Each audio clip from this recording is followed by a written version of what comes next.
sa meta, o kaya sa mga hero na bago, sino sa tingin mo? Yung previous season siguro yung TL. Tapos, sa player naman, si Carl. Si Carl kasi di ba, UT jungle talaga siya. Tapos Nag-assassin. Nag-assassin, isang season lumipas. Pero yung season na natalo sila nung assassin meta, nung season 14, maganda pa rin yung performance na assassin niya doon. Pero kahit na UT siya, di ba utility talaga siya nakita? Parang Utility, mga friend. doon siya. Kasi matagal, hindi, sikat na siya sa assassin, mga lance. Pero di ba matagal siya hindi assassin? Kasi napahinga. Naging utility ng sobrang tagal na sobrang habang season. Tapos nung nag-assassin, parang nandun pa rin talaga yung prime niya sa assassin. Isang beses lang natalo yung assassin meta nila, tapos wala, tuloy-tuloy Oo, na. tuloy-tuloy na. Champion na.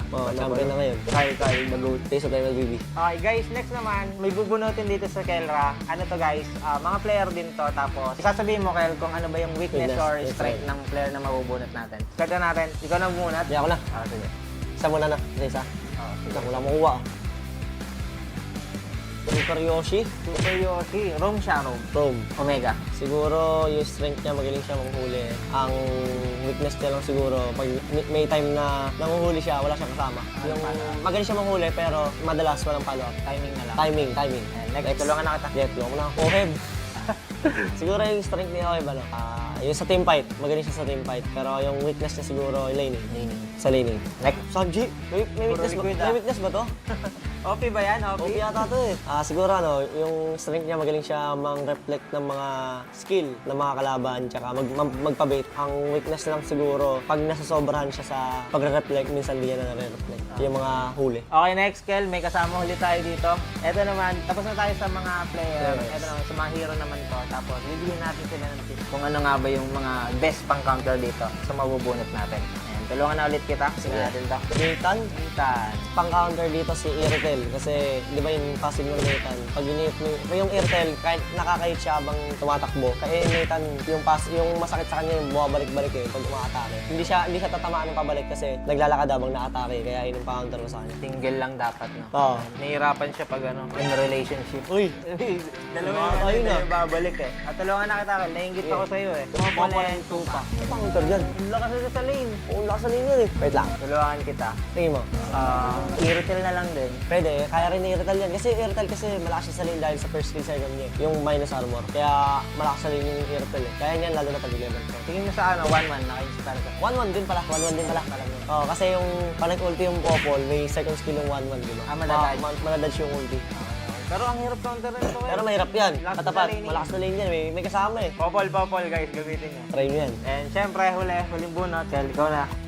Uy, parang danger to. 1-1. Speaking of, Irtal din. madali lang eh, no? Oo, dali lang. Irtal. Weakness kasi ni 1-1 yung isa, laning. Laning. Tapos, Lane na siya. ayaw niya nang hindi siya nakaka-stop. Oo. Something na nag-pure guys, or Mabilis. mabilis. Ayan, tulad ng Irtal, nakapaglakad, hindi niya may istakan. Mahirap yun. Mahirap siya istakan. Tsaka yung mga long range, like range. Ranger. Eto, Kel, dito na masusubok yung smiling face or serious face kasi kada may sasabihin akong player, pwede mong ngitian kung feeling mo mas malakas ka dun sa player na yun. Unahin natin, Kel, Aaron Shiki. Panis. Ang laki ngiti dun, parang no match yun. Ang next natin, si Innocent. Ayan, sakto lang. Papalag. And next natin, Super Marco. No match. Eman. Papalag. Pwede. Hoy. KO guys, KO. And huli, Kel, mortal enemy natin dito. Dalawa sa pinakamalakas kayo mag-gold. Ohen. Gold standard. Okay, last natin si Domen Aurora. Hindi lang din. Ante lang. And next naman natin guys, magiging si Ben Abonda muna tayo kasi magpapastok tayo with Kelra. Kel, bibigyan ako sa'yo, pastok lang, tulungan na kita. Siyempre, TL Peach or Aurora? TL. Bilis na na. Pastok yun ah. Pastok eh. Sabi mo. RG. Sabi. Turtle or Lord? Lord. King Kong o Brusco? King Kong. Harit or Ranger. Ranger? Meron agad. Gold or kill? Kill. Gold or jungle? Jungle. Banning or picking? Picking. Shoes to go or mom shoes? Choose to go. MSC or M-Series? MSC. Basta may pera. MSC guys, abangan nyo daw next week si Kelra. And nga pala guys, para nga pala sa mga susunod natin na Meta Pro Series, siyempre mamimili tayo ng super fan sa mga susunod natin na Meta Pro player. Kaya abangan nyo. Kita kits.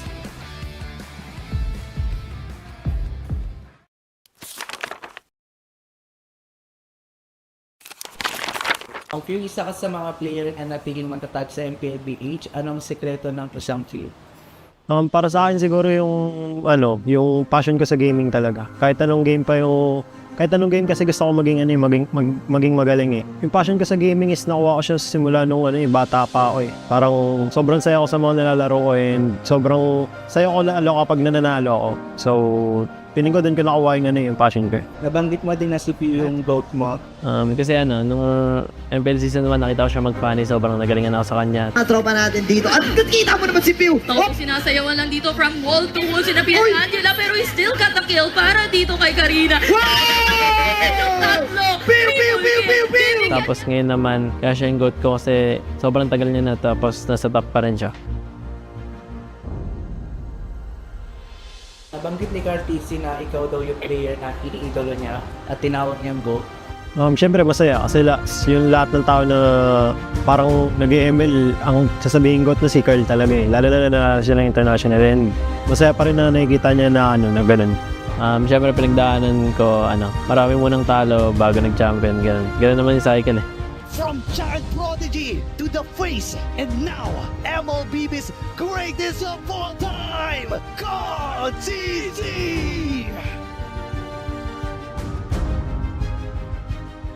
Paano nito at nabago yung buhay mo at yung pananaw mo sa buhay? Sobrang dami nagbago sa financially, tsaka yung routine ko sa buhay, yung ginagawa ko sa buhay, tsaka pag lumalabas ako ganun, may mga nakakilala na sa akin. Feeling ko, habang tumatagal, parang napapansin ko sa sarili ko na mas madisiplina ako and mas mature. Siguro yung biggest lesson ko lang yung balance lang sa lahat ng bagay. Tapos ngayon talaga, ito na talaga yung feeling ko buhay ko eh.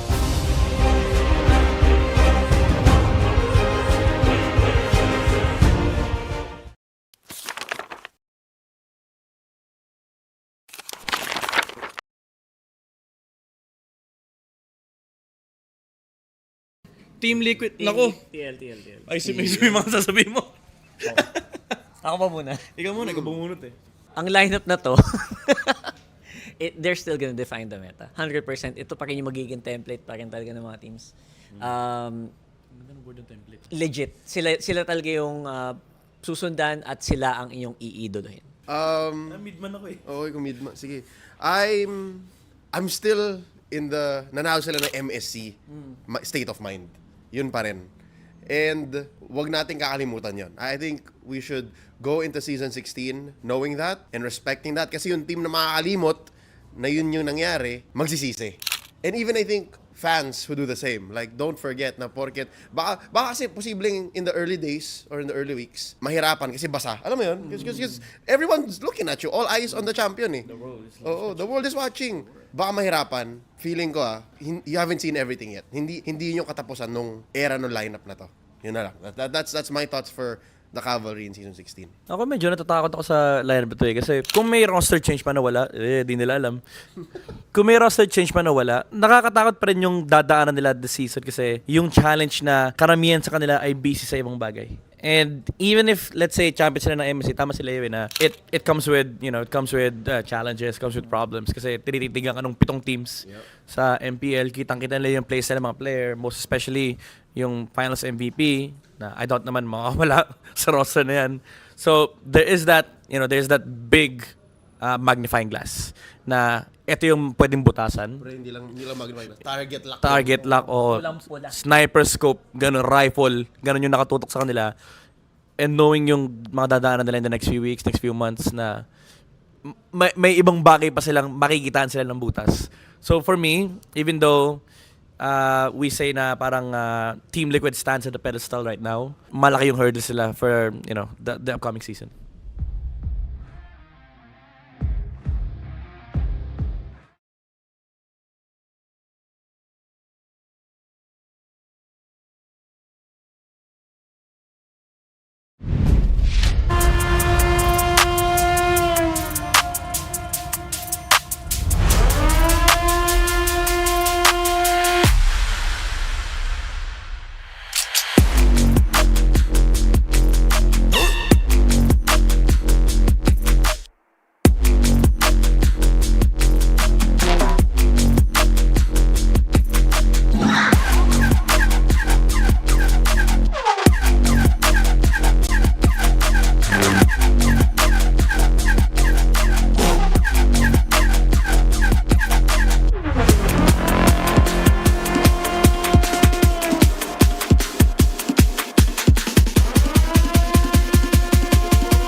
golden sun and repping for the 3 stars. Look at us, to the top, no ifs, no buts. Winning any game para to sa PINAS.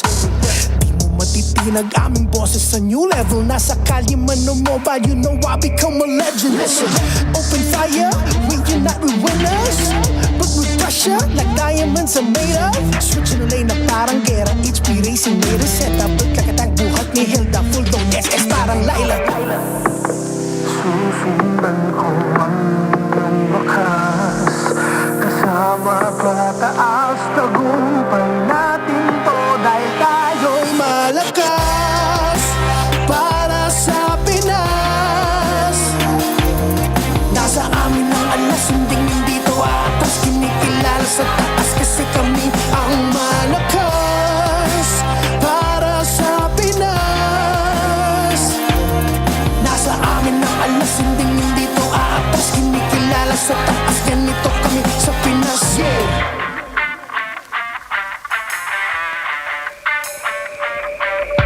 Laging MVP, no surrender, no retreat. Pag nagsama-sama, just imagine what we can achieve. Laging MVP, no surrender, no retreat. Giving 100 on my all, cause we just cannot be defeated. We are unstoppable, immune and invulnerable. Ready ang equipment, lahat frozen, mala, crowd control. Pakita on the jab, east to the southeast. Taas ang matawad, proud and loud, cause every enemy we devour. Susundan ko ang iyong bakas. Kasama pataas, tagumpay natin to. Dahil tayo'y malakas para sa Pinas. Nasa amin ang alas, hindi to atas. Kinikilala sa taas kasi kami ang malakas para sa Pinas. Nasa amin ang alas, hindi to atas. Kinikilala sa taas, ganito kami sa Pinas. Yeah! Malakas, Pinas, malakas. Kahit anong tumas.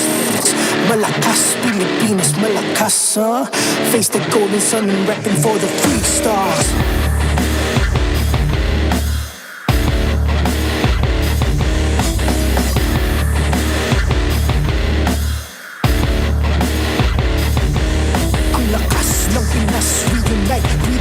Ang lakas ng Pinas, reunite with the stars. Ang lakas ng Pinas, reunite with the stars. Ang lakas ng Pinas, with the stars.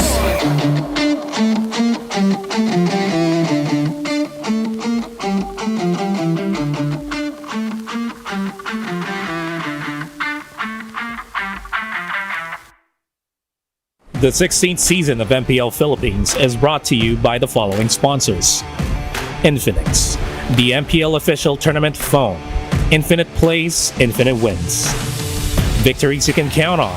Smart, the simply reliable telco partner of the MPL. BPI, the official bank partner of MPL Philippines. Mas magandang bukas, buksan sa BPI. Our partner in esports, Clear Men. Power up your dandruff-free scalp. Supercharge with Clear. And Nor. Pang-marinade, panggisa at pampasarap, basta may Nor liquid seasoning, kaya mong iluto yan. Don't miss any MPL action by following our official Facebook and subscribing to our YouTube channel. Follow MPL PH on TikTok for more content. Experience the lakas ng Pinas of MPL PH Season 16 action live at Green Sun Hotel. Grab your tickets now via the official MPL PH website. MPL Philippines is monitored and supervised by the Games and Amusements Board.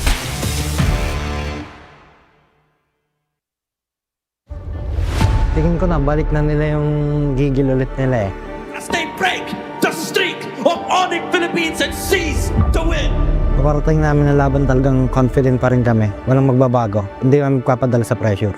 The young guns will be playing against the old guards of MPL.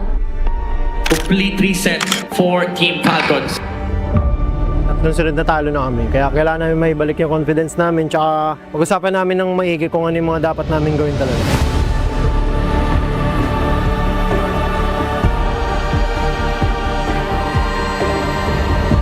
Galingan lang natin. Lalo ka na, Dom.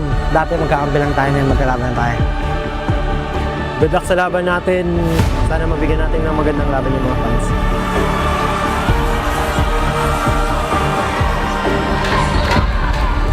Weeks have gone too fast para sa ating lahat. Pero excited na rin ako sa paparating na week. Maligayang pagbabalik sa MPL Arena Superfans. Ako, si Hans Galeria. And this is your very own Odin. Welcome to MPL Arena. And in the past 2 weeks, nakakita tayo ng napakaraming mga laban at nagpakitang gilas ang 8 nating mga koponan.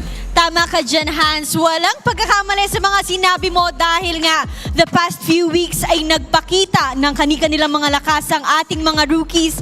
Gayun din, ang mga matches ay hindi natin mai-predict kung ano magiging resulta. You know, that begs me the question. The question is, may ipapakita pa kaya silang bago? Lalo na't ang isa sa mga laban na makikita natin ngayong araw ay sa pagitan ng ONIC Philippines at Team Falcons. May mga baon kaya tong mga to? Excited tayong malaman lahat ng yan at meron din na tapatan na magaganap sa pagitan ng Twisted Minds at Aurora Gaming. Meron na naman kayang plot twist na dala si Coach Bon? Nako, Odin, isa lang ang sagot ko para dyan dahil ito na ang oras para ipakita at ibigay na natin to sa ating mga casters dahil oras na para saksiyan ng Lakas ng Pinas!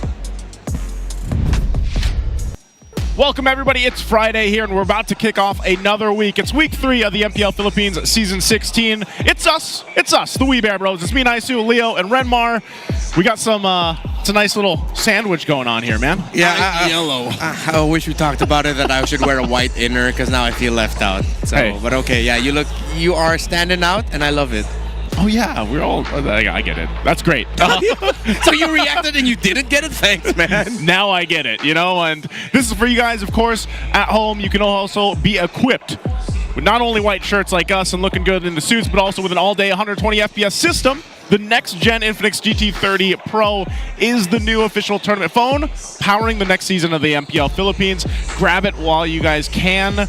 I've been seeing more Infinix GT Pros popping up. 30 Pros. Everybody's playing with it. They are. And also, if you guys want to and get a chance to join in the raffle, you want to play in a raffle, we have the BPI Vibe app. If you download and sign up for Vibe, you'll get 50 raffle entries. Now, what could those entries be here? All right, last month, 200 lucky winners received 1,250 MLBB diamonds each. This month, we've raised the amount to potentially win 50K dias. That's a lot of diamonds. So if you want to join that, saw that QR code, hopefully you did. Now there it is again. We're just testing you there. Download and sign up for the Vibe. Now begin an epic tomorrow with Vibe by BPI. Hey guys, that's how you beat inflation, man. How? From 1,250 to 50,000. Oh, yes. You just, you know, that's bringing the bar further. And again, as we open up week 3 here, I think a lot has happened the past couple weeks already here for the MPL Philippines. We're going to take a look at the Infinix standings. Of course, Twisted Minds, who we're about to watch, is still on top. Even after they lost to the hands of the defending champions, Team Liquid, PH, to close off week 2, they're still on top. And their next opponent here is smack dab in the middle. So you still can't say, I'll say it now, hands down, this is still one of the most interesting seasons of MPL Philippines to date. Yeah, that's unanimous. I mean, look at my Falcons. Usually flying high, but they're down there alongside the Bees. That hurts to see. A Falcon below a Bee. Yeah, but again, as we discussed last season, in case you missed it, Bees do actually fly higher than Falcons. Anyways, they do? Yes, they do. So if you missed out on this season and you're just hopping in now and you're wondering, oh, look at RORA, they're in the middle of the standings. What's happening with them? No, they are coming off of prolific wins in the past 2 weeks. Well, no, since last week. So Twisted Minds have their work cut up for them. And that's our first match for today here. It's RORA versus Twisted Minds. I think we're going to see exactly what Twisted Minds are able to do against a team like RORA. And that is a very storied matchup. Alongside tonight's closer, ONIC PH, the M6 World Champions, facing off against Falcons PH, who everybody knows has remnants of the M5 World Championship winning lineup. They're coming from 2 different ends of burnout. More on that later. Yeah, again, I think it's really apparent for anybody that's been watching our games, of course, past couple weeks, there's been a lot of talk online, specifically even about the Falcons and what maybe they could do. But I feel like the same thing happened in a sense with ONIC even last season, where they struggled a little bit in the first half. But, we have to go ahead and transition now to this matchup here. First off, it's RORA versus Twisted. You see UA and Kaloy here. And leading into this is, again, because our focus this whole season has been on the different eras. We've had some really good graphics, of course, showing the eras of the league throughout our time here. Now, this time, week 3 is really about guiding the next era, going into that phase here and throwing it back. Actually, we're going to be throwing it back a little bit to the Brawl area. We hinted on the Brawl era last week, but what does that mean for us here for this matchup? Well, the Brawl era, Season 1, Season 3, when admittedly the players would say it was all just about how well can you press buttons in MLBB. The more mechanical you are, the stronger you are, going for your comfort picks. That is our Brawl era. Coach Eson and Coach Bonchan have played in that era alongside Coach Dextar. They started as early as Season 1. Eson played under Digital Devils Pro, and then the season after 1 under Signal Ultra when they got absorbed. Bonchan and Dextar, though, started out in the same squad, S16 Balance in Season 2, and they've been together for as long as anybody remembers until they split after Blacklist left the league, and now they're fighting each other here tonight. Let me ask you guys something here, because for these coaches, they used, being players before, the impact that they might have on the Rising Stars now and everything else. And I know you two have also spent some time coaching. What's the biggest factor of having that experience as maybe a player transitions to coaching, and maybe even a way like the effect a coach can have on the player? And based off of the talks I've had with other coaches with pro player backgrounds, it's easier to convince your players that, hey, this actually works if you try it out. As difficult as it is to hear for the players who didn't, for the coaches who didn't come from the background of players, players will be more willing to listen to dudes who experienced the same battlefield that they did. Yes, it might have been a long era since then, but then at this point, I mean, they went through it. You know what? I wouldn't be surprised if in the near future, when Edward and some of these players that came from under Coach Bonchan eventually become coaches, I think that would be a bright future. I think that would be something that any player would like to have. And right now, for our watch party folks out there, you can shout out to all you guys watching RORA sa Street Kohi. Maginhawa. Is that how you say that? Maginhawa. You got it right. Yeah. Maginhawa. There's a lot of good places to eat there, I think. Is that the right area? No, that's the street. Okay, I'm thinking right. And but yeah, so those are the thoughts here, the impacts of what a coach or even the players can get from each other. And I think that's a big thing too for the coaches. It's more so of like that credibility that they have to the players, and it's very apparent. We got a glimpse there of Coach Bonchan, of course. We had Edward over there, and when he came into the league, and now Coach Bonchan is handling a few other new rising stars who have already made a big impact. Now, you guys can help us make a big impact. We got a question for you guys, the community out there. Who is the best player turned coach? We got 4 responses. Is it A, Dextar, B, Eson, C, Bonchan, or D, Hayes? What do you guys think about this one, Leo? I think just on paper, I'm going to say Bonchan. He's just, you know what? I'll say it now. I think he's a better coach than he ever was a player. This man was poised to be a coach even while he was wearing the jersey.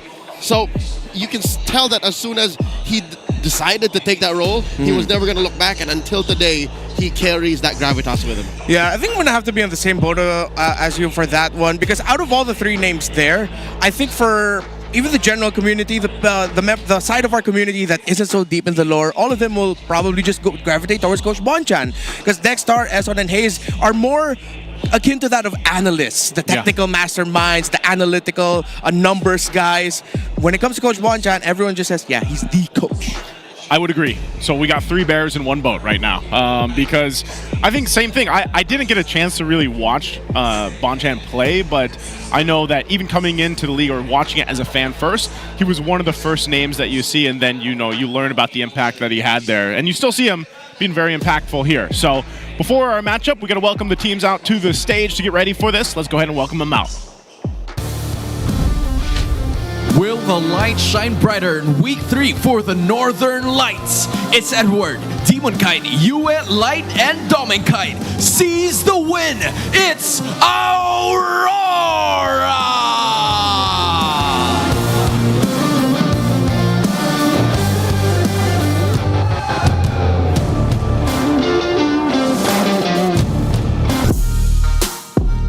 rookies of the season who are looking to defeat another set of veterans. It's Lanzu, MP the King, Sean, Kaloy, and Nosha twisting the game. It's Twisted Minds!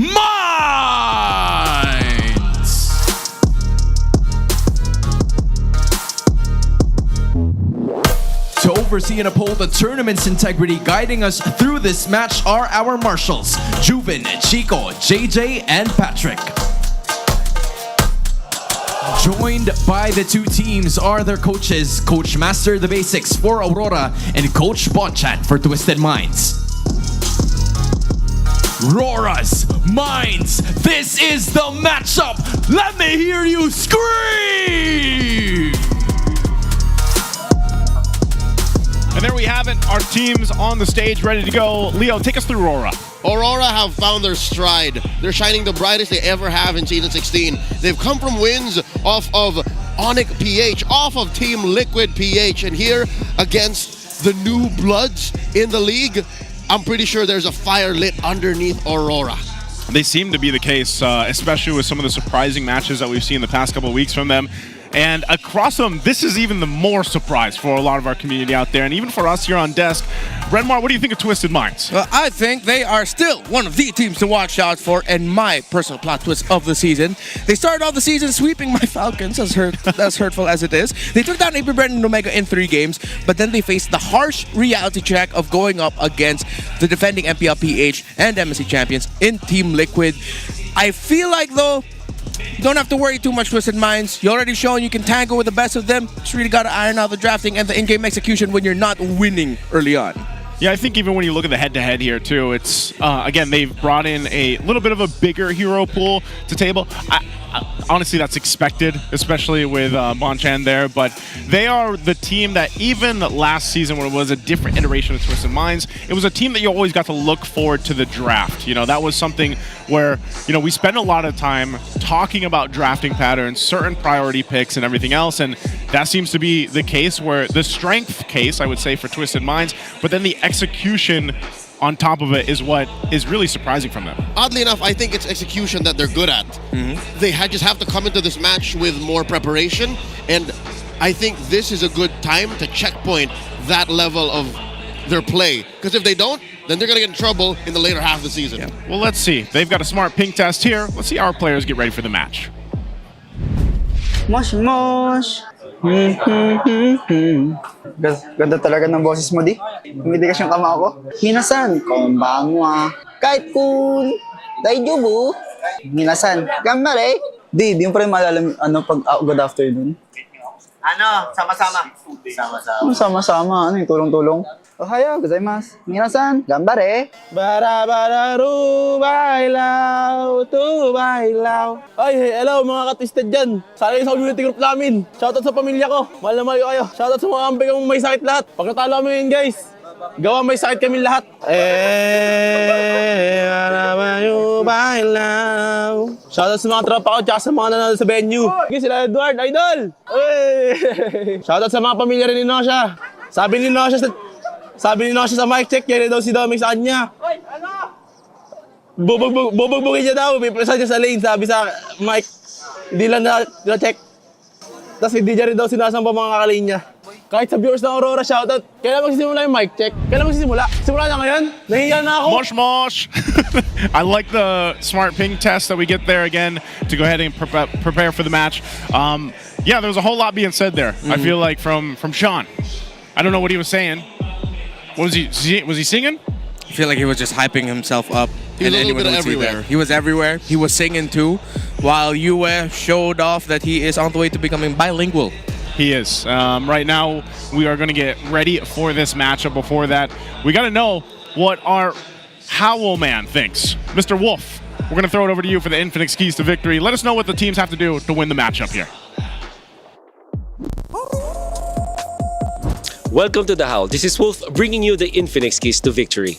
Ang ating bakbakan yan is RORA versus Twisted Minds. But before that, ba't hindi natin pinag-usapan isa naman talagang hot topic which is about the gold laners. Alam nyo ba na among of all the 4 gold laners na maglalaro ngayong araw, it's actually Nosha at Doming Kite na pinakamaganda ang stat line pagdating sa gold at the start of the match. In fact, ang average gold difference nila sa kanilang mga tapat ay 318 pabor kay Nosha at 447 naman pabor kay Doming Kite. Kung ikukumpara natin yan kay Kelra at Super Marco na negative para sa kanila ang gold start, mukhang magandang gold lane na battle ang maabangan natin sa game number 1, sa match number 1. And now, going for the keys to victory. Para sa RORA, bigyan nila si Yue ng isang winning matchup at siya talaga mag-take over ng game. Nakita natin laban sa TLPH at pati na rin sa ONIC Philippines nung ginuha ng Aurora ang tipo mga Kimi or Eve sa mga moments na talagang sakto siya sa draft at talagang napapahirapan yung kalaban, doon talaga nagte-take over ng game. Ito si Yue. At in relation to that, kapag na-utilize at na-maximize sila ang tulong ni Demon Kite sa pagtulong sa pre-turtle setup, katulad ng pag-clear ng wave or pag-poke ng mga nakatapat, forcing flickers sa mga nakatapat nilang mid laners, dun napapaganda para sa RORA ang sitwasyon. Now for Twisted Minds, what they have to do is to watch out for RORA's clean, easy draft style. It's noticeable na nagbago yung draft style ng RORA sa ating week number 2 at ang ginawa lang nila ay mas lumalamang lang sila talaga sa mga lanes at mas pinapadali ang laban para sa kanila. They also have to force a 50-50 during the neutral objective team fights. In simple words, kailangan lang nila talaga makipag-retrihan. Ipwersa nila yon. Kung sakaling makuha nila malinis ng turtle, then well and good. Pero kung hindi, kailangan nilang puwersahin at pwede sila manalo laban sa RORA. Yan po ang ating abangan. Let's head it straight into the draft. Thank you, Wolf. That's the howl right there, the Infix keys to victory. Now, I noticed one of the keys to victory there too, specifically for RORA here, Leo, was give UA one of those matchups that can win them the lane. The mid lane has developed a little bit more. Who's that going to be for UA though this time around? Last week, they closed off by taking a victory against ONIC PH Game 3. It was an Eve versus a Jushin. Jushin is still one of the most in-demand heroes, but clearly the Eve wins in range. If Yue can get his hands on a hero that clearly beats out the opposition in a fundamental meaning, whether it be CC, utility, range, burst, then Sean should be in trouble. Twisted Minds should have trouble roaming with that duo, that trio in mid. Yeah, I'm going to add to that. Even more alongside the picks of Yue, you're going to have to take out some of the best picks of Light. The best picks of RORA ever since RORA became a team in MPL Philippines. Take away the high loss at this point. Honestly, I think it needs to be checked by Twisted Minds. They look so comfortable playing it. The moment Yue sees that he's paired up with a high loss, even if he ends up with a mid laner that doesn't have a lot of range, if he gets his hands on the Kimi, then heck yeah, he's going to be so happy to bully the lane. Yeah, I think part of that too is always when we look at the mid laners, like in this head-to-head, it's where they allow the early game to go, because you know, we spent so much time talking about mid lane trio for a while, especially the junglers, and that seems to be where the main focus is on when we get to the initial phase of the draft. But then the mid lane impact, I feel like, has developed in a good place where, yes, we still see a lot of Farsa, yes, we still see, you know, a lot of some of the, like the Kimmys and the other mages that pop up, but there's been room now for breathing room, I feel like, in the mid lane, and that's something I've been asking for a while now. It's been nice to see some changes there too, but I think ultimately Sean has really proved himself over the course of the past couple of weeks up against Yue, who Yue I always feel like has one of those pocket picks. He's one of those mid lane players that, you know, last season was the Sicilian, I think. He was like one of the few people that brought that hero and made it work. 14. Yeah, and it made it work. So we're going to be focusing on the mid lane, what they decide to do, but also, again, it starts really with these drafting patterns here. We jab into the draft for game number 1. Some of the bans already out. We do have Twisted on that blue side, RORA here on the red. Wow. I didn't know. Is that right? They have a 0% win rate on blue? Oh, that's interesting. I'm actually wondering if that's... I'm pretty sure that's right. Yep. I mean, if it's there. This was exacerbated by the fact that they went to get Liquid last week. Yeah, it's true. And they lost twice on red. That's right. While Aurora, or rather, yeah, so they were playing red, then they still lost. Doesn't help the fact. But Aurora chose red this time. Yeah. So they're letting Twisted Minds make mistakes. Yeah, and I think that's the right call, because what I like about Aurora going to the red side is, again, the pick of Harith, high loss, sudden Harith high loss priorities are going to be active for them. Twisted Minds decides to play in such a way where Fanny, very bannable now in the first phase blue side, considering that you are up against Demon Kite. Aurora's not afraid to pick the Fanny. Lapu Lapu, you take that away from Edward 100%, and then now you're going to take away the Juicin because, again, that's one of the favorite picks of you in the center of the map. Now, if you're Twisted, you're open with so many options. Lance, YSS, CC. CC would be the surprising pick, considering that now Aurora are going to have to really think twice about what they give Edward, and it might actually lessen his presence in the map, unless if they decide to go for something Hilda that can go fast. So Aurora says, you know what, we're starting to see that, so we'll take the CC out. So now you're going to have to play a different matchup in the EXP. You're going to be looking at the Ediths, Phovius, and Glues of the world. So Twisted, maybe Lancelot would be the good first pick here, considering that it is the best assassin right now in the meta. There it is. Picked up first, so this will most likely be, does RORA just eventually take the YSS then? They build up from that. Do they get a XP in a mid here? Maybe a Farsa and, I don't know, Phovius? They want to go that route? I wouldn't mind actually if they pick up the Phovius right away, but then the glue is going to be picked up early on. As you mentioned, the Harith earlier will get showed up, and it's not going to be the high loss paired with it. They will get the Baksha. Swervable, you can put this in the jungle or the roam.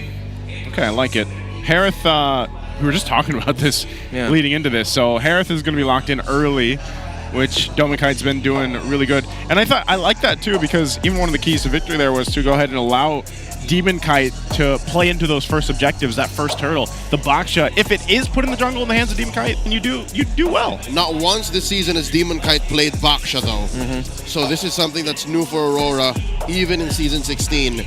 But also checking in, Light hasn't played it either. So it's the first time the whole team has played this hero. And the answer by Twisted Minds, clean. Their damage is safe. This is it. Yep.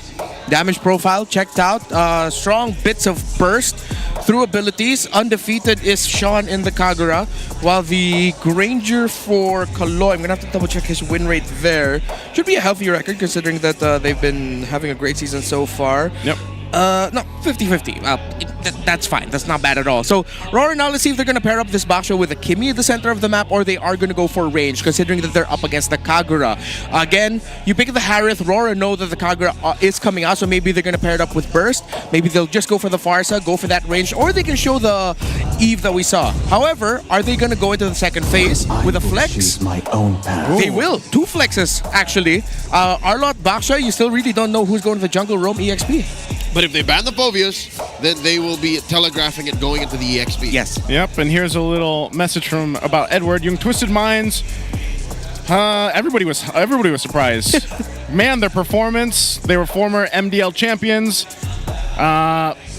Pantai. They're all like close together, like they all have synergy. Everyone's equal. Yeah, everyone's equal. That's Edward on Twisted Minds. Getting better and better with the translation every season. Thank you. I was about to there it read is, it in Tagalog. Yeah, there's a Phobius. I almost expect Twisted Minds also to ban out an Eve, perhaps. Because I think the Eve would actually work really well with these first 3 picks that RORA has. Yep, none of them interrupt the Eve. Yeah. 100%. You take away Eve. I wouldn't even be so mad if they just go ahead and ban out the Eve and Farsa, because if you have those long-range mid laners, Arlot and Baksha will protect them so well. You will not be able to get close to that with a Zaman Force under your feet as well. So that means they might be stuck with a Kimi. I like how Twisted Minds also acknowledge after what happened to them last week against Team Liquid, they decide, you know what, let's not forget about Matilda. So they take away the Matilda, respecting the possibility that this is going to be a jungle Baksha for the hands of Demon Kite, which if they do go down that route, it will be surprising. First time played this season, it does tick one of the main keys to victory, which was utilize and maximize Demon Kite in pre-turtle setups. The hero in the jungle that best does that is Fredrin. He's not here right now. Baksha is the second best. Yeah, second best for Baksha. And part of that too is, again, I'm a little worried about the Arlot, man. There's the glue ban. Because the Arlot, so far, it's still one of those heroes where you're trying to set things up. You are that setting up guy to use that final slash and everything else, which obviously if that's going to be the case, then it goes in the hands of Edward, then you can be reliant on Mr. Consistent, but it's still one of those things where if you get too far behind or you get outscaled, then you're just a kind of a sitting duck there. A Kimi gets brought up. So I think this is what you're alluding to earlier on, Renmar. Yeah, Arlot, Baksha, Kimi, Harith, and then they're just going to wrap it up with I would consider... I think Twisted Minds... Might they Grok, sir? Grok for RORA, yes. Grok for RORA actually would round out their draft incredibly well. Twisted Minds as EXP, they might be stuck with something like, what, an Edith? But then with their damage profile, you need someone who's just solid. You can't go Hilda because he's not tanky. It's weird that Hylos has gone totally ignored. Sand rises. And Gatot too. Khalid shows up. Is this a debut? I think it is a debut pick for the season, yeah? The season? It should be, yeah. I don't recall seeing any Khalid so far. Give me a sec. Me either. Yeah, it's a debut for Khalid this season. And of course, I tend to forget this about Twisted Minds. That is the signature EXP laner pick for Lansu. So yeah, when there's something that you cannot recall what he can pick off, just go Uranus. Oh, RORA taking a page out of Team Liquid's book. They go for the chip. Very magic damage heavy. It's their profile. But considering that they're up against Khalid, Uranus, I think the Kagura is just going to be the biggest problem for, or one of the biggest answers you can toss at a shortcut ulti 5-man surprise coming out from RORA. But right now I'm leaning a little bit more towards the RORA draft. The lack of crowd control on the side of Twisted hurts. And they have no response to the shortcut. Literally, anybody who gets targeted will most likely die. Yeah, because what's going to be coming through there is not going to be pretty to deal with. So you can see here from our glimpse the index for both the lineups. You guys in the chat can let us know which you think has the better draft for game 1. I'm going to have to go ahead and lean towards RORA too. I think after seeing the chip performance last week, and then with this kind of lineup, it gives you a lot of room to work with, a lot of wiggle room to work with, especially around the objectives. So we'll see. We'll see if it ends up pulling through. Will it be RORA to go ahead and get game 1, or will it be Twisted Minds? Drafts are in place. We're jumping into the land down here. Let's find out. And also, again, we have to focus in on this Khalid. Now that it's the first time we get to go ahead and see it in this season, is it still as valuable as we've seen in previous seasons, especially in the hands of Kaloy here? What I like about the Khalid is that he's just so dependable in terms of being able to harass in the early game. But now that you're up against a chip and the Kimi at the center of the map, he might have to think twice a little bit and really try to find the right timings. So far, that was the right timing. You and Light took a lot of damage at the center. Khalid and Kagura gives a lot of priority. Oh, Demon Kite engaging on the Kaloy, knows that his tools have already been used up at level 1. Now a fight breaks out. Light caught out, forced to use the flicker.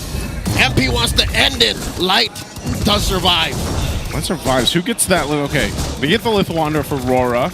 But yeah, that's just kind of showing, man, they're even up top, Edward dealing with Lansu, and like you said, he's done work on this Uranus before, so we'll see how that plays out. Light doesn't have a flicker. He really has to be careful here.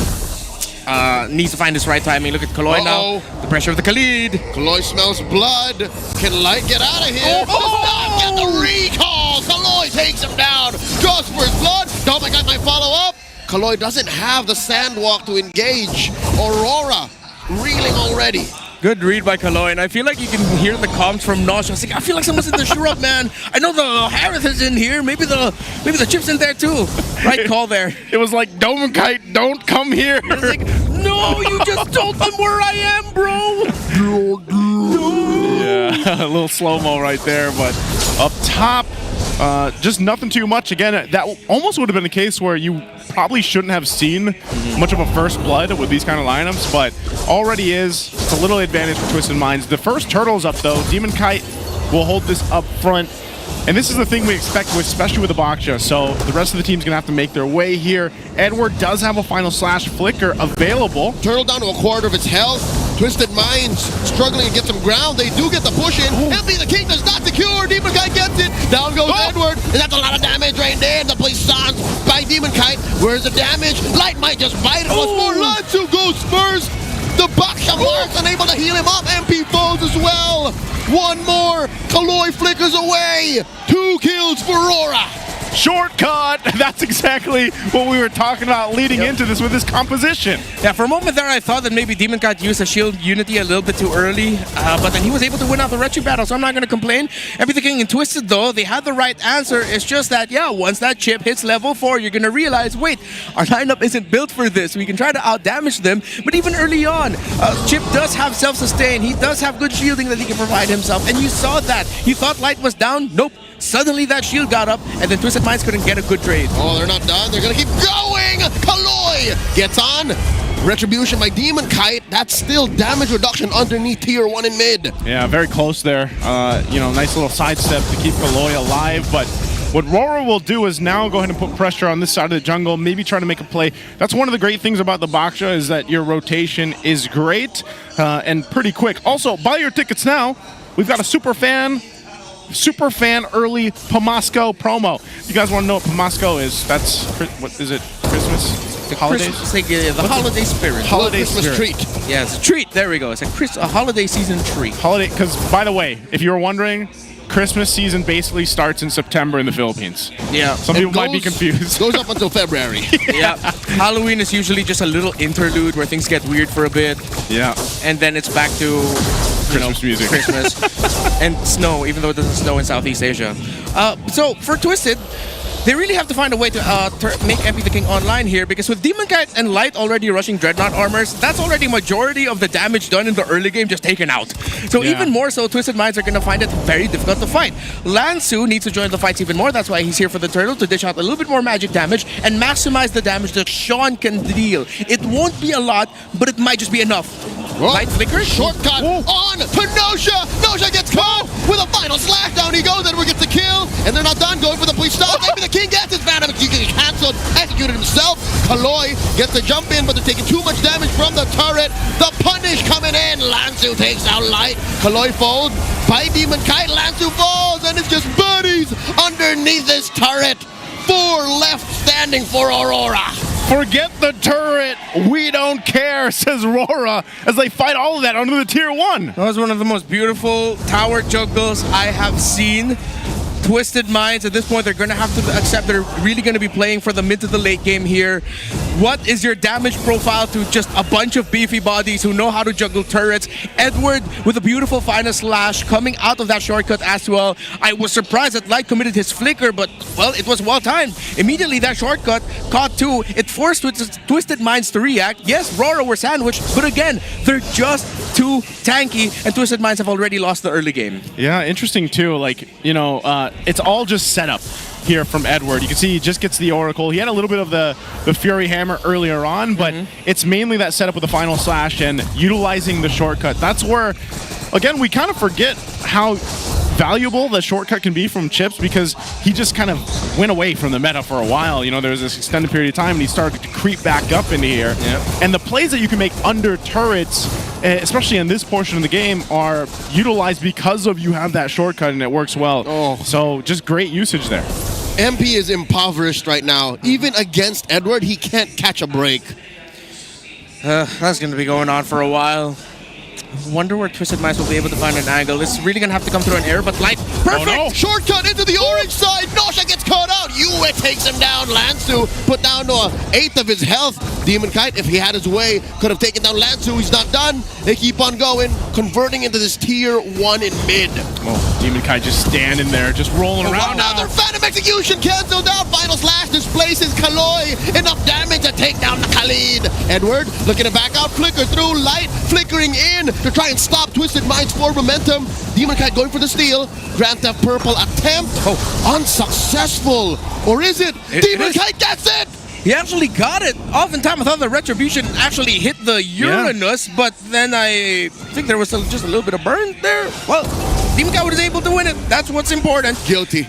Yeah, Nosha. Now with the Skypiercer at this point, it's gonna have to... That's going to be their hope of making a comeback if they can chain together some more kills through that Granger. But exactly as we pointed out, why I really thought that the Kimmy would come out here for Aurora as that 3rd pick, excuse me, that 4th pick eventually, because it just meshes so well with a lineup that has a Baksha, that has a Harith. You scale so quickly, and then the front line that you have the Arlot and the Chip.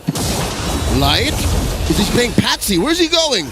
Oh, does not get cornered. Yue to the rescue. I just realized how scary it is to have someone like Light, the dude who is historically known for finding those really weird gank angles that really catches his opponents off guard, that he has a chip in his hands that he can bring the rest of his team with him. Terrifying. And the Y walk basically takes the weights off of him to find those angles. He's like Rock Lee taking out the weights. Yeah. Takes off the weights and just brings the whole team with him too. That's what, and you were talking about Nasha specifically. Edward. Oh, that's a Raging Sandstorm committed. Edward's still alive. Gets that vengeance on the two. In comes Light. Edward has already fallen. A shortcut brings in the rest of Aurora. Kaloy put down to 1/8 of his health. Dominic, not enough damage. Gets to retreat underneath that inhibitor. Okay, so, and he'll go back up. Dominic will go back up to push in at that tier 2. But yeah, Edward might have been able to buy a little bit more time if he had some more defense items. You can see, again, he's only got that Oracle, really, but still was just kind of caught down there on that bottom side of the map. And now RORA wants to go ahead and continue to put pressure on the map before this next Lord comes up, or the first Lord comes up in 30. They're holding on to a nice 5k gold lead, though. And you can see that. There's the brute force that gets picked up now by Edward. Yeah, Twisted Minds do not have the items at all yet to really get a winning fight. Full build anti-Karasis now for the chip and the Baksha. And the skill-based physical damage that Twisted Minds has a lot of is still going to be nerfed. Yeah. Even Kaloy's damage isn't going to be felt as much. Dominic dropping the Zaman Force, pushes Lanzu out of defending range. They're going to have to concede this tier 2. Fight for it. I don't know if they're going to look for more. Whoa! Edward finds a 2-man final slash. Mini heart attack for Twisted Minds. Edward makes this Arlott look so smooth. He's playing it like a Lancelot right now. Feels like it, man. Yeah. The dashes and everything else. But the Lord is up. So RORA got that tier 2. They'll go ahead and get in position, start to zone out some of the members here of Twisted, but they have that in mind too. I don't think they just want to give this one away. They are facing a big deficit, but do they just let it go? Okay, MP is just back. They're just going to let them go for this Lord. That's a conceal. We heard it. Light goads Kaloy to engage. MP the King might have come out. He's down to 1/5 of his health. A lot of damage onto him. What was he thinking? He tried. He really tried to retreat, and based on the timers, it looked like it was close, but MP the King, that is an entire RORA squad that you had with you. Yeah. It would have been a great highlight, but at this point now it's a big question mark. With you, more like on you. Yeah. And that happens. So, man, it's kind of crazy because Lancelot is he's so prioritized. He's such a sought-after pick for a lot of teams, but it seems like Aurora has just had an answer for that. So now they'll march down this mid lane a little bit further. Some force drop. Oh my goodness. John, so low. Yeah, this is why you really can't give Harith to Aurora anymore. I think Dominic has proven himself to be one of the scariest gold laners in the league with the Harith. He's just different. I was telling you guys this before the draft popped up. Will Twisted Minds give the Harith? They gave it, and now they're paying for it. Yeah, here we go. The assault into the base on that first turret. Lord makes its way, and they'll have to be forced to respond. They might just want to go for all these turrets. The shield was down in the mid as well, so there goes the base turret. Twisted Minds, what are they going to do? MP the King throws out the Phantom Execution after puncturing through that wave. Now Rora keep the Lord up. Okay. All the ults thrown out by Twisted Minds. Summon Force taking now Kaloy. MP trying, Nosha falls. Lanzu might follow up. The puissance already used by Demon Kite. MP the King dashes through. Hats. And there's one more siege minion. Lanzu between sure defeat and his team. And the Lord has been taken down, but the base might fall up next. Now Force underneath it. MP falls. Aurora take game 1. When the lights shine through, game 1. A dominant win here for Aurora. Too dang strong. The damage profile was perfect for Twisted Minds. They wanted to go into the second phase, winning through the Roman EXP, their main utility picks, but they lost that war as Aurora showed their main utility picks first in the Baksha and the Arlott. Yes, Lanzu got his comfort Uranus, but the Baksha and Arlott just supplements the Harith and Kimmy so well. Then the surprise last pick chip by Aurora was a cherry on top. Great drafting by Aurora. Gentlemen, is this Sean's first loss on CAG? Yes, it is. Wow. Uh-oh. He was 4-0 going into today. Now he is 4-1. 4-1. I was at 4-5. I was like, wait, that's wrong math. Yeah, 4-1. 4-1 right now. He's had 5 games on that Kagura, and you know, there like early game, you could still see how that Kagura was able to pump out some pretty good damage, even with that early. I think it was the first item he had was the Genius Wand. Like that burst damage could work, but I think the main thing here, and we'll take a look at it in the highlights and everything else later. But this chip, man. Speaking of MVP, it's gonna be Light. This chip, there was no answer for, and that shortcut proved its point time and time again. I think we might see chip more often now. This chip is a scalpel in the hands of a surgeon. That is Light. Genius already in finding those angles, but you gave him literally the shortcut and the Y walk to get that easy flank, and it's magical. Yeah, which explains why Twisted Minds PH, they were still very aggressive early on. Again, the Khalid and Kagura do a great job of getting priority in the center of the map. It was them who was able to get the first kill onto Light, but then eventually RORA just hit that point of the strength of their lineup, where if the chip is unchecked, Demon Kite on the Baksha is unchecked, then no matter how good Kaloy and Sean was in this game in terms of getting information and rotating around the map, you will eventually just succumb to moments like these, a sudden shortcut, turning things around, just because the chip already got info of where you are and he can suddenly bring in the rest of the team with him. It's crazy how they just juggled these fights around under the turrets too, because they did it multiple times, even in the mid lane between the tier 1 and tier 2. And it also just stopped Nasha from building up in the Granger. He didn't really have any room to breathe. MP the King had to do so much work. Even on a Lancelot, who typically is able to finesse his way through fights, just wasn't able to because of just how many answers the RORA was able to go and throw at him. So, again, a very dominant and clean draft, I would say. MP, I rarely see him get overwhelmed like this. This should have woken him up. Because he already is playing with, as we know, one of the most in-demand heroes. I don't know if they respected the amount of CC that Aurora was playing with. Yeah. Just the Harith is the only hero that doesn't have any modicum of CC. Everyone else kind of messes with the Lancelot.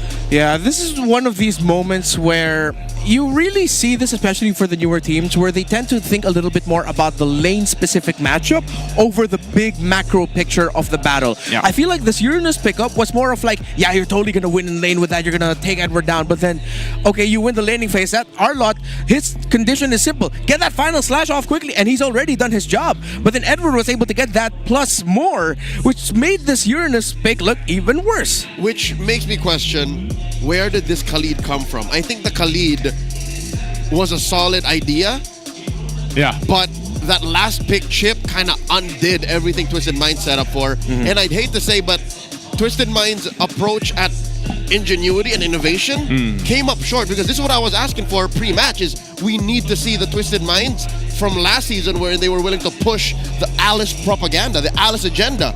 This time they're just more, all right, fundamentally sound, we'll try new things, but I don't think they're trying them enough. They haven't changed as much, I'll say that much. So like push it a little bit more. Yeah, basically. Because while they can still do it, while they can afford to do that. I think at this point they're really gonna start looking at the picks that they give for Lansu in terms of, okay, does it have enough crowd control? Yes, he is so dependable on this Uranus. But now, RORA showed up and say, win the lane, so what? If you can't do much in the objective team fight, then what else can you do against us? And going back to what we were talking about with Yue in the draft, wherein even if he doesn't end up with a hero that is mid, long-range artillery style, as long as he has a body in front of him, giving him space and vision, he doesn't care. And he played this Kimmy as if he had all the range in the world. It's like, oh, cool, thanks for the info. Let me get up in your face, and then you can't get me. He had a perfect game. He did. And you can see 3 of the sections here for the Kite brothers. Domin Kite for 2 for BPI Rich Guy, the carry, and then of course Demon Kite over here on the wingman. And yeah, I think I have to agree with Renoir's sentiments. I don't think you want to give the Harith over to Domin Kite anymore. He's probably one of the best performing Harith players right now. And not to make Twisted Minds head ache a little more, take away the Moskov as well. Like those 2 picks, if you're able to steer Demon Kite away, Domin Kite away from those 2, then maybe we're talking about game 3. So how do you do that? Yeah, it's tough because I can't also really fault for what we saw as the result here, because you can see that the picks of Twisted Minds were in a way what they were perceiving as potential answers to the Harith of Dominkite. If this Kagura and Khalid were able to take control of the jungle of RORA, even though it would have been that would have been a miracle for it to happen. I mean, yeah, that would have been great. But then the chip really just changed everything. It does. This will also change everything for you guys right now if you want to watch, because don't miss out on this early Christmas gift. Tickets are now at 189 pesos from September until September 19. Go to the MPL Philippines website and secure your tickets now. And again, that's, you know, we're celebrating Christmas spirit early here in the Philippines, as we always do. And grab your tickets, because we've got plenty of great matches ahead of us for you guys to go ahead and join in the MPL Philippine Arena. And I know some people miss some of the action because the weather, our version of maybe snow that we had last week. You mean torrential rain? Yes. Okay. If you do manage to make it here, make sure you make it count and immortalize some of these moments. Snap a photo of any MPL Philippines player during these specific moments. Again, during the match, during their entrance, while inside the venue for a chance to win diamonds. Yeah, we're almost there. September 8th is the submission. That's going to be on Monday this week, depending on where you are. September 8th, GMT +8. So you don't get confused. Submit it. Submit the snaps while you can. Have you guys happened to see any of those snaps, by the way? Have you been able to go in and look? All you got to do is look for the hashtags. Look for the hashtags, Yeah, I've seen some photos. Although a lot of the photos that I'm seeing are actually of them with the players. I haven't really seen a lot of the really nice and candid shots. Like they're not looking at the camera. Maybe they don't want to be creepy. Like you said, I don't know. Hey, we both know that's not true. I would definitely like to take some snaps of you guys over here on the desk. We have a lot. We just can't publish them. Because they're from our private lives, and we're closed off dudes. I'm not. Yeah, you are. You clearly are not. Not him. I'm not that closed off, so. At JC Rezebek, everywhere. No, that's the wrong one. Oh, that's wrong? I'm Naisu. Yeah, nope, that's the wrong one too. At Naisu Lifts. Nope. It's just Naisu with 3 U's. Oh, I don't follow that one yet. Okay. I don't follow that one yet. I'm afraid that if I do, I would be unproductive. That might be the case. That might be the case. But right now, our match 2, or our game 2 is ahead of us. We can go ahead and try to think about this. And what do you think, Leo, that these guys have to do to go ahead and get to a game 3 for Twisted? I want Twisted Minds to innovate more, is what I'm saying. Innovation is the key. How can I spell it out further? Last season, they were bringing out these weird picks. Was it last season that they did mid-Hilda? Yeah, or Mil 14? Hilda. I think it was last season. 15. Yeah, it was 15. So I want to see that Twisted Minds because we're seeing so far the DNA of the MDL Season 5 champions. This is very 9 lives coded. But what if we see the Bonchan side of things, the MP-centric things? Because we know that MP, he's not allergic to utility, right? Yeah. He's capable of playing these things. It's just what strategies fit that kind of play from MP. I want to see that. I want to see how the MDL dudes mold themselves around that. Yeah. The thing is, my heart is asking for the same thing. My mind is laser focused on the simple thing. Make sure you get something like a Farsa or Eve that can bomb a Harith or a Kimi down real quick if ever you do end up giving those picks.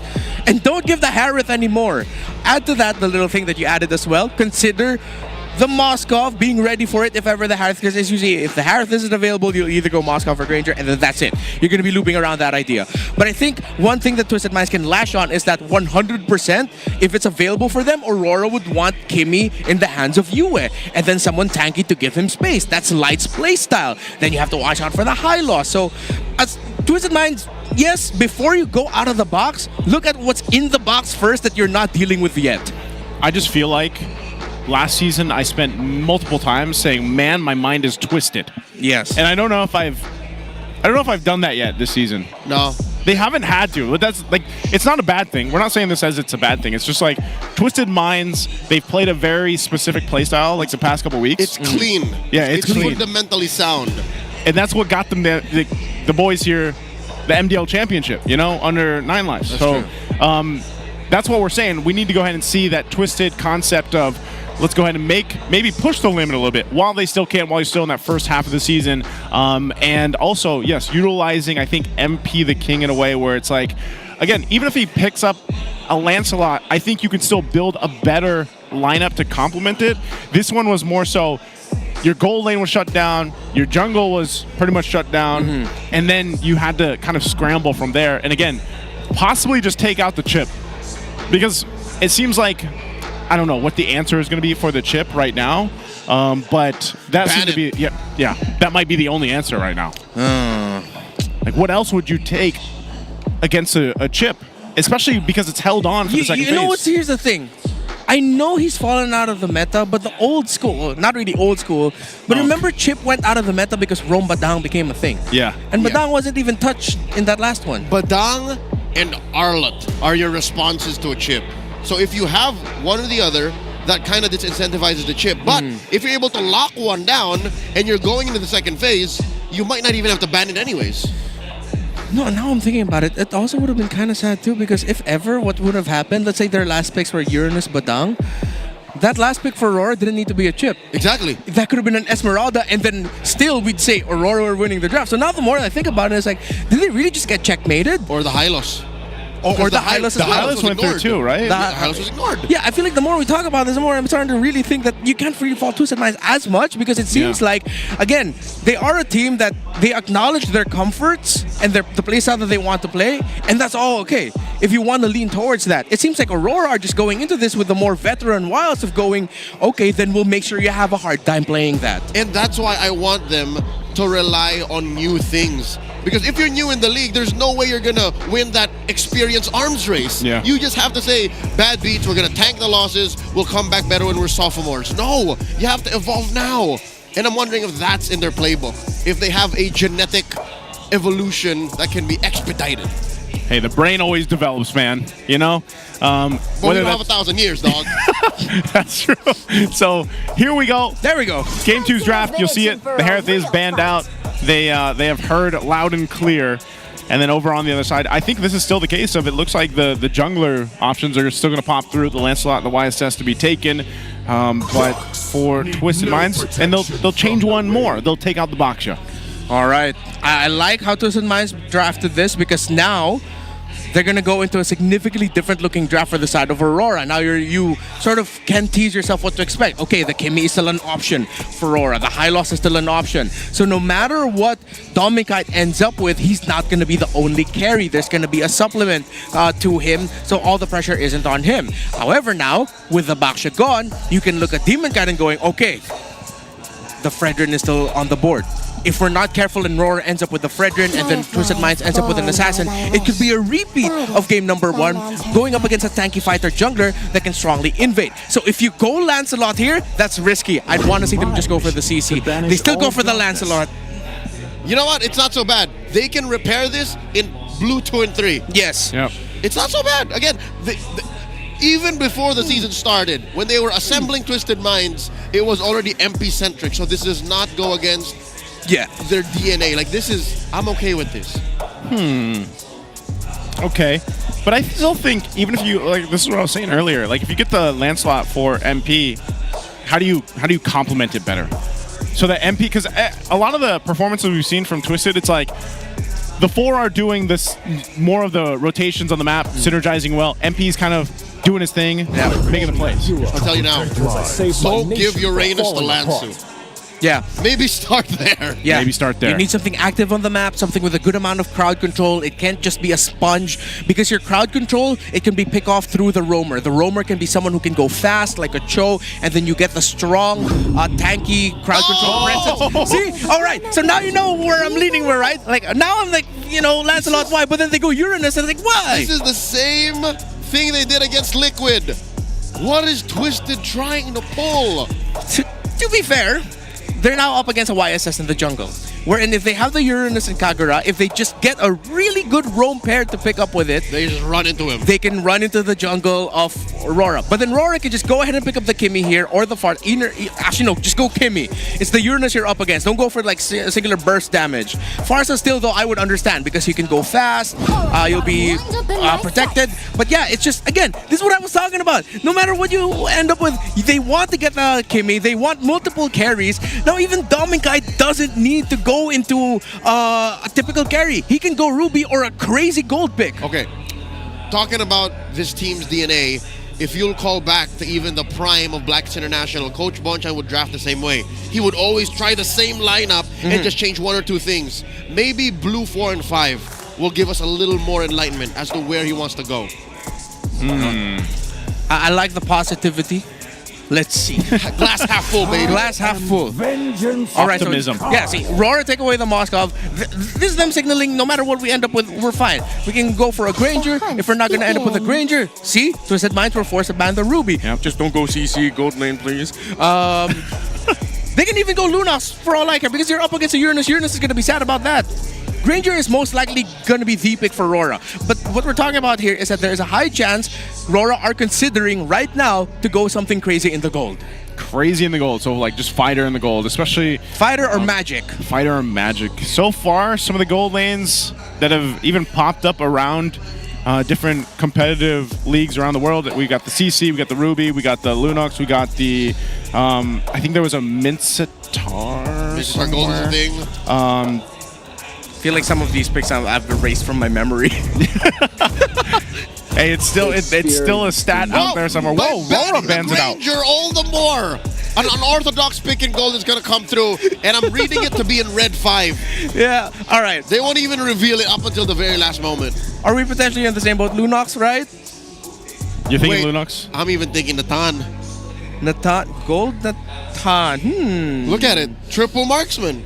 No, but then when he enters, he's kind of dead to the Kagura. No, right? he can just have to dodge the Kagura. He can even dodge the lance.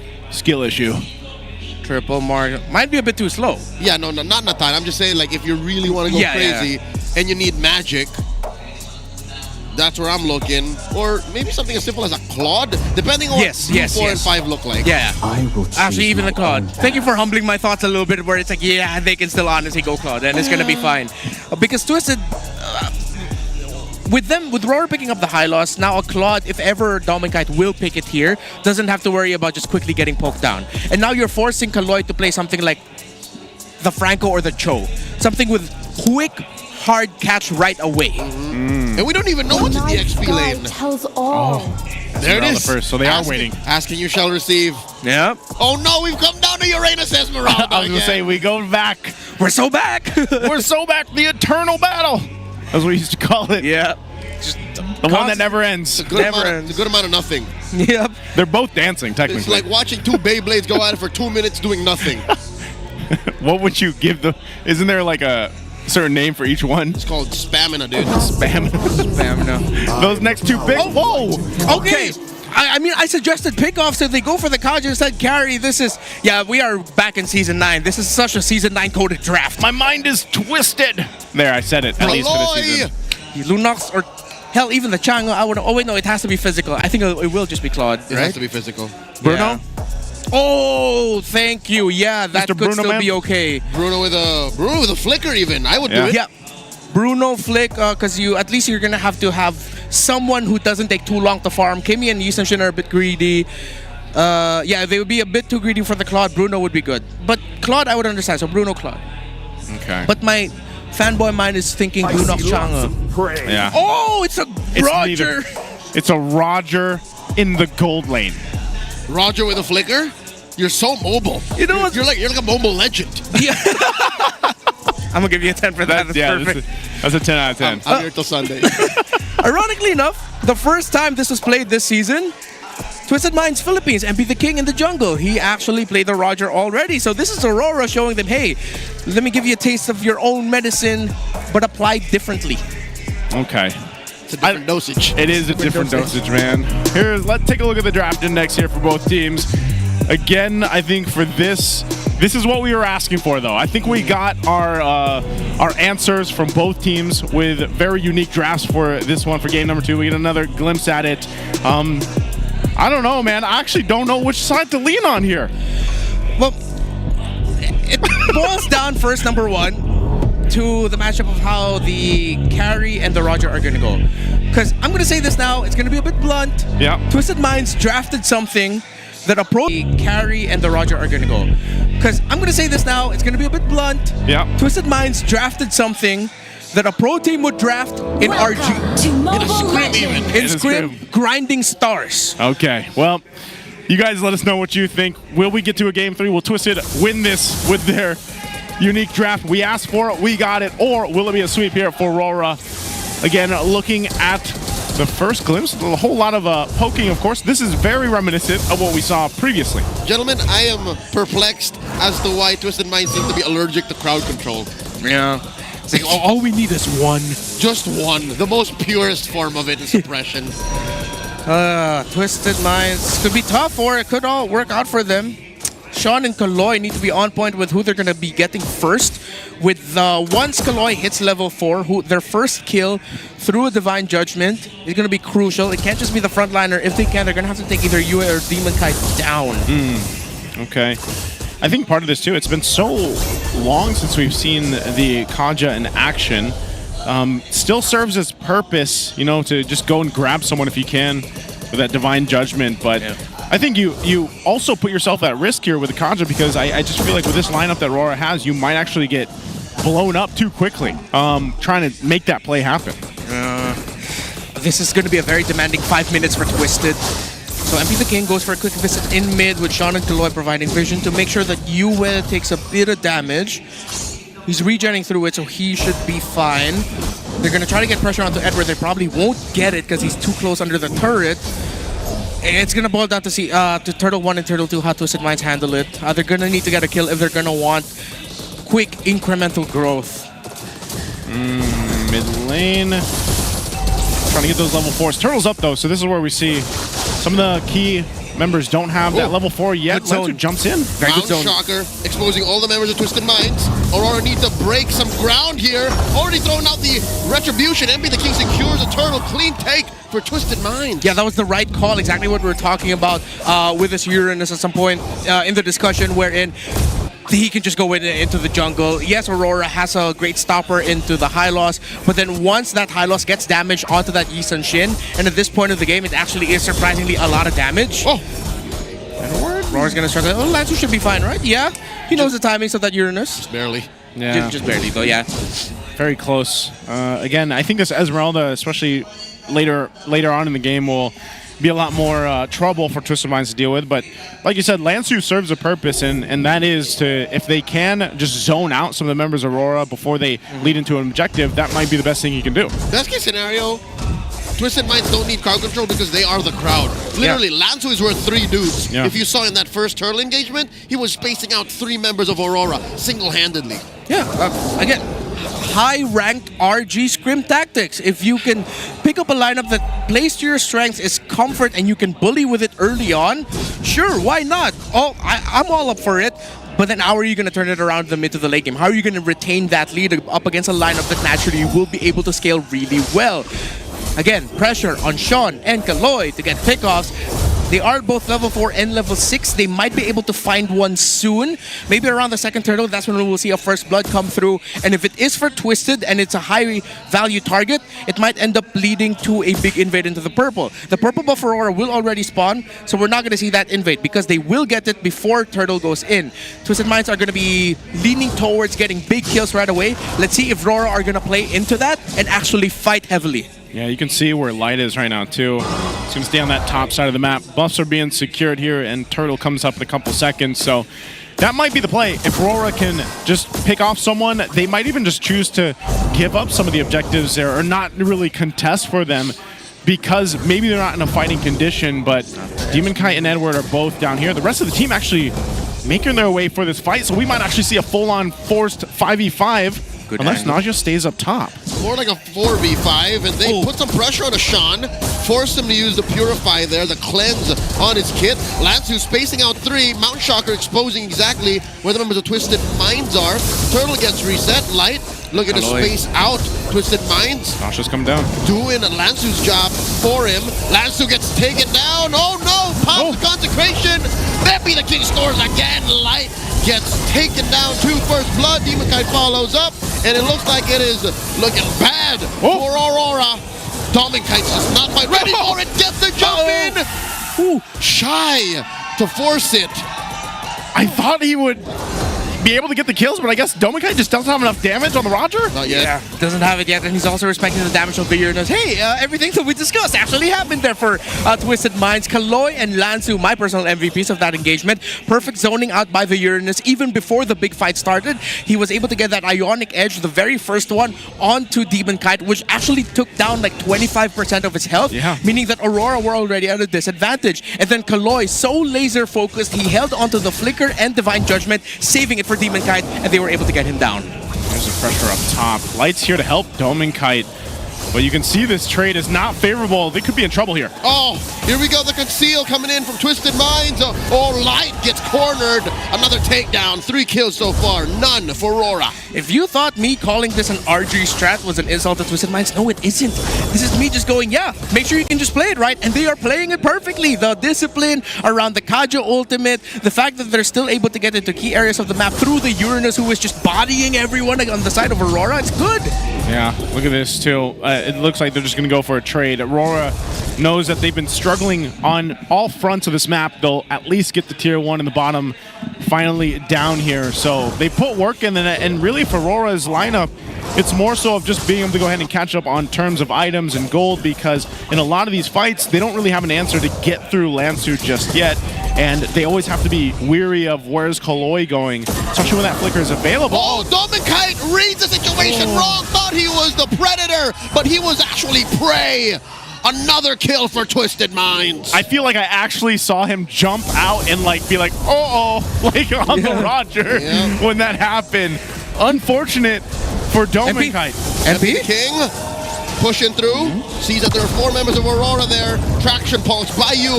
Not going to do much to contest. Turtle 3 goes over Twisted. Aurora able to secure their own orange buff, but Twisted Minds, with getting the turtle, will not be able to translate into a push in the center of the map because of the fast wave clear that Aurora has. Should still mean more control for Twisted, though. They are playing this so well. All-time hero stats for the Dominkite. Has played 4 games all throughout his career and has only won 2. Oof. Okay. He's 50-50 on this, literally. Yeah. 50-50, man. But again, you're going to need I guess some time, because we don't see the Roger too often pop up, but you know that he's going to have to go ahead and scale up. They are going to be able to get another turret, though, for RORA. So 2 on the board for them. They got a little space to work with. Twisted has also found another one, that tier 2 on the bottom side. So they are clearly having that power spike available to them. You can see they're 3.5 ahead. There's almost that 3rd item locked in here too for Nasha. So he's been on his own, farming up, and he's quite a bit ahead of Dominkite in terms of farm. Yep, Swift Trinity coming up in just a jiffy. The deep hero pool showing from Nasha, the MDL Season 5 champion. Great zone out right now by Twisted. Oracle, Dom Ice. Not too far is the lead of the carry over the Roger, considering the shielding and sustainability that Twisted Minds has through items and little bits of spell vamp here and there. He might not have enough just yet. So Aurora should be able to find a way to turn this around, but with how Twisted Minds are playing, again, they're sharp. It was a fleeting time rush, actually, for Kaloi. Yeah. No wonder he's been able to get that Divine Judgment very quickly. Yeah, great choice there. Great itemization. Twisted Minds playing around the Kajo, which we expected, especially when you drafted in for its debut pick. So in a sense, it's been working really well. I thought he would get blown up immediately after using Divine Judgment, but it doesn't happen. Look at this pressure, though, on the purple. MP, are you okay? Are you okay? Are you okay, MP? He's a smooth criminal, that one. Steals that purple. And Demonkite's still starving. Twisted Minds right now are an absolute thriller. Oh, let's keep it going. Right now, Lord is up. They're going to have to contest for this. Aurora is in position. Oh, no, that's bad. Light drops the glorious pathway. The answer, Kaloi gets popped. Traded off for Light. And look at this, Edward keeps on dancing, but he's taking too much damage. Dominkite backing up. Sean jumps onto him, dropping some damage. Some lifesteal from Dominkite. That is single-handedly canceling this Lord take. RORA contesting in their own way. In comes MP. Threatens Yue, pushes him back. Back to business here for Twisted. Taking the Lord. Oh, now it's a full-on dance. Yeah, they're going to have to... It goes for a reset. Both roamers might be up by the time they actually commit to the Lord here. Yikes. Right now, Edward keeping MP, the King, off of it. So it looks like they'll go for this. Yep. They reset, and RORA holds on. They just lacked a lot of damage, you know, in dealing with that front line of Twisted. Yeah. Light does not have the Revitalize for this one, so that might be a little edge for Twisted. However, Sean did spend his flicker too greedily earlier. And the King already with an endless battle. RORA and Twisted round 2 for Lord 1. Mount Shocker. No one is out of RORA's vision, but that time's out. Again, they have to find a way to get a false engage to try and feign this contest, because Twisted Minds, they own the map. They do. Right now with that lead, too. They'll just take their time. MP goes and grabs his buff while the rest of Twisted maintains control around that Lord, and this is the thing. Earlier on in that fight too, Nasha had most of the space to work with, and you can see the damage is really tearing through RORA, especially now that he's got that Trinity to work with. So I think this is still mostly a catch-up game. You can see Dominkite he's littled that gap just a little bit between him and Nasha, so at some point you might see that Roger come into play, but so far it really hasn't played out in some of these team fights here, where RORA really has to choose their fights and the approach on these. And Lord now half health here. I still think Twisted doesn't want to fully commit though. Natsu gets a beat onto Dominkite. Dominkite less than half health. MP the King looking to finish the job. Why? And he's knee deep into enemy territory. Assassinating Dominkite. Light looking to repair the situation. Drops the Glorious Pathway. Looking to lock in MP the King. Not going to happen. Free pick off for Twisted Mind. Get the push in mid lane as well. At first I thought MP the King was a little bit too greedy, but he read the situation perfectly actually. Looking back, RORA were not in the right position to help Dominkite and to be able to answer back right away, and that means Twisted Minds get this Lord because of the efforts of MP the King saying, I'm gonna finish off this kill onto Dominkite and I'm gonna look good while doing it. Yeah, super smooth there, and that's what the Lancelot does so well, especially in the hands of someone like MP the King, sitting at a much better game so far than what we saw previously. I mean, they're even between him right now and Demonkite, this is a matchup we see so much. Lancelot versus YSS, he's a massive lead ahead of Demonkite. So I think even at this portion of the game where you're facing down eventually a Lord push. Glorious Pathway. Light looking to punish how deep Twisted Minds have gone. Lansu put down a quarter of his health. Takes it like it's nothing. Wow. Okay, he burned the flicker then. But still, Lansu, we saw it picked up in the draft. We're like, no, not the Uranus again, but this one, it's way different this time in game 2 for Lansu. So Twisted will go ahead and get this tier 2 down. They're ready to go ahead and knock on these base turrets of Aurora. And like I was saying, I just don't know if they have enough time to build up on the items they need. MP puncturing through. Uses up the cooldown on that, gets out the old-fashioned way. Lord cracking down from bottom. The flicker, the conceal, taking down Light. One man off. MP the King looking to take down Demonkite. Does find him. Edward is down. The shutdown on MP. And the Lord still standing. 4 members of Twisted take down the base. We're going all the way. They went in and lassoed the horse. And they took out Light. And now we'll go to a game 3.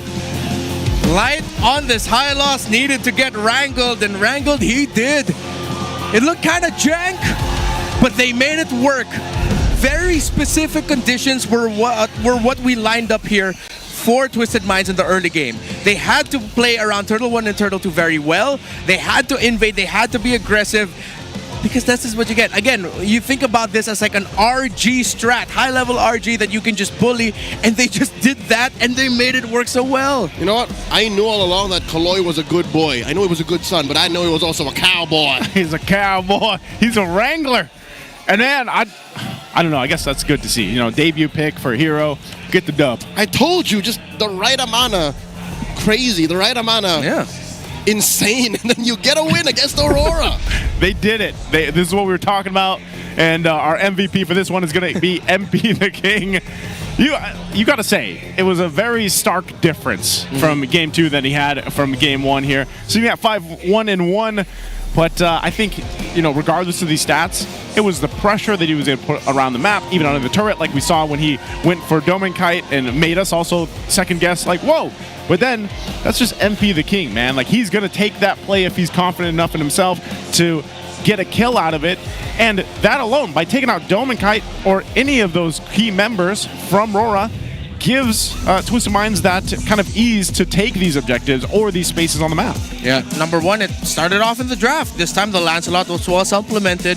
The Uranus early on actually didn't have to face off a lot of problem. He can take damage, he can just stand in front of the members of Aurora. What surprised me is he deals a lot of damage. He doesn't care whether or not he's getting pelted by Yue or Light slowly draining his health down. Suddenly, once the Uranus hits the Ionic Edge, Demonkite's forced to back off, and suddenly you're at a disadvantage. All of that space to ensure that MP the King would be able to end this with a near perfect game because he had so much time to work with. He was free to farm, and it was easy for him to win the Retribution battles. Whew. 13:08 for game 2 here.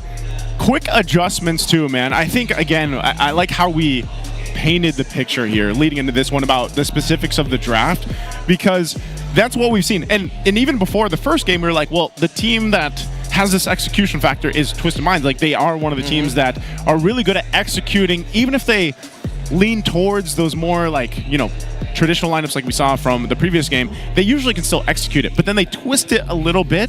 The execution here was still on point. And this is what they needed to face off one of the better teams in Season 16 at this point in Week 3. Yep. And we'll see here in the item builds, it just dawned on me. RORA's lineup is so expensive. Early on, I saw Dominkite build the Wind Talker first. I'm like, okay, so he's just gonna farm, right? But no, his next item was a Sky Piercer, and I'm like, you're pulling me in two different directions here, Domeng. What do you want to do? Farm up or kill? You can't fight and get kills with just a Wind Talker. Yeah, I think the Wind Talker plus a Sky Piercer would have worked out very well if ever for the side of RORA. They were able to extend fights a little bit longer while being able to deal a good amount of damage. But then the problem is, the one moment where we saw where it looked like, oh, it looks like Dominkite's gonna get a double kill here at the orange buff of Twisted, because two members of Twisted are low. He didn't get it because, again, he didn't have the right item, he didn't have the right damage profile just for at that moment. And RORA specifically could not stretch out the team fight long enough so that Lanzu, and I believe at that point it was MP the King, who were both really low, still had enough health so that when Dominkite saw them, he just went, no, I can't finish this off. I can't. Yeah. They were playing within Twisted Mind's small margin of error, and they needed something a little bigger, something that was like twice or thrice the size of the time they could get the kill. Yeah, and again, they could go in with a similar game plan for Game 3. Maybe bring out, I don't know if they would bring out the Kaja again, but like bring out something again that is that little bit of a twist on the draft and make it work. Because again, I think if you allow MP the King, as he's our BPI rich guy, to do his thing in the jungle, that's where we've seen, I mean, even the early conversations of this season's Twisted Minds, that was the concept of, man, MP the King, you just leave him do his thing, he's going to be able to perform. The rest of the guys all come together, play as a team, and that's what we saw here. Now, eventually, that will continue to develop into that just like super synergy that we see these teams at the top pull through. Joseph, what you're trying to say is MP is a true king. He is. Because you don't have to worry about him. He worries about you, his subjects. Let the four other dudes play well, and then MP the King will do the rest. Yeah. So, again, that goes back to the thought. Pressure onto Kaloy and Sean to be able to rotate very well in the early game and see how Lanzu can complement that and supplement that. So, I think for Twisted Minds, I've seen a pattern through them, like looking back at all their previous matches. When they're red side, they will always go through a specific thing that I will discuss a little bit more later on. Because we want to discuss this with you guys right now. If you want to be featured as the next MPL Philippines Super Fan of the Month, all you have to do is join the MPL Philippines official group, engage with the community, and let me tell you what, we keep it positive. Every day, almost, I post on this page. And what you do is you share any MPL-related news, updates, or content, and get a chance to be named as the MPLPH Super Fan of the Month. I'm still crossing fingers. I'm hoping that maybe they pick me. Do you think that's fair? What do you mean? I get exclusive interviews. You're already the super fan by being here. I work for those things, man. But we're all super fans. Are you a super fan? I'm a sad Falcons guy. That's what I am. Maybe the super fans are the friends we made along the way. Hey, you know what? Even though he's a sad Falcons guy, he's still a super fan. I'll tell you that much. And we appreciate that. Hey, Falcons are at the bottom. Falcons like to fly. And when you're at the bottom, you can only go higher. Thank you, because the moment you said Falcons at the bottom and then you paused, I was just like, is he messing with me right now? It's like, we're going to have a fist fight on desk. He's just stating facts. I'm just stating facts, and it's like, it's true, man. Like, you can only go up from here. Like, when you're at the bottom of life, you can only go up from here. Yeah. Right? Yeah. I wouldn't fight him. Don't fight him. You wouldn't want to fight me, Renmar. Hey, I bite. I know we took away the arm wrestling segment. I'll tell you what. Behind the back of the scenes, Yes? I arm wrestled Hans. And who won? You're going to have to link in bio to catch that. No, I'm joking. No, I'm joking. Do we have to shell out $5.99 a month to get that? Hey, you know what? I'll give you $3. Split it. I'll give you diamonds, right? But yeah, so let's go ahead and shift focus over to Game 3. Ahead of us, I know we've got a few minutes before we jump into the draft.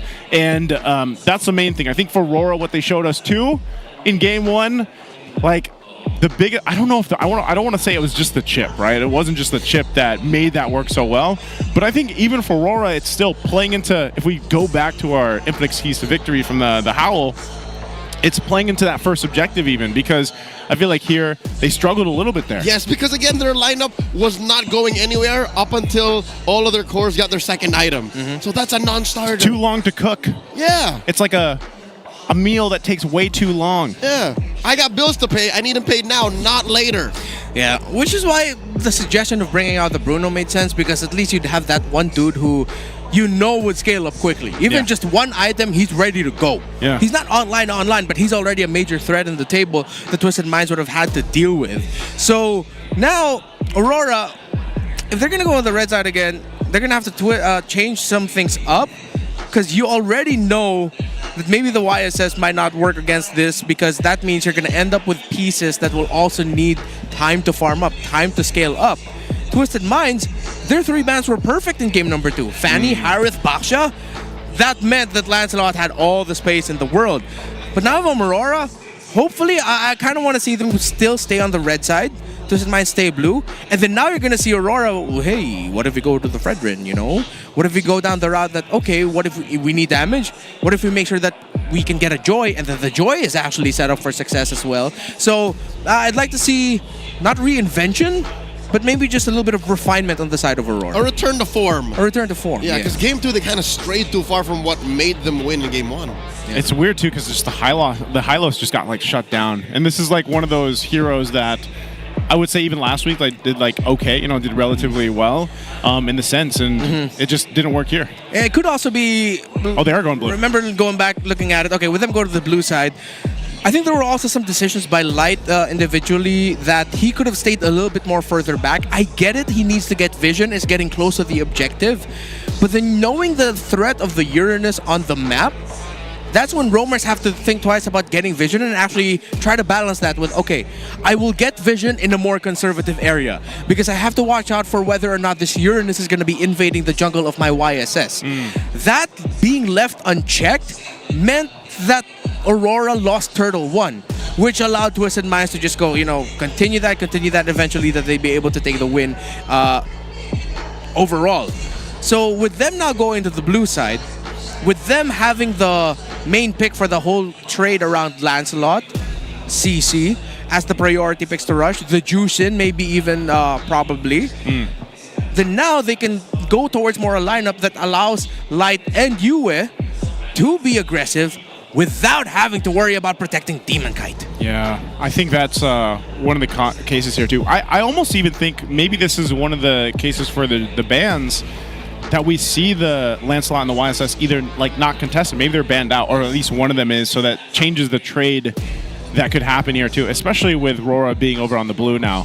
So if they build up into that idea, of course we have to wait till we do jump into the draft here, but right now we're just kind of throwing at the concepts that could happen for either of the teams, because really if you want to go ahead and start week 3 off on a good start, it'd be great for either of these teams to get that win. Of course for Twisted Minds, if they still want to hold on to that top spot in the standings right now, they definitely want to win this series. I remember them saying that they have wanted to play against, when they were asked what teams do you want to play against there, like next, or what do you want to be able to defeat? Well, all of them too, just because they're so competitive, and this is the biggest test I feel like that Twisted Minds will continue to go through in this first half of the season. And I get it. If you're going to go to an all-you-can-eat buffet, you taste all the dishes. If you're going to play in the strongest league in the world, you're going to want to look forward to facing all of these strong franchises to really test your mettle, to really prove that you belong with the big boys. And Twisted Minds, again, they've left no stone unturned. They brought out the carry Kaja combo. Yeah. What's next?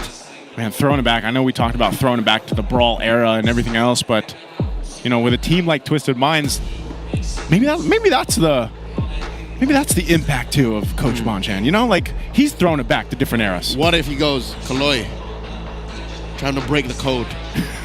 Bring out the Aspis. Oh, I would mark out so hard.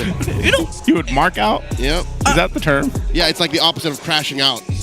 Oh, it is? You freak out because you're happy. Yeah, marking out. I've never heard that. No, you know this. Now you know this. Now I know.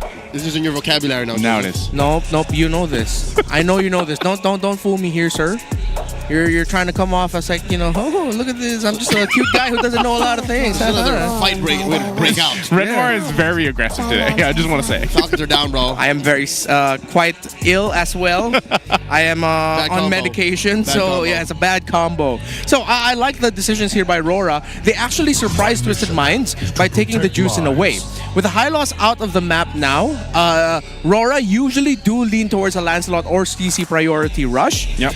With the Yisun Shin still open, I'd want to see RORA veer from that. They still might stick with a YSS priority. Or steal the Lance. Or, yeah, I didn't mention the Lancelot.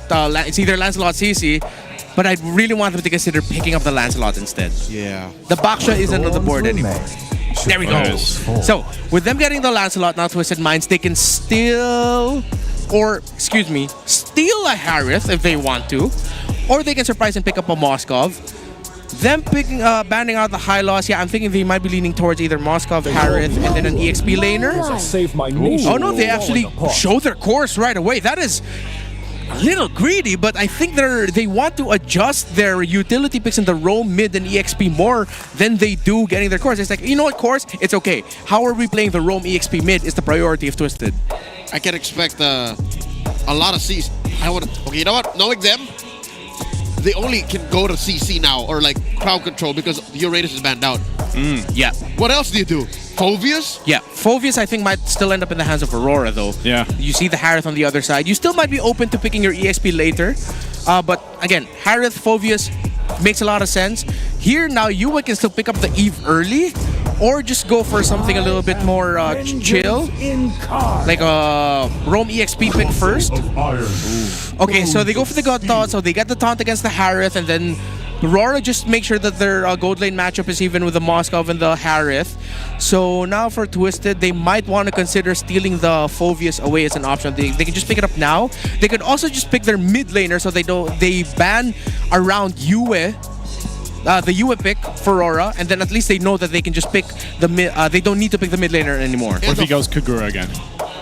I would prefer Farsa, please. Or a King. Also, no, just, Farsa. also just equally valid. Yeah. But also, they don't have to rush the Phovius anymore. Yeah. Because they can ban it. Exactly. And it also makes them not afraid of the Arlet. There it is. Sean wants another go. That's it. That's all their damage. That's it. Yeah. I think I have to accept that we are in the era of like Kagura over anyone else now at this point. Is it that good over everyone? I feel like I would still put Farsa there. Yeah, me too. But then considering that with the Moskov, Gatakacha, Lancelot, we have seen a lot of games where Farsa is still picked, despite all of that on the board, and it's like the Farsa just needs to be really smart about it, but nah. If you're Sanji, maybe Farsa first. Yeah. But most everyone else, I get it. That cleanse is so in demand. Yeah, so you can see they're also gonna. Again, what do they want to pick? Yeah. Is their plan to take, if it's not banned out, to take the Phovius so it's not picked up against the Harith? You have the Phovius or the Lapu Lapu as your main trade options right now. Although I think Aurora are leaning towards the idea of, you know what, you can take one or the other. We're still willing to pick up the Arlot. But if they ban the Phovius here, Aurora, that means they are thinking that Twisted Minds, they are already telling Twisted Minds that we want to pick the Arlot for us because, Arlot, Phovius, historically, Phovius is happy going up against the Arlot and, just play around that. So the takeaway Lights pick in the Grok, you can still match aggro of the Gatakacha with... Also, you can play pick off if you're Kaloy. You can play pick off again, but then you need a really strong EXP laner, hence the Phovius pick. Okay, well, the last ban for Twisted will be the Selena. Again, I'm not sure what RORA wants to pick up in the mid lane. Maybe it would be nice to see the Eve come through, finally. Does that work well, though, against the Kagura? Is that something that they would actually want to play into? Yeah, you're going to be forcing out an Umbrella. And that is a tough team fight to fight for Twisted if ever Aurora do pick up an Eve, considering the options we have available. I think Aurora are thinking that Twisted Minds might go for pick off something like a Cho, something like a Kaja. But then, the night here, sky tells all. I'm not gonna. Esmeralda? Are they? What are they planning here? What are they planning here? I mean, Lapu Phovius still on. They don't want an Angela Rome, do they? Uranus isn't there. There's no Angela here. I think they're both setting up for the potential Lapu Lapu Arlot Phovius trade. They might. Okay, they're Phobius. So they're blocking the Arlot, so they're saying you Lapu Lapu. Yeah. There's more. Okay, maybe that's why. Yeah, they banned out the Esmeralda because they know that they'd end up with that anyway. So Lapu Eve, I'm guessing. I don't think there's any room for surprises anymore in the RORA side. You can't suddenly shock us and go, oh look, Paquito's back. Benedetta might. Oh, Benedetta might have some weight. Not thinking about it. Because them softies over there. Yeah. Trading, you're not going to trade against the Phobius in lane. You're just trying to clear while you're getting hit by the Phobius, who's happy that he's getting his enhanced basic attack fast. You clear and run, clear and run. Yeah, clear and run. It might just be that. Hilda's still an option. So he doesn't need to go Lapu. There's a lot of choices. I still think, artillery for you. Oh, and there's a Lapu. And Kimmy. Oh, they want to play it close? Okay. Interesting. This is a return to form. Look at that. Aurora drafting very similarly to game 1. Yeah. Okay, well, we did ask for a return to form, and we are going to get it. There is a chance that Edward might go off on a quick killing spree early in this game. Not the battle talent, but, just like literally go ham. Just goes ham. I think this needs to be pick off. You can't go easy on the pick here for the roam. It can't just be like, oh, another beefy dude. It needs to be someone who goes fast, is flashy. Angela. Sure, flashy, yes. Flashy. In the sense of like, oh, nice effects. But dang, okay, this is pretty flashy, right? I mean, this is pretty good. I like the Badang. He has no good targets though. His best target is if somehow he just interrupts the movement of a Lancelot in Moscow. I feel like, but like how do you know what I mean? Like you're almost most likely to whiff. Yeah, it's like he's forcing out. It's like this Badang is like okay, let me just force out dashes. Yeah, like most likely die a lot, which is good for the Phobius. Yes. And I think at some point, wait, I can't recall who told me this, but Badang and Phobius is a scarily good combo in a lot of scrims that we've been seeing, or actually we didn't see, but that we heard. Yeah, that we heard. A lot of street happening. Yeah, Badang Phobius are a great combo in scrims leading up to season 16. Well, here we go. One last glimpse of the lineups here in the series for Game 3. It comes down to this one. Who will it be? Will it be Twisted Minds to go ahead and keep up at the top of the standings, or will we see RORA get one under the belt here in Game 3? You guys can let us know in the comments who you think it's going to be. Is going to be Twisted Minds or RORA? We jump into the land of Dawn for this one. And once again, we've asked for it through the drafts leading into it. I would say we got it for this one. Now, looking into it in the early game, that's where things have started in the case where, if Twisted Minds can get an early rotation going, that's going to work for their lineup here. I think typically of the red side, we're going to see Twisted Minds go into an invade. But since Light and Yue were aggressive with their trading at the center of the map, Light was able to make the most out of the concussive blast. We might not see the... Yeah, we're not going to see the Golem invade after the Slitho Wander, potentially, but that's usually one of the MOs of Twisted Minds when they're on the red side. So for RORA...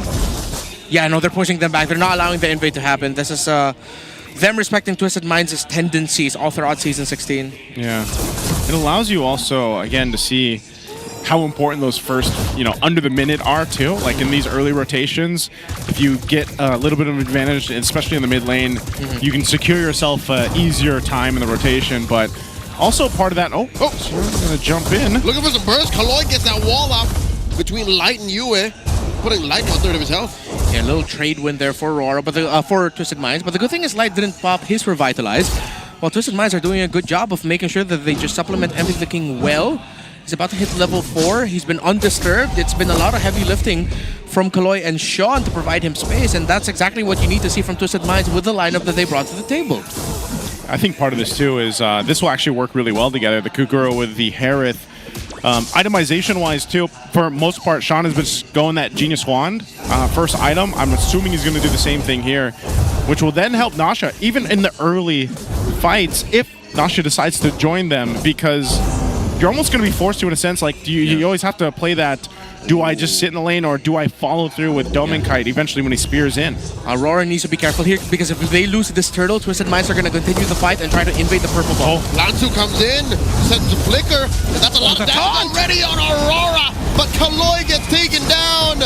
The stun, Yue gets the takedown as well. Demon Kite takes the turtle. AOG, MP the King gets cut. It's all Aurora.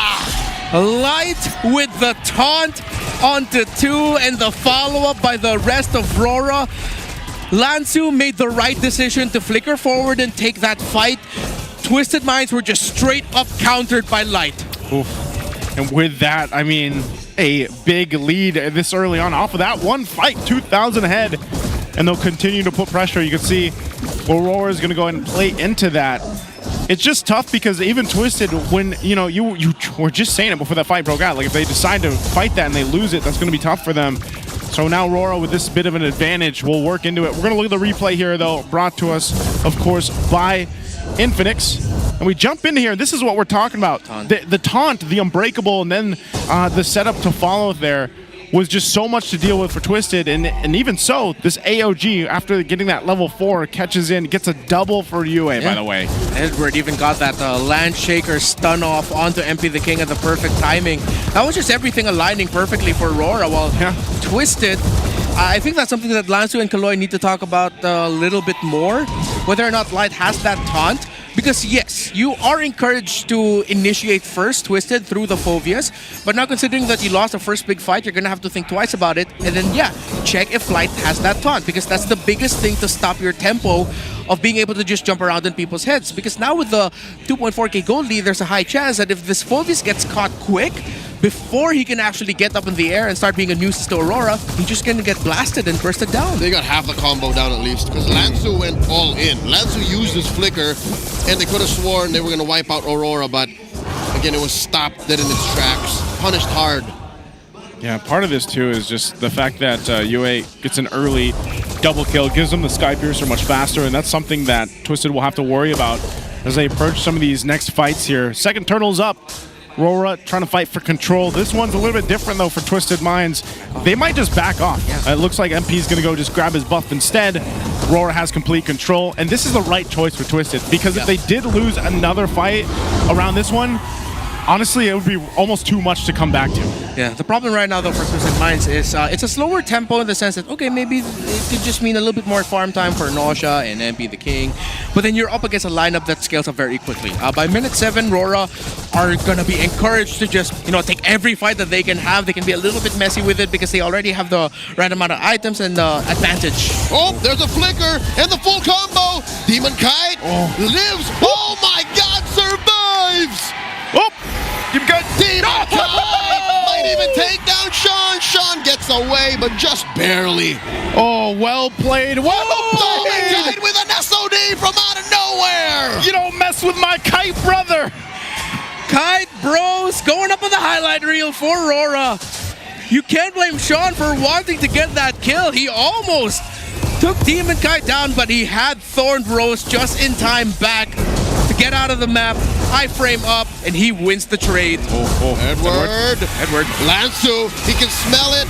Edward dashing out of range. Lansu uses the flicker. Greedy. Fails to get the kill, and now here comes Demon Kite UA to punish. Gets that Infernal Pursuit on, but there might be too much damage. Lansu does not want to go in, and in comes the combo. Demon Kite survives again. Cheating death. How many times is he going to do this? On the Lancelot, they bought so much time in a push-down bot. Oh man, the smiling demon who cheated death twice. That's gonna go into every Clippers highlight reel for week 3, day 1. The Undying. Yeah, get to be in clips. The Undying Demon Kite right now, man. Again, this is why the Lancelot's so good. Gives you maybe a little bit too good, actually. You can call him the unkillable Demon King. That's why I said the Undying, man. I don't think we can. No.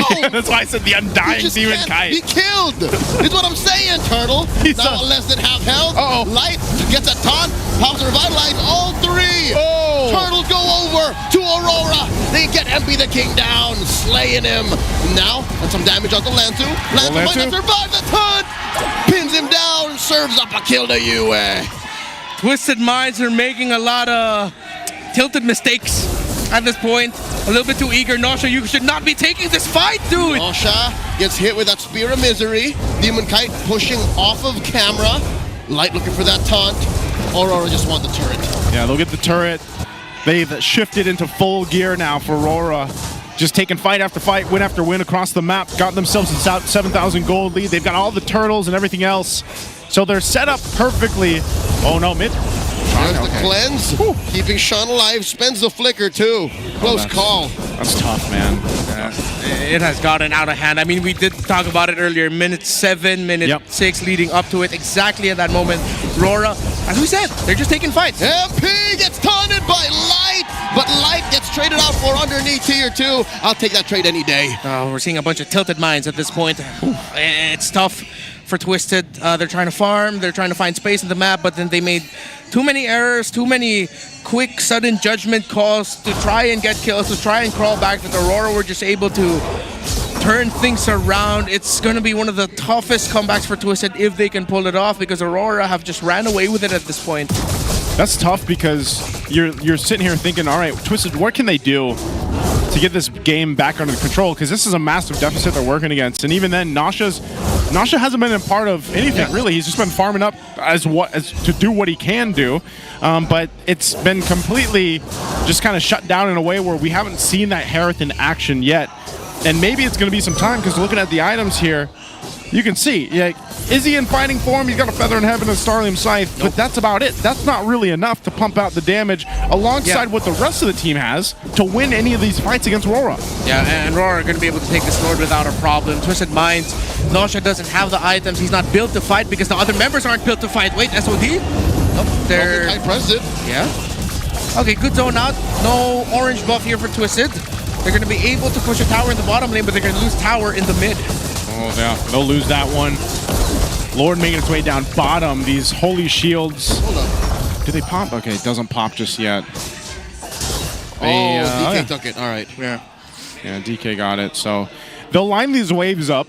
With this kind of lead, RORA can definitely go ahead and push into these base turrets. I think that's where we have to look at what's the probability here for Twisted Minds to actually defend against this massive deficit in terms of itemization. Are they actually able to hold on with this kind of lineup here? You might be able to, considering that RORA will want to take the best case scenario as possible when it comes to sieges. They don't often lose siege battles quickly for the opposing team to turn it around. So they're probably going to try and take down as much turrets as they can, but they're not going to try to end it just yet. If they do, that's because they were able to cash off someone on the side of Twisted who was overextending like this. Demon Kite going hunting. Flushing Kaloy out of that brush, and they isolate him, delaying his recall, with the Lord making it all the way to the turret, putting it at about half health. Yeah, he's still staying down there, Kaloy. He might look for his own entry here on the backside. AOG by Light catches 2, forcing that seven forcing to purify out of Nosha, and here comes that big combo. Light gets compromised, it's taken down. Kaloy answers back in kind. Oh, I stand corrected. RORA slipped there a little bit. Light was a little bit too eager with that AOG. They forced a flicker out of Edward. And I thought that Aurora would have considered the possibility that Kaloy wouldn't need to recall home. Yeah. He just stopped his recall, walked back to where he came from, was able to catch Yua, which forced RORA to just scramble. They're gonna have to respect the capability of Twisted Minds to make a comeback. Again, it's gonna take a long time. It's a 10,000 gold lead. Aurora are getting closer to the 40,000 threshold, while RORA haven't crossed the 10,000 yet. That usually means Twisted Minds have a massive item and damage and defense disadvantage that Aurora can just throw bodies at. One of the main reasons why that happened is they were fighting under an inhibitor. There's a lot of free damage from Twisted Minds base that led to that overextension. But wait, Edward do they want to fight have this? the ult here. Oh, preempt! MP the King's Traceless taking him down. Free pickle for Aurora. Man, Light jumped in. I was like, all right, PAOGs. But then they knew that they could catch up to MP the King off of that. So this might have just given them the angle to push into some of these base turrets here, knowing that Twisted is down one member. Mad zoning. Sean looking to clear some bodies, dealing a lot of damage to Aurora, but Aurora's not having any of it. Kaloy with just 2 or 3 basic attacks from Doming Kite gets put down a peg. Yeah, Sean doesn't have enough damage. Nosha built the Holy Crystal, but at this point it's still not going to be enough. Too massive is the lead of Aurora. Not impossible, but again, way too difficult for Twisted to make a comeback. Hail Mary? SOD maybe? No, wait, no. Doming Kite is the one with the SOD, so they're not, It's just it's more or less the same, man. You got to make a play. You got to make a miracle play happen. That was devious. What Aurora overcommitted to at the bottom lane was setting up for a free lord. Anyways, they catch one. Again, it's MP. Sir, you did not need to be there at that moment. You saw the opposing team just got the Lord. The Lord which spawned on the side of where your orange buff was. I think Twisted Minds have crumbled here, yes. I think you were right earlier, man. They're tilted. Should have. No, he didn't even click it. Yeah. He was just blindsided. He was tunnel vision to take in his buff. Again, I agree with Renmar. You don't have to be there, you know? Yeah, this is going to be... Could be it. Could be. I think this is going to be the last siege. Slow push up top. They're going to let the minion waves push the top and the middle minion wave. Yep. They don't need to go fast with it. They're going to let bottom push first. They're going to fight through there. Minions will come in through mid. Top side's going to come in. Endable here for RORA. There we go. Marching in the base with the Lord. Twisted on the defense. That's the Ionic Pulse thrown out. Traction towards them, forcing Nosha to drop that Zaman Force. And they clear out that mid lane inhibitor. Top up next, Aurora, about 15,000 gold up. Literally fighting against Twisted Minds, who seem to be stuck in the Silver Age. They're facing off swords with RPG. Next up is the base. AOG full combo. They're trying to clear him out, but the base is in jeopardy. Down goes FB the King, and the base follows next. Aurora take the series. Mr. Consistent jumps in like the bravest fighter he is and sets things up to end the game there. The perfect combination between the Lapu Lapu and Gato Kacha, and it just crumbled for Twisted Minds real quick as Aurora locked in. Says GG, we win, and we're gonna continue our roll. Whew. Fantastic game here.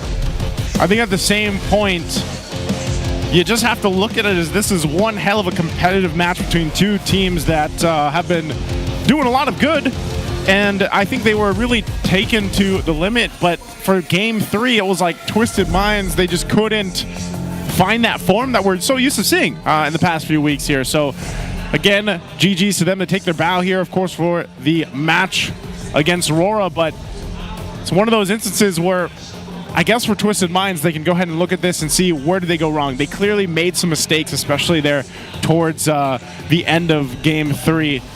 And we'll see how they adjust. But congratulations, Aurora. We're going to be throwing it on stage with our hosts, Hans and Odin, to go ahead and hear for our winner's interview.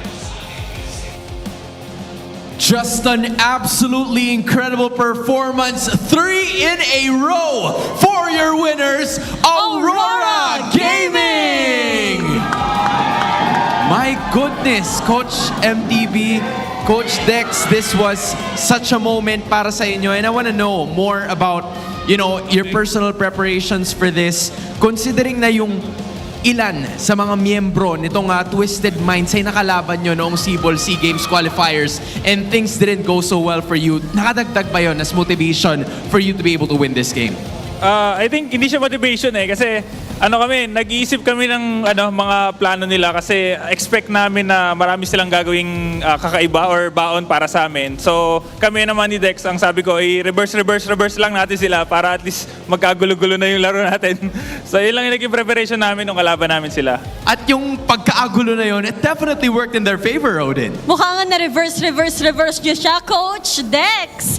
As someone na player turned coach, meron kaming gustong itanong na balikan natin yung brawl meta, brawl era rather, nung seasons 1 to 3. Ano ba yung mga natutunan mo as a player noon na kaya natin or makikita natin na nabago ngayong era? Nung panahon kasi naglalaro ko, wala pa kasi talagang dedicated coach sa mga team namin. So, naglalaro lang kami kung ano yung na-experience namin sa rank game, hindi rin uso yung scrims. So, dati talagang brawl meta siya. Hindi kami tumitingin sa objectives, talagang patayan lang.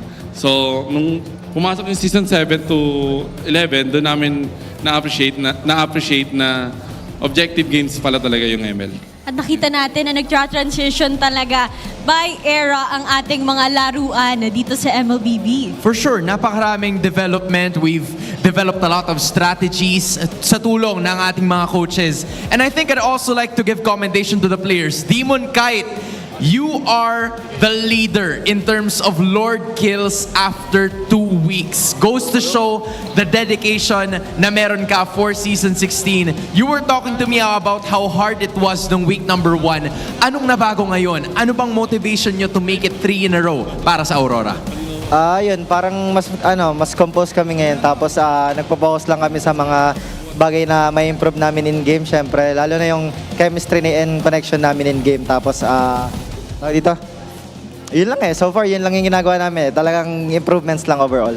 What's important is they know what they need to work on, and they worked on that right now. At syempre, nabanggit mo na din ng chemistry, which is, I think, nakikita na rin natin with your newest addition na si Light.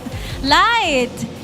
So far, from weeks 1, 2, and now 3, nakita ka namin na naglabas ng mga heroes. 6 pa lamang ang naililista namin. Ano pa ba yung mga aabangan namin from you? Di ko alam kung ito na ba gamit ni Coach, yun ang gagamitin ko. So, reverse lang din nila. Uy, oo nga. Di ba, Coach, nung tumayo ka sa Turkey, parang may atlas kaming nakita. Makakita ba kami ng ganun later on? Mas marami pa doon. Higit pa doon yung makikita nyo kay Light. Mas marami pa, and I am definitely excited for what is about to happen. Once again, your winners, Aurora Gaming! What a performance from the Northern Lights, and just like what their fans have mentioned, they are seizing the win for the 3rd straight win. We're so excited to see kung ano pa nga ba ang hinahanda nila dahil sabi nga ng mga coaches, depende sa mga nakakalaban nila ang kanilang paghanda. Nothing but the top ang kanilang inaasam. But now, we're gonna toss it back to our casters. Thank you so much, Hans. Odin, again, congratulations to RORA there. Great to hear from them. Great to hear from the coaches. And also, again, they all want to go ahead and aim for the top spot here. Obviously, they've had some things to work on, but I would say RORA's looking pretty good here. Yeah, I like how they were able to ask Coach Dexter, of course, with his past, being able to play a lot during the Brawl era over league, and that he acknowledged, at that point, we were just, whatever we played, man. And he sort of got like a bit of a flashback to that because of the lineup that they faced in game number 2. Game number 3, on the other hand, though, well, Edward, yes, he did get that massive setup to seal the deal, but he was a menace on this Lapu-Lapu. It was between the EXP, Lapu-Lapu, and the Phovius. Whoever had the bigger impact wins the series for the team. Even World Championship coach, who recently just got brought up to become an analyst, Coach Tic Tac of Team Liquid PH, throw back to Edward and say, yeah, he's one of the best Lapu-Lapus in the world. I'm not surprised that they allowed for this in the draft, because that's what that Esmeralda ban was for. It's a stroke of genius what Aurora did and said, yeah, y'all can have the Phovius. We know what we're getting into. Blue 4 and 5. Yeah, it just worked so well. Again, there was a lot of these moments in these team fights too, where just this capability from Demon Kite is what continue to build up that snowball that they started early on, and it was almost in a form of Twisted Minds being like, we almost have to force these situations. Like, we have to force something to happen here, because they knew with their lineup and the pacing that things were going, it would, if they weren't proactive, then they would have even got further behind. But it was crazy because they already did. There was like 13,000 gold difference by the end of the game, and it was just RORA really playing all in tune here in this game 3. Yeah, I think, yes, Twisted Minds hasn't had like the 100% perfect record. They have dropped games, but this seems to be a little sickness of Twisted. If something goes terribly wrong around Turtle 1 to 3 in that time frame, it seems like they don't have it in them to mount that comeback. That it feels like if this wasn't the only time this season we're watching it, I'm like, what's happening? How come they're going to places they're not supposed to be? They're slipping. They're tilted. And what's more, if you want to be the best of the best and beat the best of the best in this league, you have to learn how to pivot even in the late game. Yeah. Sure, you lose, you slip up. One might even say you tilt in the early game. Yeah. But if you can crawl back at the 18-minute, 19-minute mark, then you're still on the way to winning the game. You haven't seen Twisted Minds do that just yet. Maybe they haven't learned their ways. I'm surprised because we haven't seen too many games yet get to that point where it's like that later game, and you get to that 20+ minute mark here. Which one might argue is RORA's weakness. It might be. How cool would it have been if Twisted Minds did that? Yeah. Twisted Minds did have that one pick for them that was able to turn things around in their, I can't recall who they were facing up against. Oh, there we go, Omega. When it was a SOD from Nausea coming from Lansu Uranus Flicker second skill to turn things around a la Innocent style in Malaysia up against CFU in the matchup SRG versus CFU in M6. But they just couldn't do it here because, again, they couldn't find that window of time because with them slipping up, MP the King, Lansu, Kaloy being in the wrong spots at the wrong times, Nausea didn't have the time. It's like, I feel like there were times where Nausea was like, yo guys, can you just chill out a bit? Let me be able to Salmon Force, you know? Yeah, I know we're up against a Moscow, but I should be okay here. But then with the rest of the team falling so behind in items, Nausea could not get the ball rolling, man. Yeah, and it's unfortunate because I feel like that was in some of the cases here where they did have the losses. That's where, you know, they weren't able to get Nausea where he's been before, you know, in weeks past here. So you can see it though. Dominkite especially, again, it was great to see that interaction where he was able to go ahead and save or keep alive or get the kill after they were trying to get Demon Kite. So the Kite brothers still strong synergy there, and BPI Rich Guy as well. 846 on the GPM, 11,561 gold. But that's the thing that Dominkite does. I think he's always been one of these focuses in the gold lane for RORA, where he's able to make big plays or just be there at the right time for the Mozkov, for example, or the Harith like we talked about. So still great gameplay here. Yeah, for Twisted Minds, I want to see them evolve past being a team really known for just taking control of the game by turtle 1 to 3 and then just running away with it. I want to see evolution, their next steps. Again, still one of the best teams in the league, undeniably. They were dominating in that game number 2, but that's because they dominated. We need to see them grow past the team who is known for dominating right out of the gate. It's really that limit test for them, I feel like, for Twisted Minds. But before we talk more here, closing this out, we're going to throw it over to the Infinix mic check to see how this winning moment sounded for RORA. Ligar, please. Ton ka dalawa. Mamatay, bubis. Bus na kaguya. Kahit yung turn nila. Mapapas mo ito. Pure yata ito. Ligar, kagara boy. Pure. Maparation. Go. Nice, may tap tayo. May tap. Go si Lansu. Pwede tayo mag-base lang. Sama. Ready, ward. Nag-console na pa. Tigil. Uli ko Lansu. If I were the Lancelot and I was found in that position, I would not be as chill as Demon Kite was. Literally, I would be just pure panic. Over there, in the end though, it was also chill from Edward. His exact call was, look at me. Yeah. He said that in Tagalog. He said, tingin sa akin. Look at me. And then he just brings down the 4-man stun. Light follows up. Mind blowing. That was cool. That was really cool. This is the synergies that we've been looking for, you know, from team to team. But Light being the new addition here for RORA, I feel like has really fit into this. But this is what we expected because these guys played together before in the past, before Light, ventured off into the world. But now it seems like they have just synced up really well. Maybe they've hit a little bit of bumps at the start of the season, but they've clearly figured it out here. I love to see it. I know you guys did too. It was great to have 3-game series here for our first opening match of the week. Hopefully we get many more matches like this. It's been us, the Wee Bear Bros. We're going to throw it over to the Howl before we close out our first match. We still have a second match later, so we'll see you after this.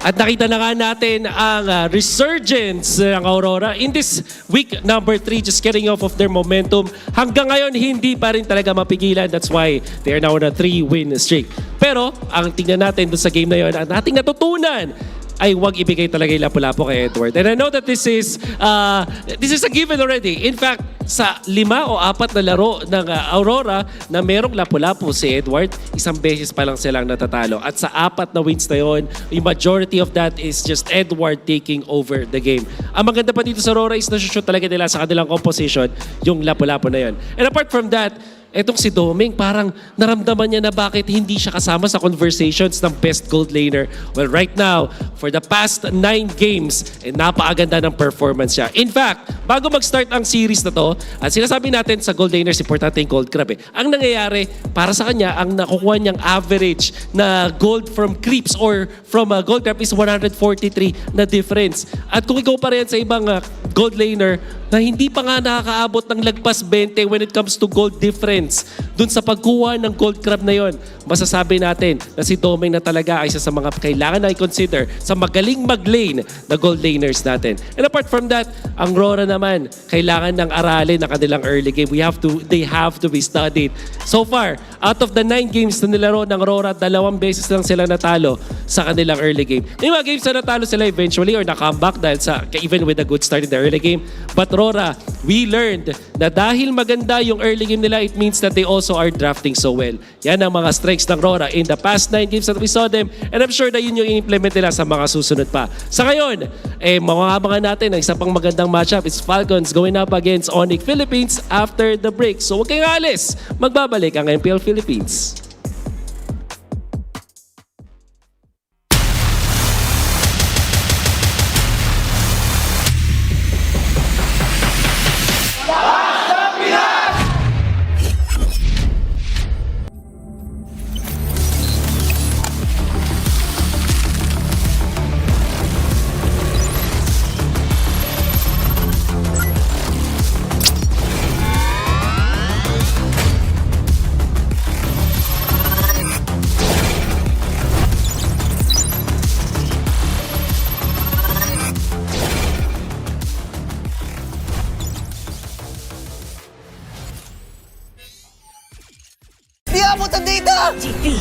GG bro!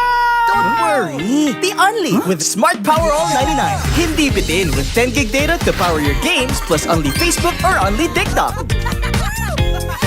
Load now!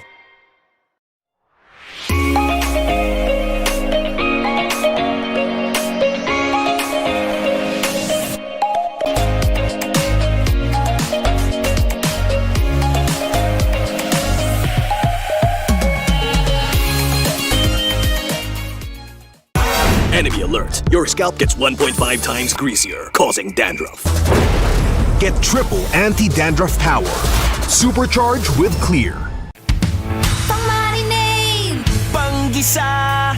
Pampasarap! Ang daming ititimpla! Luto mo yan with Knorr Liquid Seasoning. Mula luto tong plato, sarap panalo! Luto tong plato, sarap panalo! Luto tong plato, sarap panalo! Luto tong plato, panalo ang luto mo!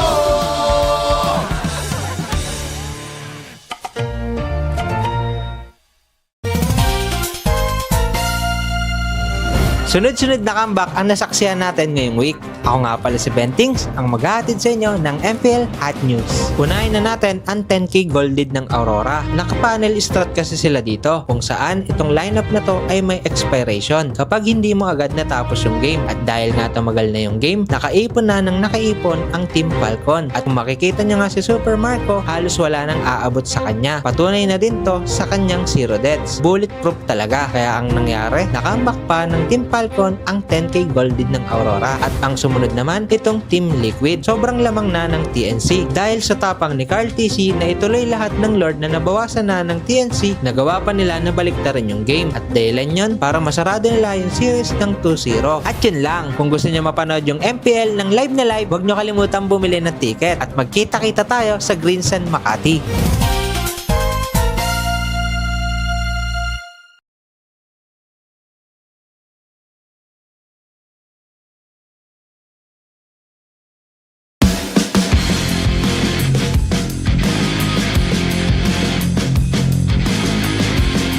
Hello Super Fans! Episode 2 na tayo ng ating Meta Pro at syempre kasama natin si Edward dahil siya ang magbibigay sa atin ng tips, hindi ako. Uy! Ganun ang Meta Pro. Yun pala. Oo, mamimit ang Pro tapos magbibigay ka ng Meta. Paano? Umpisa natin. Sige, bigay example para mabilis. Sige, ganito muna. Sa mga nagdaang panahon, matagal ka na, naka 500 games ka eh. Ano yung pinakatumatak sa'yo ng Meta? Siyempre yung pakita Bene. Pakita Bene. Season 7. Ube. Oo, Ube Strat. Ube Strat. Okay. Ano yung mga pinaka-nadalian mo or nahirapan? Nadalian mo Nadalian sa meta na Season 8, Pakito Bene pa rin. Oo, parang yun yung naging pick ko nun eh. Pakito Bene, Esmura. Parang ngayon, balik. Yung mga nahihirapan ka naman, yung ano, bad trip, sana matapos na tong meta na to. Yung ano, Season 14, ay 13-14 ba yun? Yung tag. Gatot din! Gatot din, alam mo na. Yung walang ayos, gatot. Basta tayo doon, mabagal. Walang ginagawa, no? Wala masyadong pinipindot. Tawa ko lang. Masaktan dun. Sorry. Mabagal. Hindi yun. Okay, pangalawang tanong, Edward. Kung gagawa ka ng sarili mong meta, kunwari, ikaw may-ari ng inlet. Anong gusto mong meta? As a whole ba na team or sa akin lang na XP-Link? Okay, full team na. Sino ang hero yun? Bigyan kita idea. Okay, sige. Si Kelra, all assassin daw. Bakit yun? Bakit? Ano sa'yo? Sa akin, tatlong fighter, dalawang mage. Dalawang mage. Ano yun? Rambulan meta. Rambulan meta. Rambulan yun, rambulan yun. Kagulo yun. Bahala na sila kung ano yun. Mag-isip. Okay, Edward. Sa mga nagdaan season, sino sa tingin mo yung player or team na sobrang bilis mag-adapt sa meta bukod sa Aurora? Hindi ko agad ko eh. Bawal yun. Bias ka nun. Bias ba ka nun? Okay, siguro sa team na lang. Yung ONIC or TL. Kasi? Pagod sila. Mabilis. Okay lang. Okay lang. Okay lang. Masaya nga yung masaya eh. At syempre, ngayon lang to, may special guest tayo. Yun yun. Galing sa Super Fans. Syempre, Super Aurora Fans. mismo. Uy. Welcome na natin si Miss Sino Pia. yun? Hello po. Congrats dahil ikaw yung napili na makausap si Edward na ating prof ngayon. Syempre, karapatan ka. Bibigyan kita ng karapatan na magtanong ng 3 tanong para kay Edward. Sige nga. Ano yung golden rule mo bilang Legend Zero and to remain Mr. Consistent? Golden rule. Grabe. Hirap ng tanong na yun. Anong maganda sagot doon? Ayan. Para sa akin, disiplina lang talaga. Doon lumalabas na yung pagiging consistent doon kapag disiplinado ka sa ginagawa mo sa everyday life mo. And ayan. Okay. Pangalawang tanong, Pia. Anong pangalawang tanong na gusto mo itanong kay Ed? Curious ako kung ano yung ginagawa niya kapag yung enemy team is parang lahat ng hero pool niya at that meta is binaban nila. Edward, ano daw nasa isip mo or ginagawa mo? Semi-proud kasi, ayun, at some point, ako yung nakikita nilang threat or nire-respect nila yung hero ko. Siyempre, nakakaano yun. Kasi nakaka-proud ng mina-mindset ko lang na kaya kong gamitin lahat ng hero or kahit banan nila ako, kaya kong gamitin at anytime, kahit wala akong practice. Ganun lang. Pangatlong tanong, Pia? How do you make yourself adapt and be adept sa bagong heroes? Adapt sa meta, yung parang magigets siya, tapos nagiging proficient kapag sa hero na yun. Gumagaling ka sa hero na yun. Next question lang. Next question, pwede bang skip? Okay na ba Tagalog? Tagalog yun lang. Yung sa meta, di ba, like mag-shift ganun.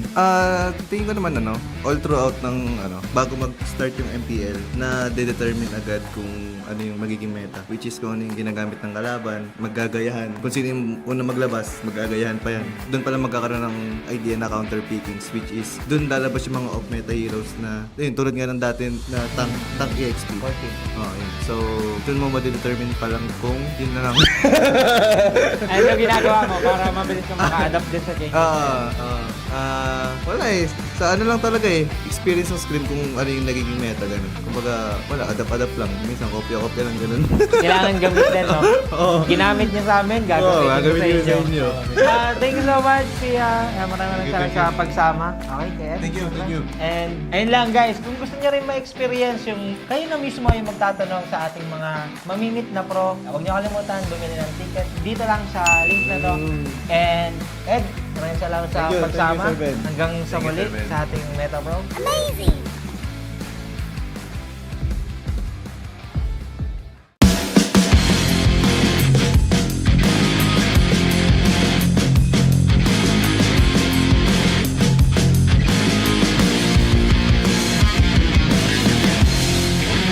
Hello Hello Super Fans! Ako nga pala si Bentings, pero hindi ako ang magbibigay sa inyo ng tips, kundi ang ating mga pro. At syempre, dito lang yan sa Meta Pro. Makakasama nga natin dito ang ating gold standard na si Kelra. Hello guys! At syempre, bago tayo mag-start, ang ibig sabihin nga pala ng Meta Pro, mamimit na natin yung mga pro at magbibigay pa sila ng mga meta tips. Ang unang tanong, Kelra, sa mga dumaang meta, ano yung mga pinaka nagustuhan mo at mga hindi mo nagustuhan? Sa lahat pa no? Pinaka gusto ko yung mage. Yung mga Alice yun. Alice, Golok, Sari, Parsa, Kagura. Kasi masaya gamitin yan, tapos mas may mechanics yan kesa sa mga marksman. Ang pinaka di ko naman nagustuhan is, parang wala naman akong di nagustuhan. Parang lahat gusto ko, gusto kong fighter. Nakapag-preya ka. Nakapag-preya, nagro-ruby. Kung i-rate mo na lang from 1 to 3, ano doon? Mage, top 1. Marksman, tas fighter. Marksman pa rin talaga. Oh, tas fighter. Kel, pangalawang tanong, kung gagawa ka ng sarili mong meta, ano yung gagawin mong meta? Tapos, ano yung itatawag mo? Ano siguro? Assassin. All assassin? Hindi, balik lang assassin meta. Assassin meta na lang. Oo, yung parang last season. Tapos tatawagin mo siyang Kel Assassin. Kel Assassin.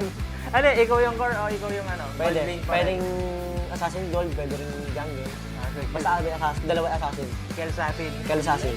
Okay, good siya, good siya. Pangatlong tanong, Kel. Isa kayo sa pinakamagaling mag-team fight. Ano yung mabibigay mo sa kanilang tips na para mag-success sa isang team fight? Siguro ano lang, yung proper comms and proper targeting sa team fight. Ayun lang kasi yung talagang ano namin ginagawa namin. Pero pag nagawa yung simple na yun, talagang malaking sobrang manalo sa team. simple pero sobrang laki ng impact sa team fight. Ang next na tanong natin, ano naman ang mabibigay mo sa mga nanonood sa ating mga gold laner? Kahit yung pang RG na tips lang na mapapakinabangan nila. Siguro sa mabibigay ko sa mga pang RG na tips, unang-una, wag kayo, lalo na pag solo kayo, wag kayong matitilt. Kailangan enjoy nyo lang yung game kasi kaya nga game, ini-enjoy, di ba? Enjoy nyo lang game, tapos siguro sa in-game naman, kailangan nyo maging patience kasi kailangan nyo mag-farm, lalo na gold game kayo. Kailangan nyo ng pera para makasama sa team fight and mapanalo yung team fight. Ayun, napakaganda nun. Madami kasi sumasama agad sa team fight, tapos nauuna pa sa mga tank. Mga una pa, Kaya no-disaster sila, no? Ayun ang pinakaiwasan dapat. Pag sumama ka sa team fight, huwag ka mauuna. Kasi once na sumama ka, tapos nagpaparm yung kabilang gold game, bosset ka nun. Lugi ka sa gold. Lugi ka sa gold. Napakagandang tip from gold standard. Ang next na tanong, Kel, sinong team or player yung feeling mo napakabilis umadapt sa meta o kaya sa mga hero na bago? Sino sa tingin mo? Yung previous season siguro yung TL. Tapos sa player naman, si Carl. Si Carl kasi di ba, UT jungle talaga siya. Tapos nag-assassin, isang season lumipas. Pero yung season na natalo sila nung assassin meta nung season 14, maganda pa rin yung performance ng assassin niya doon. Pero kahit na UT siya, di ba utility talaga siya nakita? Parang utility, mga friend. Doon siya. Kasi matagal, hindi, sikat na siya sa assassin, mga Lance. Pero di ba matagal siya hindi assassin? Kasi napahinga. Naging utility ng sobrang tagal na season, sobrang habang season. Tapos nung nag-assassin, parang nandun pa rin talaga yung premium sa assassin. Isang beses lang natalo yung assassin meta nila, tapos wala na tuloy-tuloy na. Tuloy-tuloy na. Champion na. Champion na ngayon. Kyle, the GOAT. Taste of MLBB. Okay guys, next naman, may bubunutin dito sa Kelra. Ano to guys, mga player din to. Tapos, isasabihin mo Kel kung ano ba yung weakness or strength ng player na mabubunot natin. Start na natin. Ikaw na bumunot. Di ako na. Sige. Isa muna na. Isa. Wala makuha. Super Yoshi. Roam siya, Roam. Omega. Siguro yung strength niya, magaling siya manghuli. Ang weakness niya lang siguro, pag may time na nanguhuli siya, wala siyang kasama. Yung magaling siya manghuli, pero madalas walang follow-up. Timing na lang.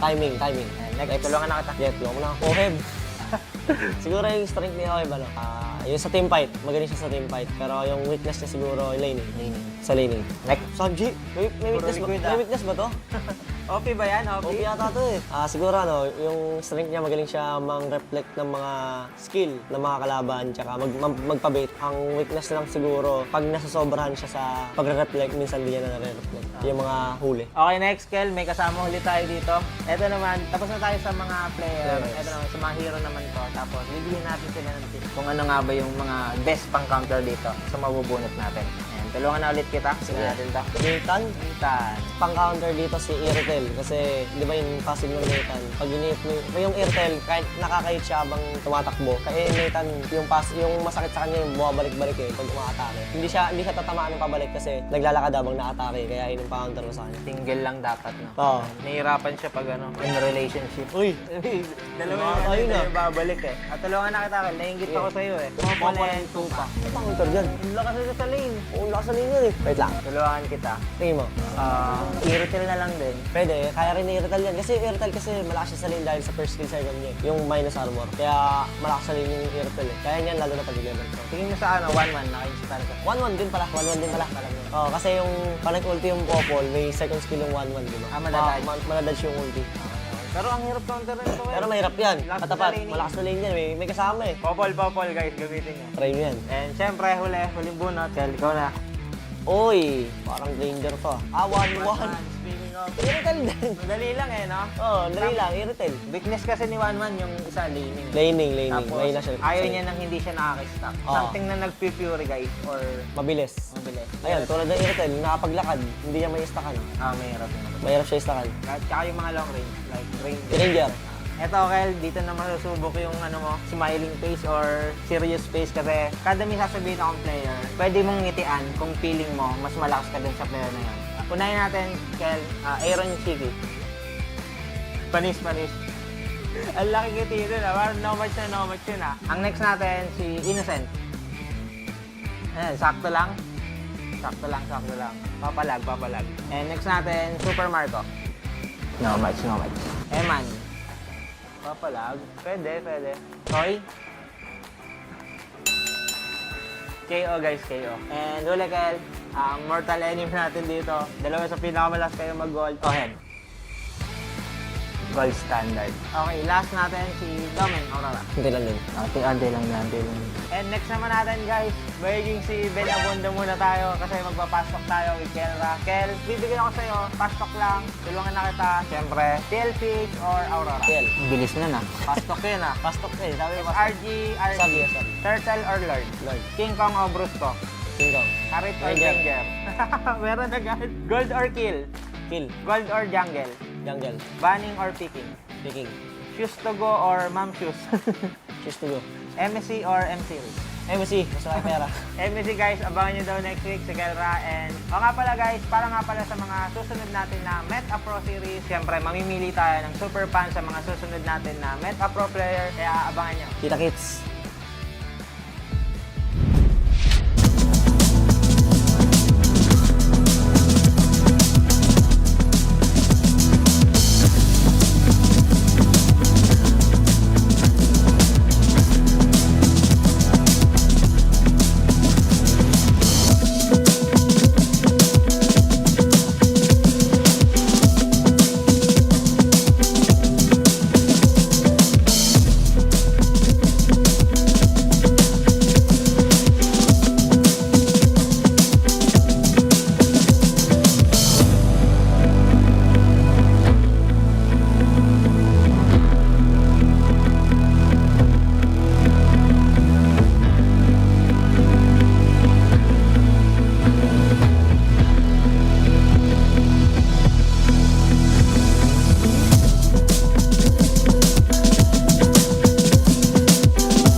Malakas, Pilipinas, malakas, Face the golden sun and repping for the 3 stars. Look at us, to the top, no ifs, no buts. Winning any game, para to sa PIN na yes.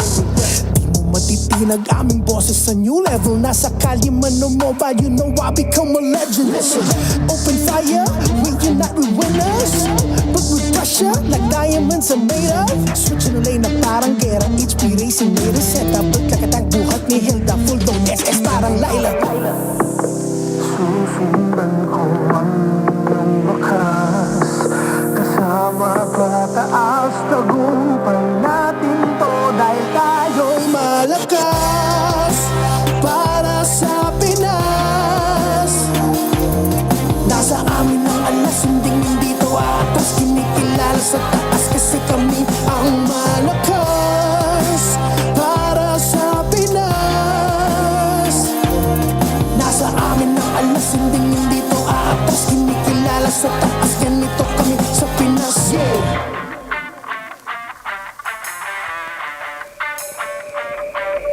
Laging MVP, no surrender, no retreat. Pag nagsama-sama, just imagine what we can achieve.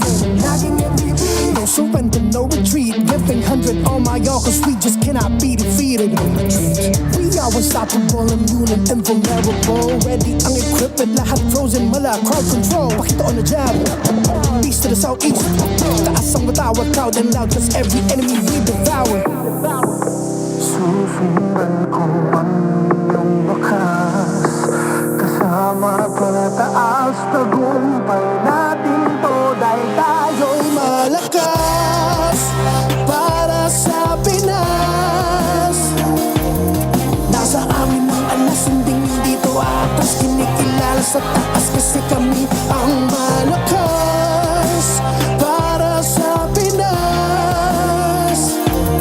Nasa amin ang alas, hindi to atas. Kinikilala sa taas, ganito kami sa Pinas, yeah. Malakas, Pilipinas, malakas. Kahit anong tumas. Malakas, Pilipinas, malakas, Face the golden sun and repping for the 3 stars.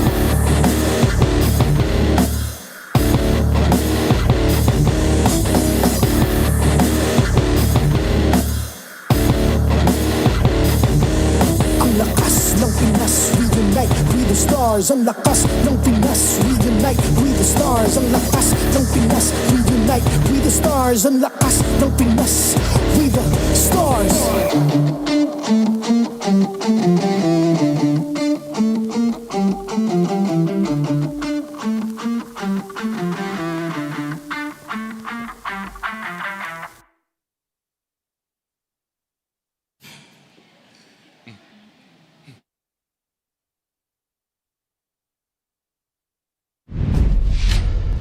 And welcome back. I know we had a little darkness there, but we're back here. It's match number 2 ahead of us. It's still us, the Wee Bear Bros. It's me, Naisu, Leo, and Renmar. Hello. To close out day 1 here of week 3. It's going to be an exciting match. If you guys just missed the last one, what happened in the last match? We went all the way. Aurora took the victory 2-1 against Twisted Minds, who really showed some promise and introduced to us a hero that we almost forgot. In Khalid and Kaja, make that 2 heroes that we haven't seen in a while. Yeah, at the end of the day, though, it was Aurora sweeping the rug from underneath the feet of Twisted Minds with well, bang. Edward showing that he is still one of the Lapu-Lapu gods in MLBB esports. I still consider, I've been pretty vocal about this, I think Lapu-Lapu is like my number 1 XP. Why? Either that or like number 2. What's number 1 if not him? Is it Uranus? Like who, like statistically, I don't know the stats, so like statistically, Renmar, who is the number 1 XP laner? It's like CC usually. Right now it's CC. Let's forget CC and Lapu-Lapu's my pick. I don't think you're allowed to do that. Real quick, more data, more GG coming your way. Experience the winning power of Smart's Only 5G and enjoy it with Smart's digital prepaid eSIM. Smart, the simply reliable telco partner of the MPL. Victories you can count on. And there's more. Did you know that men get 5 times more dandruff versus a women's scalp? It's embarrassing. Use Clear Men with triple anti-dandruff power for 100% dandruff-free hair because no one understands men like Clear. I could use me some Clear. Do you need? You don't, man. You have a nice, healthy head of hair and a healthy scalp. That's how you maintain it. That's how you maintain it with clear. Ah. So power it up, Renmar. Yeah, power up your dandruff scalp. Power up your dandruff scalp. Dandruff-free scalp. Just supercharged with clear. Just supercharged with clear. I don't. That is a healthy head of hair. Power up a dandruff. How do you power it up, man? Just do it. All right? You just. Oh, man, that got me. All right, well, grab the clear. We're professionals. Oh, Redmar. We can do this. See, this is what happened, though. Before the break, you wanted to fight me. No, I didn't. Yeah, now you're powering me up. You just don't talk about his Falcons like that. Yeah. We're going to be chill. We're going to be chill. Speaking of his Falcons, they're going to be playing up next year. But again, I just want to go ahead and wrap it up. You know, the match we just saw earlier on for our first match of the day was great. It was great to see that limit test for Twisted Minds again. They were at the top of the standings. I think they technically should still be at the top. But even with the loss that they faced here, but RORA also getting that win inches them closer to the top because they were like right smack dab in the middle. So, and it also just go and showcased how even these different team compositions or strategies that both teams and both coaches brought to the table could be executed well. We're going to look at the standings here in just a second to see where those fell into place after that first match. And again, I think, yes, okay, it's RORA. Yeah. Now at number 1. Yep. So there you go. After 4 matches. And they're on a winning streak. Yeah. They've had some iconic wins. Yep. Already. And now we're going to be seeing a proportion of the bracket against the team currently in the bottom. Falcons! Oh my goodness. But, well, yeah, it's been tough. And looking at what the community has been saying online about Falcons, I am in one of those rare moments in my career where I'm like, starting to really get your point here. You are. Folks. Yeah. It's hard to be an advocate for what Falcons has been doing in-game, considering what they have shown. Very un-Falcons-like is what we've been seeing from them. However, on the other side, ONIC Philippines haven't had a perfect season, but they've been getting better and better. They've been on the up and up. I think part of it, I don't know, any team that finds themselves in this position for Falcons, because it's always got to be someone. You know, it's always someone from the seasons where you're there at the bottom of the standings. You've gone through a couple of weeks now. You've gone through a couple matches. You're sitting there scratching your head, and even their fan bases are like, man, what is going on here? They're in their own form of basically a stress test. I think for both these teams, but especially for Falcons, just because when we talk about Team Falcons in general, we've always put them as, you know, the Titans of MLBB, the Titans of the league. They still are that, but it just seems like they have found this position where it's like everybody just maybe got better and they've had a very difficult time in finding their footing in our current era of MLBB. The way I see this is Falcons is on the other end of the same stress test that ONIC found themselves post MSC, even pre-MSC, because they spent that month-long boot camp in Indonesia, and I'm pretty sure that changed the way they played. And even in the run in MSC, they went through some ups and downs, and now they've looked better than ever. Yeah. ONIC have been vocal in the past about their behind-the-scenes, I want to call them issues, but the things holding them back behind the scenes, that they really need to find themselves again in terms of how they communicate and how they operate together as a team. And they have found themselves in a good footing. However, we're starting to see a little bit of kinks there.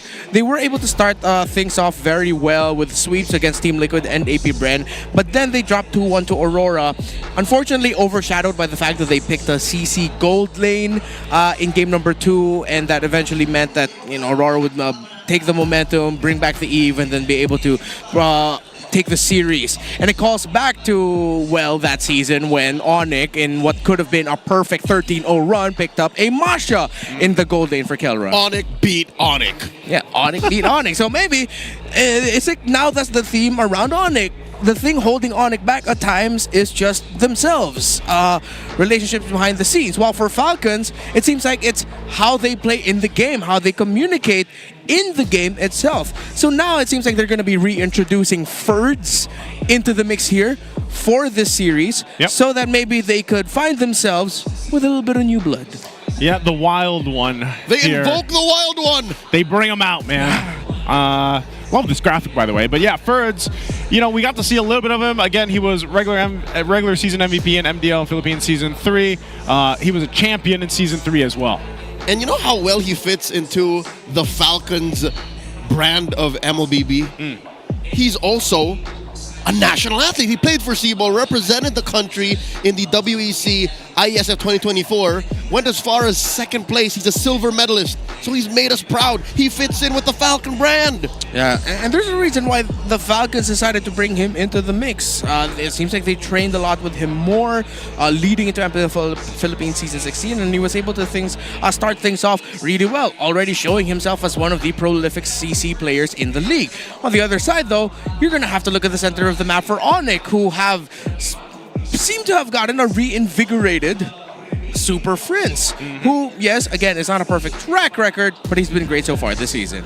And this is also great as he's pointing over here to the watch parties going on right now, the TT Racing home grounds and Cape at Tagpuan, Montalban. I butchered that one. It works. It works. Half the viewers understood what you said. Cape at Tagpuan, Montalban. There you go. How do you say Montalban? Is that right? Montalban. There you go. I'm pretty sure if you told the driver to go there, he would figure it out. Para po sa Montalban. Yeah. Does that work? That would definitely cause people to stop. So this is one in the south and then one in the east. Yes. So we got Metro Manila covered. Hey, that's good. Again, enjoy the watch parties out there. You can see the ONIC players. They're looking forward to this match, so they're enjoying as well. Kirk Lewis. Yeah, Kirk. Did he have a little... Yeah, he had a little ONIC flag. A little ONIC seizure. Well, I don't know, man. I think I'm really interested to see how this is going to work for Ferds specifically. Maybe this is that little bit of something that needs to be changed here for Team Falcons. Again, I think there's been multiple things that they've had to work for, but this could be one of them. We're going to ask the community out there what they think, what their thoughts are. Who is the real Fanny God in MPL Philippines? Hey-o. Oh, this is, wow, we've got 6 questions here. A, ONIC King Kong. Is it going to be B, RORA Demon Kite? C, Falcon Kyle Teasy? D, TNC Zyna? E, Omega Ryzen? F, DD Zapnu. I don't know where I would go in here. There's just one correct answer here. Is it? He's a multi-generational talent. He's gone around the world and come back to prove that he is a true Fanny God. I'm a Ryzen guy. Yeah, Ryzen. Omega Ryzen, fam. Clean bean. Really? He's clean now? Yeah. He's many things. I thought he was sneaky. I thought he was dirty. So which Yeah, one is Sneaky it? Dean. Sneaky Dean, Dirty Dean, Clean Dean. He's a Fanny God. He's a Fanny God. He's a Fanny God too. All right. I would probably go, because this is purely biased. I'm going with Demon Kite. I'm going B.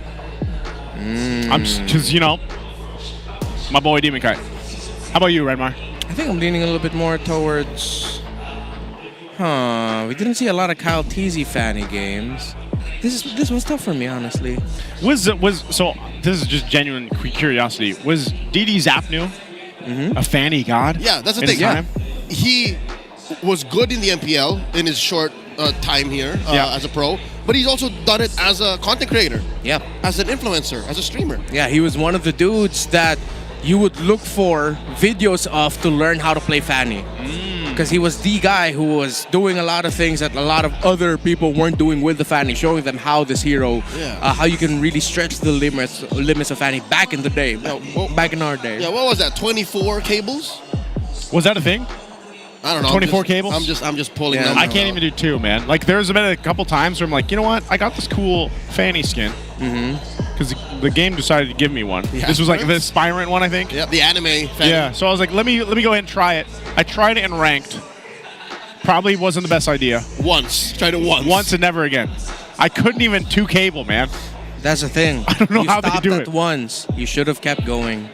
That's how you get better. Yeah, but, you know, I don't know. I just wasn't. I don't know. It's not one of the heroes for me. I'll leave it at that. I'm better at just throwing out Mystic Gushes. Very specifically Mystic Gushes. Yeah. Mystic Gushes. Gushing. Always gushing. That's you. That is so. In just a second here, we're going to go ahead and welcome out the teams for the matchup. And I don't know. I think I'm kind of excited to see this one again for ONIC Philippines, see if they can have those adjustments, because we've heard things about some of their scrims and some of the maybe surprises they have for us in store, but also for Team Falcons to see if they can adjust. So let's go ahead and welcome out ONIC Philippines and Team Falcons for the matchup. Will we be expecting the unexpected from the Sonics? Here's Kirk, King Kong, Super Prince, Brusco, and Kellera. It's time for ONIC Philippines!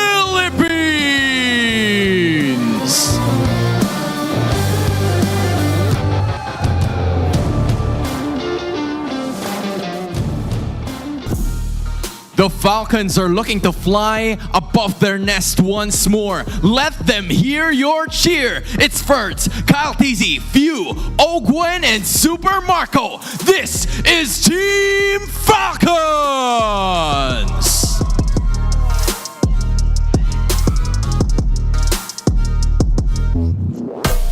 To oversee and uphold the tournament's integrity, guiding us through this match are our marshals, Joshua, Chico, Patrick, and Jeff.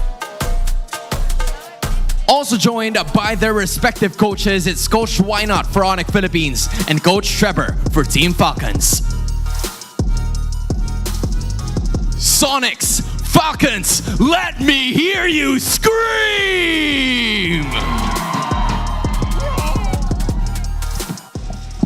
Okay, let's look at the lineup here for ONIC Philippines, Leo. The Super Fam is looking good. Given that it's not a perfect season, they have lost at the hands of Aurora.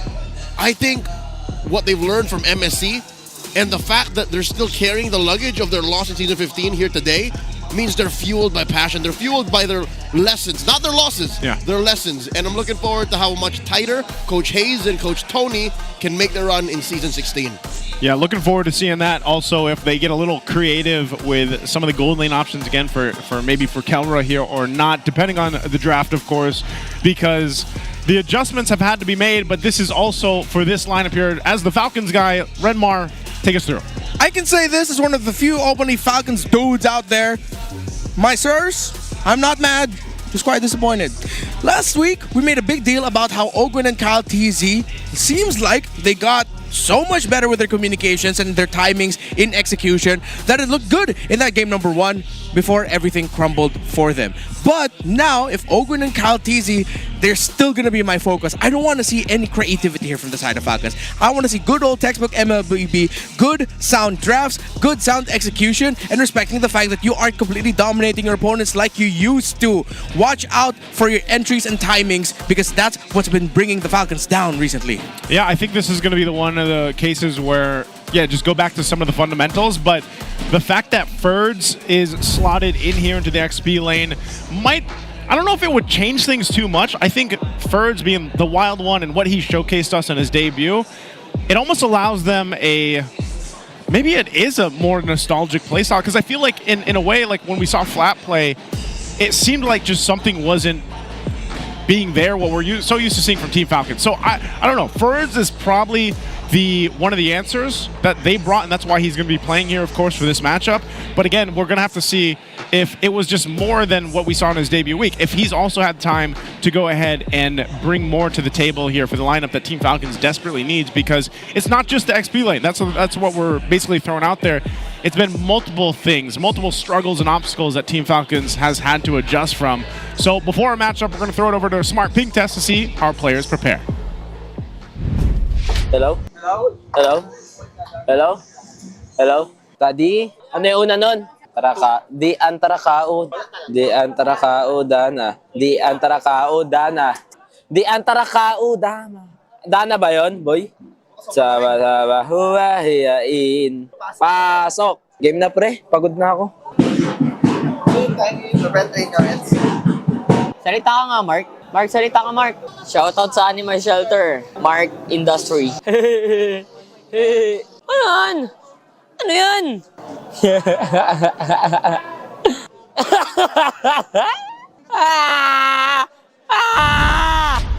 We got another reaction track. Is that why they call him the wild one? I think so, man. That doesn't sound like he was wild. It sounded like he was in pain. Well, I mean... Well, he was smiling. Yeah. He had some smiles there. It's a different kind of pain. Smile through the pain. Isn't that what they say? Isn't that a saying? Laugh through the pain? Laugh through the pain, smile through the pain, anything through the pain. Sounds like something you would tattoo on your arms. No regrets. No regrets. Smile through the pain. You know, that's... But I hope he's not in pain. I would be very concerned. I will say Team Falcons is probably in a little pain, though, after the first couple weeks. So hopefully they can go ahead and bring that energy that we saw from the Wild One Birds and go forward for a win. But let's find out what that's going to be. White throwing it over to the Howl to hear what the Infinix keys to victory. Welcome to The Howl. This is Wolf bringing you the Infinix keys to victory. Ang ating bakbakan yan is RORA versus Twisted Minds. But before that, bakit hindi natin pinag-usapan isa naman talagang hot topic, which is about the gold laners. Alam nyo ba na among of all the 4 gold laners na maglalaro ngayong araw, it's actually Nosha at Doming Kite na pinakamaganda ang stat line pagdating sa gold at the start of the match. In fact, ang average gold difference nila sa kanilang mga tapat ay 318 pabor kay Nosha at 447 naman pabor kay Doming Kite. Kung ikukumpara natin yan kay Kelra at Super Marco na negative para sa kanila ang gold start, mukhang magandang gold lane na battle ang maabangan natin sa game number 1, sa match number 1. And now, going for the keys to victory. Para sa RORA, bigyan nila si Yue ng isang winning matchup at siya talaga mag-take over ng game. Nakita natin laban sa TLPH at pati na rin sa ONIC Philippines nung ginuha ng Aurora ang tipo mga Kimi or Eve sa mga moments na talagang sakto siya sa draft at talagang napapahirapan yung kalaban. Doon talaga nag-take over ng game. Ito si Yue. At in relation to that, kapag na-utilize at na-maximize sila ang tulong ni Demon Kite. Yeah, I want to know exactly what the Infinix keys of victory are going to be for this, because I think a major point is the focus on what is Team Falcons going to do. I feel like ONIC, we've talked about them, we got to see them, you know, kind of fix things last week. I'm not sure if we'll get a glimpse of the Infinix keys to victory yet, but maybe we can start there in the jungle. Like, the biggest thing as Kyle TZ, has he had more of a difficult time in setting up into this meta? The least I could say, which is, again, factual, based on his performance in Season 16 so far, is this isn't a Kyle TZ pop-off season just yet. Yeah. Here we go. I mean, we got to see a glimpse of it maybe in their first series of the season, but then after that, it's just been a very mild performance for the Falcons. So let's look at their keys to victory before we look at ONIC. Focus on winning the first turtle via draft or rotation. It's a great way to start. We acknowledge their draft limitations and, of course, what they need to do in terms of their rotation so that they have a better lead. And they need to punish ONIC's tendencies to go for greedy drafts. When they have carries for Kelra, for Super Friends, and for King Kong, then there's a higher chance that you'll be able to punish the greed through there and take control of a map, one portion of the map, to eventually take control of the whole thing. While for ONIC PH, you can punish Falcons' bad box or the lack of a box formation. They have been quite messy with their team fighting so far. They seem to not have the good, how do I call this, positioning as they used to, especially Kyle TZ and Super Marco, who have been a little bit too early with their entries. They need to work on that. Okay, so those are our Infinix keys of victory here for both the teams, and there's been a whole lot of focus. I've really been iterating this, and it seems to be popping up a lot, is that focus on the first turtle, that focus on the first objective, where we see a lot of teams, even off of that, are able to go ahead and switch into high gear through the early game to that mid-game transition and make things happen. So that's why we pay attention to that so much, on how teams establish themselves from the early rotation, potential to get a first blood, even if that means fighting for that Lith Wander, but then leading into, you know, juggling around that first turtle take. So that's one of the main things there. If there's one thing Falcons has going for them, and this is one thing they can keep up with the Wild One coming back into the roster, is their turtle control. Yeah. If they can at least get Turtle 1, Turtle 2, even if they are trading aggressively on the map, at least they're getting the resources they need to contest for 3 and get a better mid-game power spike. Yeah, I think so. Again, the mid-game power spike for some lineups that we've seen have been more apparent than others. And we haven't seen too many late games, you know, just yet. So maybe we get one here for ONIC Philippines. Are going to be on that blue side. Team Falcons here on the red. A nice 50-50 across the board. You can see some of the focuses like we've been talking about. That CC is being manned out, the Baksha. They might be trading for the YSS since that Lancelot and the 1-1 are taken out here. And we'll see what the rest of the bans are going to be. Yeah. Okay, so Falcons are taking away some of the best carries, while ONIC are taking away some of the best picks of the Falcons, who can take control of the map. They needed to be better with that, so I like the approaches for these two. ONIC are looking at the utility, Falcons are looking at the carries that they can take away from King Kong to potentially force him into playing maybe an assassin that is still going to struggle. He still has a Hayabusa Enjoy as an option for him if he wants to, and then if ever, he might just have to swerve into playing the Fredrin if that's going to be the battle that we're going to be seeing. So ONIC's first pick with some of the power picks out. Oh, we're going to see a completely different first pick. Yeah. But Kalea is open for Brusco if they do want to head and lock that, and they do. Good pick. Still Kalea being one of those options for a lot of teams that decide to draft it to go ahead and force the opposing team to pick up a couple Purifies to deal with it. But still, I still stand by the fact that if Kalea, if you want to make it the most successful and have the best time or environment, you got to have that great XP lane. So this is where, again, you want to see what Kirk brings to the table to allow that Kalea to go ahead and move around the map, not be the sole provider of, okay, we're going to go for this pickoff, and juggle around getting some of the Purifies out. So Team Falcons, they've got a couple options here, of course. Are we thinking they go with their jungle pick right off the bat here? Badang or Gatot might be good pickups to answer the aggression of the Kalea. Because you would assume that ONIC wants that Farsa as well. Because you want to combo with the Kalea. Oh, they steal it away! Wow. So instead of being able to give the combo, they take it, and then they get priority for first in the EXP lane, 81% in the win rate, 81% contention rate for Lapu-Lapu, 72% of the win rate for the season so far. So makes sense. With the CC gone, you're going to want to go for that. Now, for ONIC, they still have a lot of options for Kirk. They can still play into the Phoveus if they want to, or if they want to really flex the utility that they've shown in the past. Ooh, okay, no, they do get the Phoveus, but King Kong is going to get his hands on the Fanny. Falcons, they're either going to need strong single target or someone who could just straight up, as you mentioned, taunt. They got Gacha as an option. They can even pick up the Badang if they want to. Something that has given difficulty for Fanny, alongside pairing up with it very well. But if ever, they can also slot in a Kufra or a Cho if they want to for Ogwen. I'm leaning a little bit more towards the Kufra. So I guess we're going to get one of the, we just asked you guys, the community out there, and we're going to get to see King Kong play it. So for those of you that voted for King Kong, we'll see. Now there's the answer. They'll go ahead and pick up the Mozkov for Super Marco to lock that in for the first phase. This works. Again, it's a gold lane pick that does well against the Fanny, and I trust Bulletproof Marco will be able to answer if push comes to shove. Falcons banning out the signature pick for Super Fritz, that Low Yi, given that he doesn't have a pick there yet. What else does Fritz have to choose? Oh, wow, I love that they're reading into it. We mentioned the Badang. They banned that out. Left out there is the Kufra. If ONIC banned the Gacha, they missed out on the Kufra pick. I feel like that would be the perfect pick right now for Ogwen. Lapu-Lapu will be able to buy some time and deal damage, but the bouncing ball does provide so much utility for Falcons. All the dashes, Kalea's little jumps up in the air are also going to be blocked through that. It'll be harder for her to use her second skill as well to dash in, and of course it blocks the Fanny. Also even disrupts the Phoveus when he decides to fight in with the... when he's jumping on everyone's heads. So with taking away the... Time to take the field. Loyi and Bruno, I still think they need to respect a potential Fanny pickup for Super Friends because they could go full aggro here. No Fredrin now too, so we might see just a good old classic assassin matchup. Hayabusa? Yeah. Hayabusa probably? Yeah, probably Hayabusa Fanny, unless Falcons decide to show us a new jungler, new tank fighter jungler. Oh, no, Akai is perfect! Akai is so good. Yeah, just pick up Akai now! When you can save the Akai pick for 5, because you still have to wait to see if ONIC are going to pick up the Valentina. Because if the Valentina gets picked up by ONIC, then it's going to not be as perfect. It'll be soft countered and give more headaches to Falcons. Kufra Akai, last 2 picks, let's go. Yeah, Kufra Akai. If they got Kufra Akai too, they would be protected really well. They're going to go Joy though. They don't want to risk it. They don't want to risk it. Opening Red 5, waiting that long is just too costly for Falcons. Yeah. I get the risk, and at the same time, instead of trying to counter into the jungle, at least they're gonna fight damage with damage. Because of the dive-heavy nature of the Fanny, Phoveus, and Kalea, the Joy also could mean that Kyle TZ might actually have easy access into the backline if Brusco messes up his timing.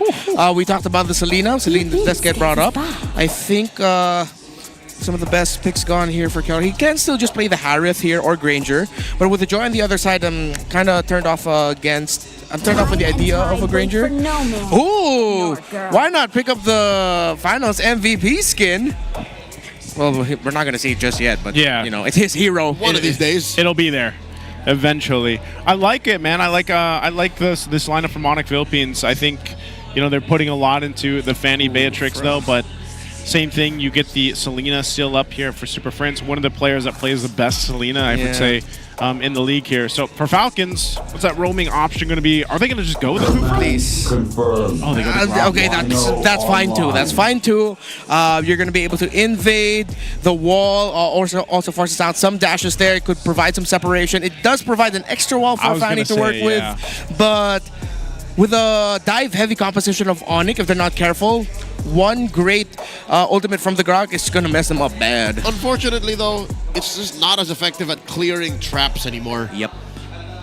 He's just like, well, I mean, he could still spot them out, but yeah, he's not as good anymore. He has better crowd control, though, if in case ONIC does dive him. Yeah.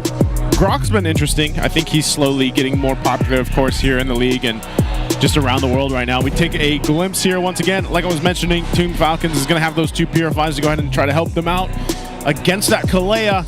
And this Phoveus also was a great answer to complement that. How often does this happen? There's triple cores on both sides. It's expensive, isn't it? It's less than it's expensive. It's just more of these fights should be decisive. If ever someone gets caught, bodies are dropping. Well, that's what we're looking forward to. Again, let us know which team you're leaning forward for Game 1 here in this best of 3. Will it be ONIC Philippines or will Team Falcons start the rise to soar back up to the heights here as they need this win, sitting at the bottom of the standings and looking for a change by bringing in the Wild One Ferds. Okay, so they're going to be leashing for King Kong. Ogun was not able to steal away the purple buff, so I think he had the right tools too. Well, with all of the variables in the field right now, this is actually a very close game that will be determined a lot by the execution. So we can look back at the previous series, look at the timings of Ferds' Lapu Lapu and the Phoveus of Kirk. If any one of them get a little bit too greedy with initiating the fight around the turtles, the first, second, or third, that could be something the other team can capitalize on. So we're looking at the EXP laners right now. Brusco coming in, plus an arrow from Trent. The trap from Pew forcing him to hit that Purify and Winds by Wings out. That's a TKO in my book. Yeah, that was just a little bit too perfect by Brusco because he was right outside the range of the turret to be able to dish out the basic attacks. Yeah, you'll see this. They are just going to put some pressure here in the jungle. Ogun? It's a big knock-up onto him, and he gets taken down. 2 kills so far here. Well, 1 true kill, almost got another in Ferds. This is rough for Falcons. Yeah, at least it was Ogun that was taken down and not Kyle TZ. ONIC Philippines couldn't continue the invade into the orange side buff, but that was a right call by ONIC. Again, Brusco and Super Friends are really setting the tempo here. Great aggression and showing to Falcons that farming is not going to be easy for them. Yeah, so part of this, again, even though it's that early kill for ONIC, it'll give them that minor advantage in this turtle. Turtle's up now. See how Team Falcons goes and plays this. Looks like they're going to scrap it out. Very deep. Where's the flicker? Going nowhere. In comes Spew. Does not have the level 4 just yet. Blasting Brusco. Gets it now. Feathered airstrike. Catches an arrow. In comes the Wild One. Gets the tail end of that ult on a Kirk. 2 kills over the Falcons. Exactly what we were talking about. A little bit too greedy. King Kong. King Kong looking for the steal. Gets it. And gets away with it too. ONIC with a turtle steal. Man, he was like, guys, hold on. I want to get my buff. Then he swings on in and takes the turtle. Made that look too easy. That was just a straight up retry battle loss by Kyle TZ. Unfortunately, because for Falcons, they were able to punish the greed of Brusco and Kirk. Yes, you could say that they were providing info, they were zoning out, but they were in there just a little bit too deep. But King Kong getting that turtle should not have happened. Falcons really need to recalibrate. Yeah, so looking at this, again, it's pretty much an even game, at least in terms of the economy, but you know, those little things, those little moments like that could set you back here on some of the approach. So there's still control, I would say. ONIC Philippines holding on to what they can, pushing where they can. Looks like I want to make a play down here, but Super Marco's going to be relatively okay, and this is why you picked up that Moskov to play against this Fanny. Gives you a little bit of that breathing room just in case they try to make a play under the turret. Hey. No clear advantages just yet. Quite a good trade there in the bottom side of the map. Fertz and Kirk waiting for their time. Let's go! Big knockup plus a tsunami slam. A defensive response from Few. Not going to do well for his roamer. Free kill for ONIC. Ogren has had a tough, not week, not day, season 16 so far. Good invade by Caltesi, but he needs help. Oh no. Does he get it? King Kong still secures the purple. Did he secure? Okay, so he secured it, but Caltesi jumped in. So at least Team Falcons is doing what they can. You know, they might lose Ogwen a couple times just because of this setup too, this composition, but if they can go ahead and keep things from getting too out of control, that's the best case scenario. This next turtle note coming up in 10, Caltesi will go ahead and grab his purple and get into position up to this point while King Kong spends his time down bottom. They're not going to be in a rush for this, but it looks like if they can go ahead and just set things up with the double buffs, they'll make it happen. Brusco starting this up, given the information here. And so we'll see. Arrow's going to land. Yeah. Little shot there from Super Prince. Yeah, he took turret. He took a little bit too much damage there. A small advantage here for Falcons. Small, but they might be able to make something work with it. Fertz needs to win big here for Falcons. But Kirk is in a really good spot. Good thing he's the one actually holding the turtle. Ogren tries to separate it, and it's going to get reset. So the angles that are being held right now should actually be held. Good call by... Tsunami Slam finds one, and they pop Ogren once more. Mind you, SOD's gonna hit onto Brusco. Look at this view. Zoned out. King Kong takes down Idol ng mga kids, and that's already 2 out of Falcons' equation. And Kirk goes in deep. Scrambling Falcons. There's no way they're gonna get this. Another turtle to ONIC. The Falcons straight up outplayed. Even though the SOD by Super Marco hit, they just wouldn't be safe for him to enter there. With Ogwen getting taken down very quickly, I don't think Ogwen expected that Brusco is immediately gonna go for it. King Kong had easy access also to the back line where Few was with the feathered airstrike. And Falcons are falling apart. ONIC are taking them apart little by little. Yeah, there's when it looks like, you know, Team Falcons is able to go ahead and fight some of these, it's just like they can't really find those angles that they're looking for. Now, Super Marco, he had to do what he had to do. This is what he's gonna, his job is gonna be on this Moskov. If Team Falcons is losing those fights around the objectives and everything else, then he can just push across the map and hope to scale up on this Moskov. But even so, Calro's been doing the same thing, and Brusco, it looks like Caltesi, okay, it gets spotted out. So good defense here, basically, from ONIC Philippines. He's going to be able to spot out Brusco there. See if they can win the trade bridge. Yep, looks like Super Marco was able to get that crab coin. So Falcons will have to double down on just being able to farm up through Marco. Despite the losses Falcons has taken, ONIC Philippines hasn't been able to build that crazy a gold lead. However, they are winning through map control, and the fact that the center of the map has been dictated by Brusco and Super Friends for the majority of this game so far. Yeah, when you get into this, I think even down to this next turtle, ONIC Philippines could just get it, and I think Team Falcons might be in a better position to just go ahead and wait for the Lord fight. Oh, Kyle gets caught 1v1. Was not expecting King in that bush. That's rough, man. He's 2 levels behind now, too. Yeah, that was just all King Kong. And if you have any doubts about King Kong heading into Season 16, dude, he is so back. He has been so sharp this season. Yeah, ONIC lost to Aurora last week. You cannot deny that King Kong has been on point. And now with this Fanny, Falcons looks like they are going to be at a tough position in this, considering that now they don't have a main answer for it. Super Marco clicks the SOD, tries to get Kelra, takes him down, serves up a kill, but he will not survive. Brusco gets it. The punish from the Super Fam. The trade. Few for Brusco. 2 for 2. The 2 for 2 trade. Super Prince jumps in, does a little bit of damage to Ferds, but man, I think they got everything they wanted to be able to transition in this turtle too.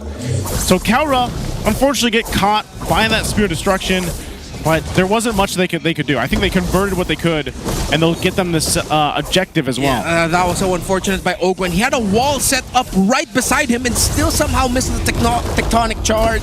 That would have gotten a big knockup. He might go down once more. Another kill served up to King Kong. 6-0-0. Caltesi looking to punish. It's Kirk.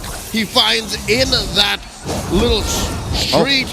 And it's not going to be enough. Still, Falcons, they feel this lead building up, almost 3,000 gold. Yeah, good thing First was able to time that Raging Slash very well so that he gets CC immune so that he doesn't get stunned up by the arrow of Super Friends. Looking at the items right now, both on the way to... Blade Armor is going to be the play here for Ferds. Dreadnought, War Axe, Dominance, Ice, second item. Oh, I like how Kirk has actually been building components, not full building any items just yet, so he's able to maximize the defense. Kyle almost got cornered there. The SOD serves up to his teammates. The Tsunami Slam. Brusco falls. King Kong without no fifth of a tail count. Easy gets taken down by Super Prince. Eventually, the damage onto him does pay off. Kirk going in. Kirk versus 4. Flickers back out. The Rampart put up, plus the swing. Still survives. Ferds and Ogwin want to finish the job. Won't be able to do it. Infernal Pursuit puts him in. Damage. Down goes Ogwin. King Kong gets sandwiched between the nub and gets away. Marco couldn't get him down. Wow, what a team fight though. And Team Falcons was able to do at least something in that one. Yeah, impressive scramble. Few not going to be able to steal away King Kong. King Kong takes a couple of salvos. Does not fall for the bait. Ferds was nearby. Little by little, Falcons waking up. Ferds, no deaths just yet. Super Marco with a 4 assists. Only that one death, and we saw in that long stretched out sequence. Puts him at around 1,000 and floating. 800 to 1K against Kelra. Kelra, I like the path that he's going for. Decided to go for the Magic Blade. Now he's going to be going into the Rose Gold. Dominance Eye is the only full component built up there for Ogun. Oracle only for Brusco, but no wonder he's been able to jump a lot. Double cooldown. Here we go. They're trying to corner Ogwin again. Now it's King Kong going for Grant the Purple. Might get punished. Turret shot. Dodged. Kyle Teasy. I'm thinking he's once been twice shy. He's not all in on taking down King Kong. Man, if they do though, that's going to be a shutdown of gold that they need here for Team Falcons. That's a handsome pinata. It is. Hopefully they can grab him because this Lord is up now. And with this lead, ONIC Philippines will go ahead and have control of it. This is going to be a challenge for Ferds. I know he just did pick up the Blade Armor, I think it was, and he's going to go ahead and have to be helping Ogwin be that front guy here for this objective. You can see still Super Marco is down on the bottom side. That's the best thing you can do, push that in. And even for Super Marco, his damage is respectable. So that's why now we're seeing this change of concept of like these approaches to these fights where it's like, all right, we can't just blatantly throw ourselves in there. But if King Kong does find a target, like we've seen him even do on Ogwin, he shreds through these tankier heroes. Okay, they're trying to get information. I don't believe Brusco and Keller were able to show themselves in the lower portion of the map. They allowed the minion waves to just come out. Super Marco will be joining in the fight. Or will he? Uh-oh. ONIC have already begun it. I think this Moskov needs to make a call whether or not he's going to join the fight or not. This is an odd angle to come from as Super Marco. Brusco goes in for the flicker. Tsunami Slam. Plus the bombs away. Bender strike. Ogwin's not going to be able to land a tech charge. Gets taken on the back line. 2 out of Falcons already. And King Kong still going hunting. Kyle, where you going? 1v1 again. 2-0 between these two junglers, and now Ferds, previously unkillable, now gets shut down by the gold standard. What an arrow to clean up the 4 bodies there from Team Falcons, and now they'll get the Lord off of it.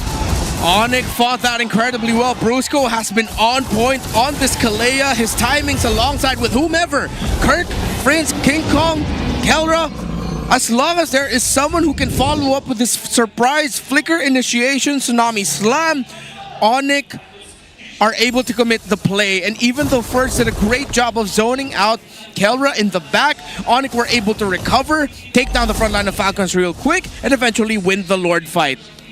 Off of that, I don't know if Team Falcons is actually prepared for this defense. I know they should be okay in terms of having a Moskov and then a Farsa. Their defense is going to be pretty good, but they should at least lose the shields here pushing into this. I think the biggest thing is avoiding those arrows and the potential of just a forced fight here from the outside of the base. So there's the charge into the mid. Oh, King Kong? Birds, 1v1. King Kong playing with fire here. Oh, it was all just to distract away. ONIC failed to take down that mid tier 3. All inhibitors still standing for Falcons. Yeah, SOD doesn't hit. Few gets bitten by the traps, and ONIC can honestly just play the slow, patient game here. Unless Brusco decides to, you know what? Let's pick off someone yet again. I'll flicker, I'll Tsunami Slam. Yep. Okay, there's an arrow again. They're trying to hold on to these base turrets. Feathered Airstrike dropped down. They lose the top one. There's the bottom. Mid to follow. Unless Team Falcons holds on to it. So ONIC might just go ahead and be like, we're happy with that. Let's go ahead and recuperate from here. A lot of these arrows, man, from Super Prince, like I was saying, he's one of the best Solino players right now in the league. Yep. Able to go ahead and find these angles, find these setups, and even just close off kills if they turn into that. So I'm not sure if there's much more that ONIC can do unless they go ahead and just utilize the Beatrix to take a couple shots on this turret to finally take it down. But Team Falcon's really desperately holding on to that. Yeah, at that point, that's just gonna... That's a hair of damage. Even if they don't have the minion race, or when the minion race finally comes in, that's just gonna be one hit. Oof. Even counter doesn't need the minions there, but it should be done. Oh, they separate. ONIC might go ahead and get this. There's a Tsunami Slam, but the Rampart able to stop it. The defensive flicker from Kirk keeps him alive. Falcons clap back, protecting that inhibitor in mid. Wow. Yeah. And I like how ONIC didn't dive too deep into that. They operated that little skirmish with the knowledge of, hey, we're up against a Feathered Airstrike of you. We don't really have a clear angle to stop him. So yes, even though we got a good initiation, we can't go all in on helping Bruce go out there, because if we do, then Falcons might be able to turn it around. So it's a good thing that ONIC Philippines are still respecting what a few can bring to the table. As is Farsa, King Kong now did bring out an Athena's shield. So that means when he's going to be going up against Kyle TZ, Few, he should be able to survive way more hits, live a little bit longer. King Kong has been a problem all game, and he will continue to be a problem for Falcons unless they take him out first.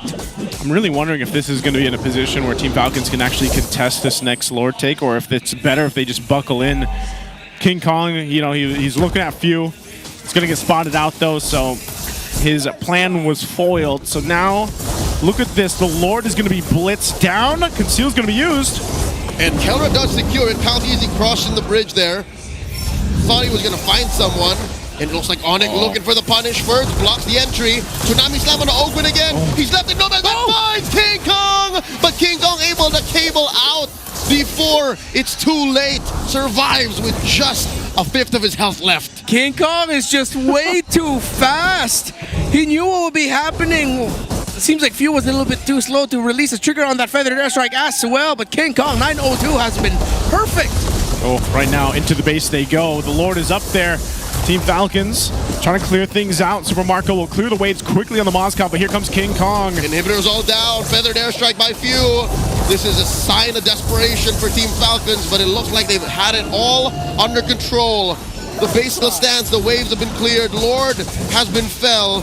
Falcons still breathing. I don't think there's an angle here for them to end. An arrow does land. Ogun was already there. Somehow it did. Ogun. Another flicker. Tsunami Slam takes down Kyle. SOD coming through. Kelra still alive. Just barely as he takes down Few. And that's 2 out of Falcons. It seems to be a pattern. Down goes Marco as well. It's all coming a crashing down. ONIC have shot down Falcons from the sky, scoring the victory. Game 1. And the Super Fam will come through game 1. They forced it, and Team Falcons couldn't respond. The tough one for the Falcons. Signature and vintage Super Family. That is just too damn clean by ONIC all throughout. Not, again, it's not perfect, but it's close to it that you can overlook some of the little things that didn't go their way and just look at all of the great things they did right. One of the best qualities of ONIC in their peak absolute prime, where it looks like it was just 5 dudes who know what they need to do as individuals, and they barely need to talk to make it work as a team. That is how that game looked like for ONIC. That's why I always like to hear their comms. You know, when we do get like the mic check for teams like ONIC, it's very clean. And their gameplay here was very clean itself. I think it is perfect that we had that community poll question about the Fanny, because I think for a lot of people now, they're like, damn, okay, King Kong is fantastic on the Fanny. And it's funny how even though he was like deathless, I can't remember exactly what he ended at, if it was 10-0 and whichever, but he knows how to play that line on the Fanny. I think that's what the most prolific Fanny players are able to do. They are able to go ahead and dominate at a certain point, but then they pull back here too and kind of bob and weave in. And this is our MVP, of course, King Kong for game 1 on the Fanny. So it was 9-0-4. But man, even with that, like there was some close moments. where you thought he was going to die and he gets out. Again, this is just a mastery of the hero that King Kong has here. Yeah, the first blood that he was able to dish out, where it looked like he was just cabling on one side, maximizing his spin so that every time he'd cable through that grok, he'll just melt Ogwen down. That really set the tempo and gave us a teaser of what kind of Fanny game we'll get from King Kong. Very surgical. I did not see a wasted cable at all, and this is the one I was talking about. Yeah, this even this early on, man, like when he gets that turtle, kind of gets out of there, this was when I feel like things started to fall apart early on in the game for Team Falcons, because there really wasn't that moment where you got to see their lineup, so to speak, like work. You know, it was more so of, push on the offside with a Moskov. It felt like Falcons needed everything to be perfect for them to get the ideal outcome. And a lot of this, I'd say 60-70% of the game was Marco farming in the long lane. Yeah. And when it came down to it and they had to defend, he still wasn't ready. That's what was dangerous, because all the while he was farming, Kelra was doing the same thing. This was not the greatest game for Ogwen on this grok, while King Kong just had one of the greatest games on this Fanny with a perfect game. Again, when you just time everything so well, when you're up against a lineup that doesn't really have a lot of tools to answer you, if you're aggressive and you can read the map perfectly, you are going to mess up the opposing jungle. Kaltizi was messed up by King Kong in 3 crucial scenarios where it looked like it was just King Kong reading the map, expecting, okay, Kaltizi is going to be here, and then taking him out solo. Yeah, it's weird how it did seem like that. Like Super Marco had all the time to farm up, but then it just didn't work in the timing, I guess, of this game. It's one thing to say that your gold lane had an okay time, but if it comes at the cost of the rest of the map, that's a bad trade. So I don't know, would it have been different if it wasn't the grok? Because I feel like Ogwen was, like, even early on, he was just being shredded on through. Here's the thing.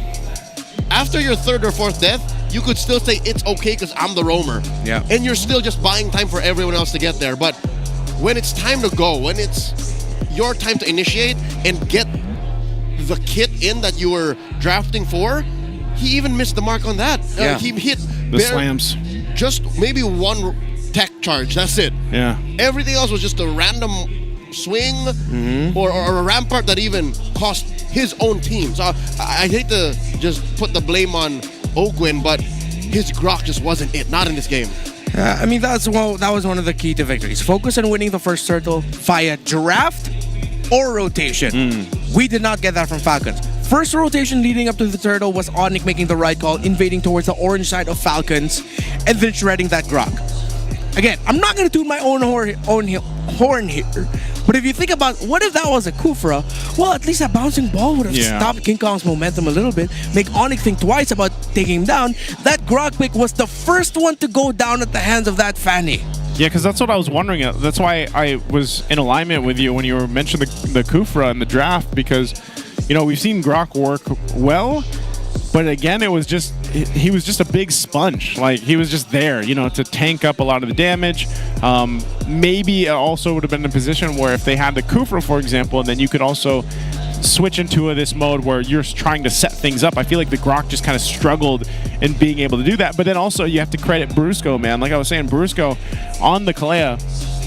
The Kalea is open. Brusco is probably going to take it because he's able to go ahead and set things up so well for the team, or even get the Purifies out that we saw that Team Falcons had. You can see a 900 even GPM here for King Kong. Yeah, you know, I would not have been mad or surprised, and I don't think a lot of people would have been mad or surprised if King Kong somehow wasn't the MVP in this game and then they gave it to Brusco instead, because he really set the tempo. The fact that he knew when to use the Flicker Tsunami slams at the right time, know that Ogwen, once he's taken out real quick, force reactions out of Falcons, that's going to be good. They only had like 1 mistimed sequence, yet still somehow King Kong and the rest of ONIC Philippines were able to walk away with it. The very first turtle that King Kong was able to steal away. That came from off of the back of Brusco and Kirk being a little bit too deep. But then after that, you see Brusco and Kirk recalibrate, and then Brusco even being more perfect with his timings at this Kalea. It was mint. And I expect ONIC to ban the Baksha going into game 2 still, because that's what allowed for this Kalea to just run roughshod.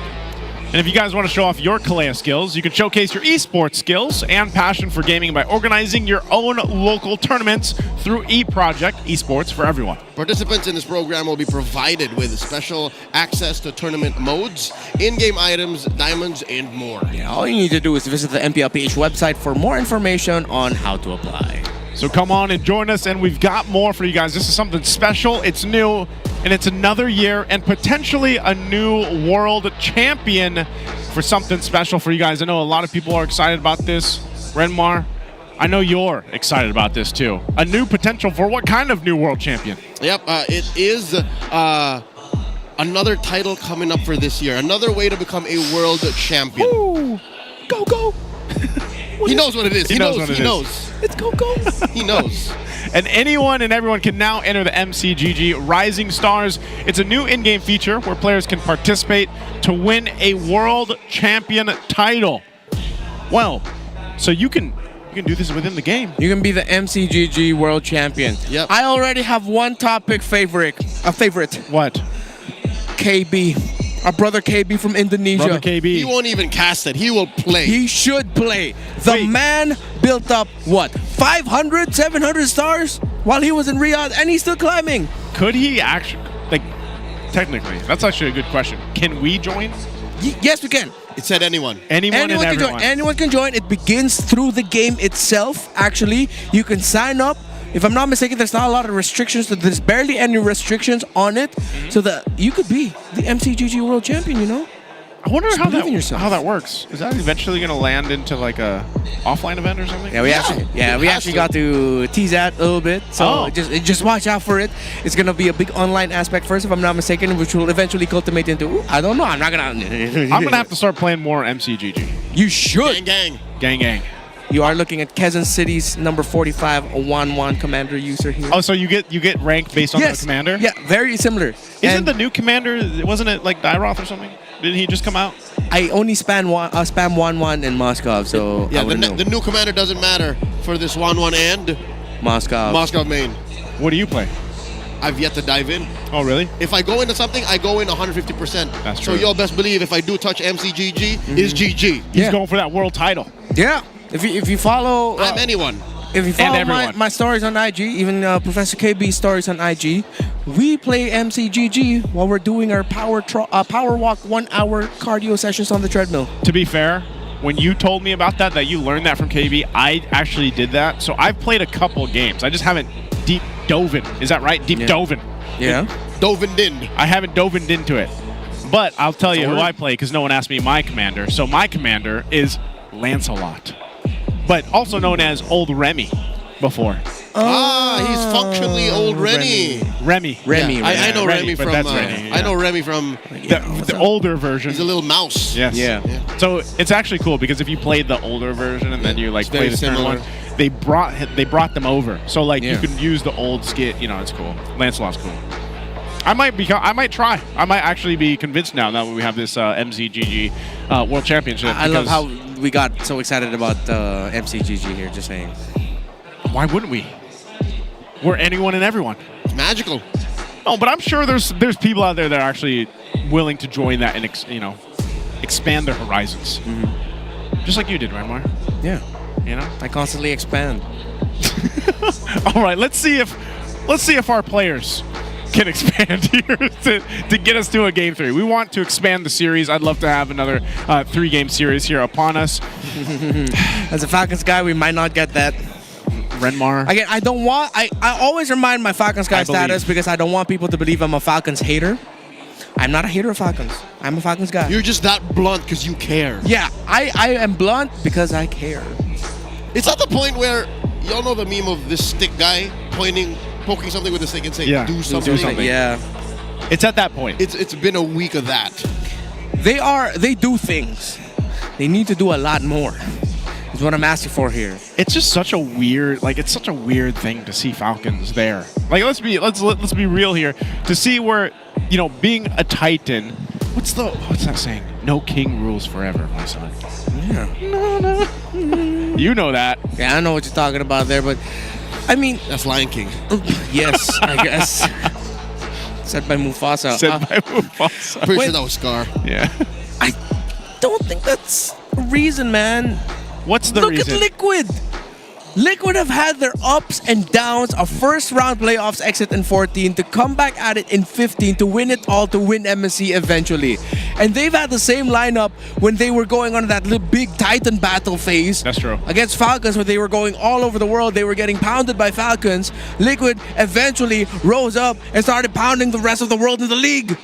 So now it's like, what a pounding. Falcons. This is why I said I was starting to be in line with the community, reading all the comments. One of the very rare occasions where I am really starting to see, or am in agreement with what everyone sees right now. The missed timings of Ogun and Kyle TZ, Few not being as sharp as he once was. If they do not acknowledge it, and I'm pretty sure they acknowledge this personally. Yeah. Clearly, they know what they need to work on. But it just hasn't been translating into the final execution of the game, which is so frustrating. I know, we know, you guys know, and I'm sure there's some frustrated people out there, fans with Team Falcons. We'll see if they adjust to get things under control here for Game 2's draft as we dive in. They are going to be on the blue side. You know what? They're going to respect ban the Fanny. They take that out. Also, the Phobius. This could leave things open maybe for Kyle TZ. He just wants to go for the Lancelot if he can grab it. Does ONIC pull the double ban the way Falcons did in the first game, wherein it's Lancelot, Yisun, Shin, and then that means Baksha goes untouched because this has to be the Zhu Shin. Yeah, I think they're going to be operating around that trade. I still think though that if ONIC decide to give the playing around the Baksha trade, if I'm ONIC, just straight up ban out the Baksha. I am more willing to see ONIC give the Yisun Shin, because they will still have more answers to go to have that. They will not have a lot of answers if they were up against the Baksha. Yeah, if that's the case. Yeah, because if you ban the Baksha, you get YSS for Falcons. 100% you're going to be rushing Kalea alongside ONIC, and then you can rush maybe even your Harith alongside that, or another jungle pick already. Most likely ONIC might want to play into the idea of a Fredrin, but then they can just go for... there we go. They ban the Baksha, YSS. ONIC can pick up the Joy even later. Or the Hayabusa for King Kong. Because I saved my nation from falling apart. I think ONIC go CC or Lapu Lapu here alongside... What's the other one I mentioned? Kalea. Yeah, just go show your main utility already. I think Kalea CC probably would be good. Again, Brusco, like, anytime that Kalea is open, you might as well grab it. That's a Lapu, though. So they go with the Lapu. Kalea Lapu. There we go. Yeah, Kalea Lapu. So with the Kalea Lapu locked in there, Falcons gets their mid laner. I think the 100% they need to steal away the... Selena, yes, thank you. From Super Friends, so they'll pick that up for Few. And then... Roam later, gold now. I think they have to pick up the Harith. Something with the Purify, they can't go long range. There we go. There's a Selena? Yeah. So either Harith or Granger is going to be fine. If they go Moskov, I will actually be quite surprised here. Huh? Is this are they leaving this to the flex? Like, is there any world where we see Super Marco play this? Very few times have we seen an early Ruby. And I think that was ONIC who did it last. Okay, I think they needed to lean into the potentially, again, I'm agree, there is a potential that this could be flexed into the Roam, or maybe even next we already saw it so far this season. Considering that they're playing around the Selena in the mid, yeah, Ruby makes sense. And they're going to be using that as a pressure pick against either the Hayabusa or the Joy. I think ONIC will want to surprise and consider picking up the Fredrin. Not the biggest strength of ONIC and King Kong. But if it's not that, then yeah, they're just stuck with the Joy or Hayabusa. They might need to rush mid. Yeah. No, Hayabusa. Uh-oh. So by exposing the pick on King Kong and conceding to the fact that they're not very good with utility junglers, I expect Falcons to attack choices on Super Friends now. Because so far, Kalea doesn't have a good combo yet. They 100% need to respect ban the Kagura. And then Farsa. We save the Farsa. Or Loyi. So I think Farsa, Loyi, Eve are all options. ONIC are giving Falcons here the catch-22. It's like, you pick one of these, or you just give us all of these. Yeah. That can work. Now for these bans for the second phase, you can see that. If ONIC ban out the glue, not much is left for Ferds, honestly.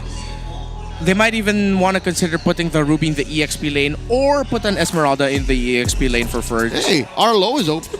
Oh, yeah. Okay, thank you. That went over my head. Yeah, since Phoveus is banned out, like it's ripe pickings for Arlet. That's so much crowd control too. You know, having the Arlot with the Ruby. So you're saying Ruby Gold or Roam then? Yeah, if that's the case. Yeah, I don't think we're going to be getting a Ruby EXP on this one.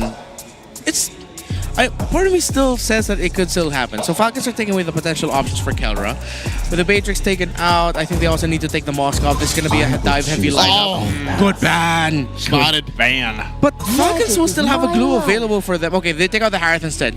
Makes sense. Very fair.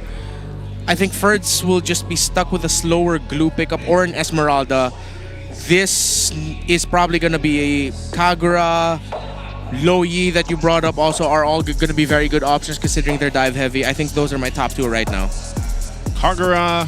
Has Farsa really fallen off? Yeah, I was going to say, is Farsa just in a weird position now? Where you don't even get to utilize the Feathered Airstrike as much? I think considering that Falcons could still pick up a glue, they might be hesitant to bring that up. Because that could be their EXP lane pick. Again, it's going to be slower, but then you need a little bit more tankier presence to really just hold the EXP lane. The damage profile of ONIC also doesn't look too good with handling a Uranus EXP lane. And it still might be an option. Okay, we'll find out. Yeah, there, Kagura. There's the Kagura. So that seems to be the case. A little smile there from Super Friends too. But yeah, I like so far what ONIC has. I think that last pick though, especially for that gold lane, like what is the gold lane going to be? The matchup there, I think this is really going to tell us what Team Falcons has planned too, based on their last picks. It could be Glue, Esme. You can't go Badang here if you're ONIC. You also need the gold laner.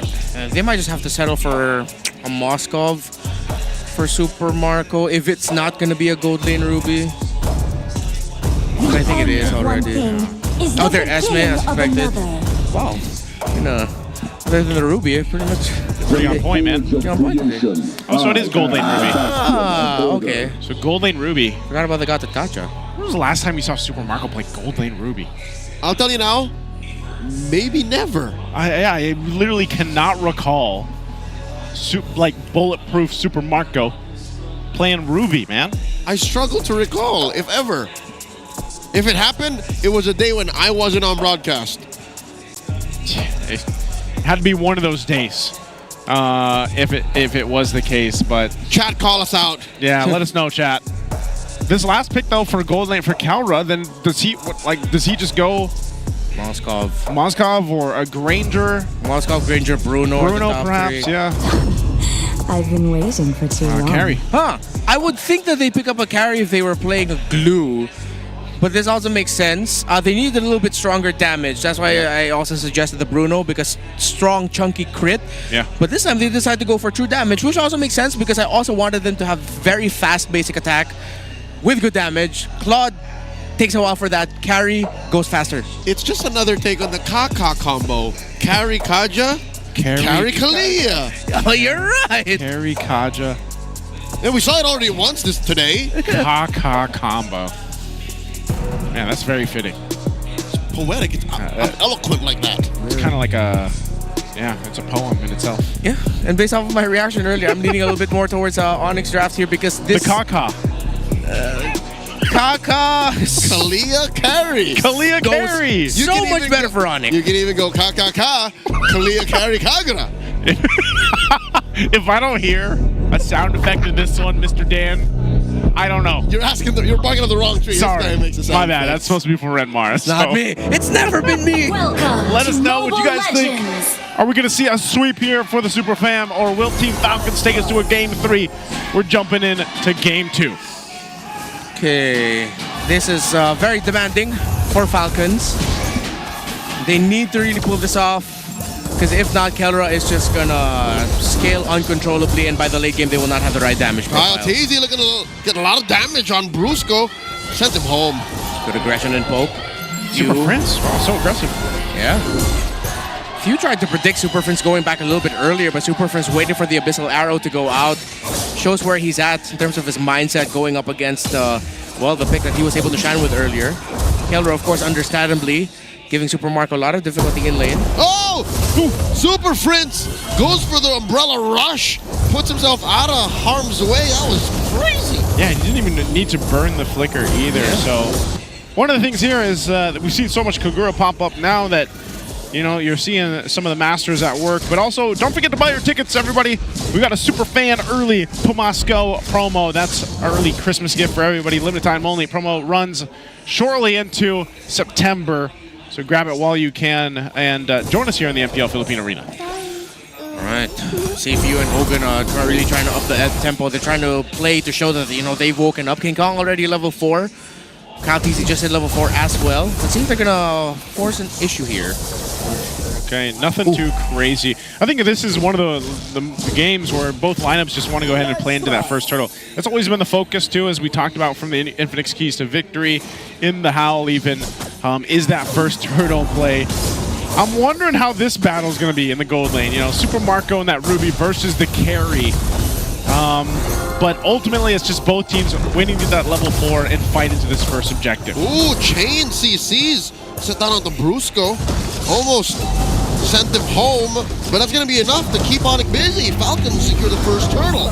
Yeah, good approach by Ogun and Few. Again, they're really upping the tempo at the center of the map so that Brusco and Super Fin spends a little bit too much time trying to clear the middle minion wave, that there's no time for them to actually help set up for King Kong to see if they can safely take the turtle or not. Falcons needs to keep this up, but again, at some point they're going to have to shift their attention away from the center of the map towards to where Kelra is. They need to get Super Marco out of lane early so they can pressure King Kong more in the jungle before minute 6. Yeah, Brusco's not level 4 yet, so as soon as that is available, you can expect them to go ahead and at least push for a play. Oh, Super Prince quite low. Still holding on to that flicker too. Very confident is Super Prince, even at this low HP level. Tsunami Slam. That's a lot of damage placed on Ogwin and Few. Ogwin pops the Vengeance. Surprise! A different battle spell on his Gatot Gacha. Mountain Shocker reveals everyone. No immediate danger for Falcons. They hold their ground. Yeah, first being able to get there means that he's dictating the tempo in the EXP lane against Kirk. And one of the reasons why we suggested the Esmeralda earlier in the draft is that it does give a lot of difficulty for the Lapu-Lapu in the laning phase, that Kirk will be falling behind in a lot of the major rotations. He might be able to lane well, but in terms of the early map presence, it might lean a little bit more towards Ferds. War Axe already built up for Super Marco, and that should be a signal. Falcons needs to make a rotation towards the top side. They cannot keep continuing to play just around the river. They need to pressure Kelra. One of the few games here where we don't have that first blood nearing the 4-minute mark. So as both teams just go ahead and play around scaling up in the early game, this is once again one of those situations where a lot of this will be on Brusco to start with. And this is why I was saying, you know, the Kalea eventually is going to want Kirk to go ahead and help, you know, transition into some of that responsibility, but it's up to Brusco to set things up. Now, there is only one Purify this time around, and that's on Ferds. So for a lot of these fights, Brusco should be able to go ahead and get that Tsunami Slam down or that setup that he's looking for. Good call there for Kelra, by Kelra for playing it safe. Abyssal Arrow will not land. Good zone out there by First, and good info. Great! What First is doing right now is so good for Falcons. That's a man-to-man defense by the Wild One. In comes Brusco looking for the perfect Tsunami Slam. Finds his target, setting up the Retry Steal for King Kong. A trade. Kyle easy for Brusco. I'll take that trade any day. And Kirk pulls in Ogwin, taken down. Nakatoka Cha first. That's in round 3. Few gets taken out. Kelra barely alive. Fergs gets a double. The Wild One is wilding on this one. Kirk got Fergs on him. Super Marco looking to help finish the job. Short range, the remaining members of Falcons, but they're not going to take this line down. They needed to win that trade in the post-objective team fight, because what Brusco and Kirk did there was nuts. The Tsunami Slam perfectly into the Land Shaker right at the tip of the animation to catch Kaltisi. That's why they weren't able to get that turtle. That's why King Kong was able to get that easily. They needed to, yes, win that trade, but Brusco and Kirk, goodness me, look at that. Tsunami Slam. Oh, it already happened. Ah, too bad we weren't able to catch it there in the replay. Whoa, that was a crazy play by Brusco and Kirk, but good thing Falcons were able to trade that out. Yeah, you got to give it up to Ferds too, man. Able to hold his own, provide so much value on this Esmeralda. This might be that saving grace right now for Team Falcons to stay in this game and hopefully get a lead built up on this. Mind you, this is still before Kelra and Brusco are online. So these pickoffs will slowly get more lethal for ONIC. Yeah, part of that too is just, you saw a little glimpse of that when Kelra joined that fight. You know, this carry, especially late game, is going to be devastating. So, don't want to control that, but cheeky. Yeah, a little steal there. And so for Team Falcons, I think their decision is, where do we go from here? You know, where do we set things up? Do we just focus on these objectives? The last turtle of the game's coming up here in just a bit. You can see already a lot of the focus up on this side of the map. It might break out into a fight. Whoa. Brusco here, put into his place. Oh, sends over Ogwin. Force him to use the Vengeance. Super Fist throws out the Umbrella. Rush Umbrella free. Underneath, King Kong looking to finish the job. Gets caught by the tail end of the Mount Shaka. King Kong taken out by Kyle. Woo, quick reaction there by Falcons. I thought King Kong would be able to get the ultimate off in time, but yep, Mountain Shocker took him, and then Super Marco, the Don't Run Wolf King as well, to just help lock down that Hayabusa and ensure that they get the kill. Falcons, Few and Ogwin have started off the game being aggressive, really setting the tempo, while the rest of Falcons have eased up a little bit. They were patient. They are patient. First, more patient. Kyle, more patient as well. Yeah, that really paid off to, you know, have that setup, have that Ruby up in that time. Again, a lot of this is to go ahead and catch and stall out King Kong in those trades. So this is going to give Team Falcons a nice little lead to work with leading into that first Lord in about a minute and a half here. So for ONIC Philippines, they have enough time to go ahead and let Kelra farm up, do his thing, Super Prince 2 on this Kogua, but right now Team Falcons has control of the map. It seems to be them pushing ONIC Philippines outside of the push that they want to go for. So right now, Team Falcons, hopefully they can maintain this control. They should be able to do that, especially with Ferds leading that front, allowing Ogwin to just go ahead and jump in on with the AOG as he pleases for this. 2,000 gold lead here for Falcons. Okay, Enchanted Talisman, Dreadnought into the Oracle for Ferds. They used the ultimate on him. Oh, didn't use a Tsunami Slam with the Esme. They don't want to. I think they know that the Purify's on. Conceal by Brusco. Bottom side push by Falcons, opening up the map. They're taking a lot here, and ONIC Philippines is actually not able to find much. Might be just one of those situations where they're playing the long game. You can see here, looking at the items, yes, Kelra's holding it together against Super Marco. He's only got the 2 items. He got the DHS and the Corrosive Scythe. And over here, even for Super Prince, you know, he's only got that glowing wand. Yeah. So they definitely need a lot more time to scale up for this lineup to work right now. Iconic Super Prince build, rapid boots. Yeah. Not just for the Forest, it's also for the Kagura too. Enchanted Talisman for Few as well, alongside the glowing wand. 2 core items for the Selena means advantage through burst. Few really just needs to clip one person, one combo, and that should already be his job done. Yes, it would be nice if he could chain it together, but at this point, this Selena is going to do a lot of damage. I think out of everyone, Brusco needs to start the tempo with Tsunami. He has no choice. Gets hit with the I'm offended. Gets hit the Tsunami Slam, and then Ogwin right in the middle of everyone. Defensive AOG. King Kong backline. Few gets caught with a shadow kill. That's 1. Taken down again. Falcons 2 out. ONIC are in control here. Ferds cannot catch a break. His antics in that prior team fight's no longer working. Brusco engages on the Kyle TZ. Ferds looking to get some damage on the 4 here. Make that 5. King Kong secures the Lord with the help of Kelra. Mountain Shocker may be too late. Great team fight. Great team fight. No damage for Falcons. Super Marco going down early, and despite all of the efforts of Falcons, they still feel like they are really lacking in damage. If they have at least just one guy down, Kyle TZ is not enough to dish out the damage that Falcons needs. While ONIC, good thing Kelra was actually able to dodge the initiation of Ogwin when that team fight was engaged on by Super Marco initially with the ultimate. Brusco then answered with a Tsunami Slam. Ogwin went straight to the back line to try and pin Kelra down with a taunt, but then he was able to get away from it, and the fact that the other members of Falcons were too far meant that Kelra was able to free hit. Oh, the engage and the answer. Kirk gets taken down after the I'm offended, but King Kong smooth with a shadow in and out, traded for Few. Yep, be a trade there. Still fighting for their space now for ONIC. Again, playing into this Lord. They'll get the tier 2 there, trying to work on the tier 1 in the mid and put pressure on the other side of the map. But still, Team Falcons relatively healthy and durable with this lineup. Will hold on to the tier 1 despite ONIC having that Lord to push with. And ONIC can honestly just keep this up. They have great control of the map. Both teams still have their towers, but with how ONIC are positioned right now, it is them dictating the tempo. Falcons are going to have to play around Few getting someone with an arrow. I think Ferds needs to hold the front line now while Ogun is actually the one. Tsunami Slam finds Few, compromises him. Look at the side here. Kirk versus Ferds. Few for Brusco. That's another benefit trade. AOG from Ogwin. Kelra firing away Ferds. Oh no. Pushed him back. And look at this. King Kong going to hunting. Compromising Kyle D's positioning. ONIC are calling the shots here, even with that singular trade.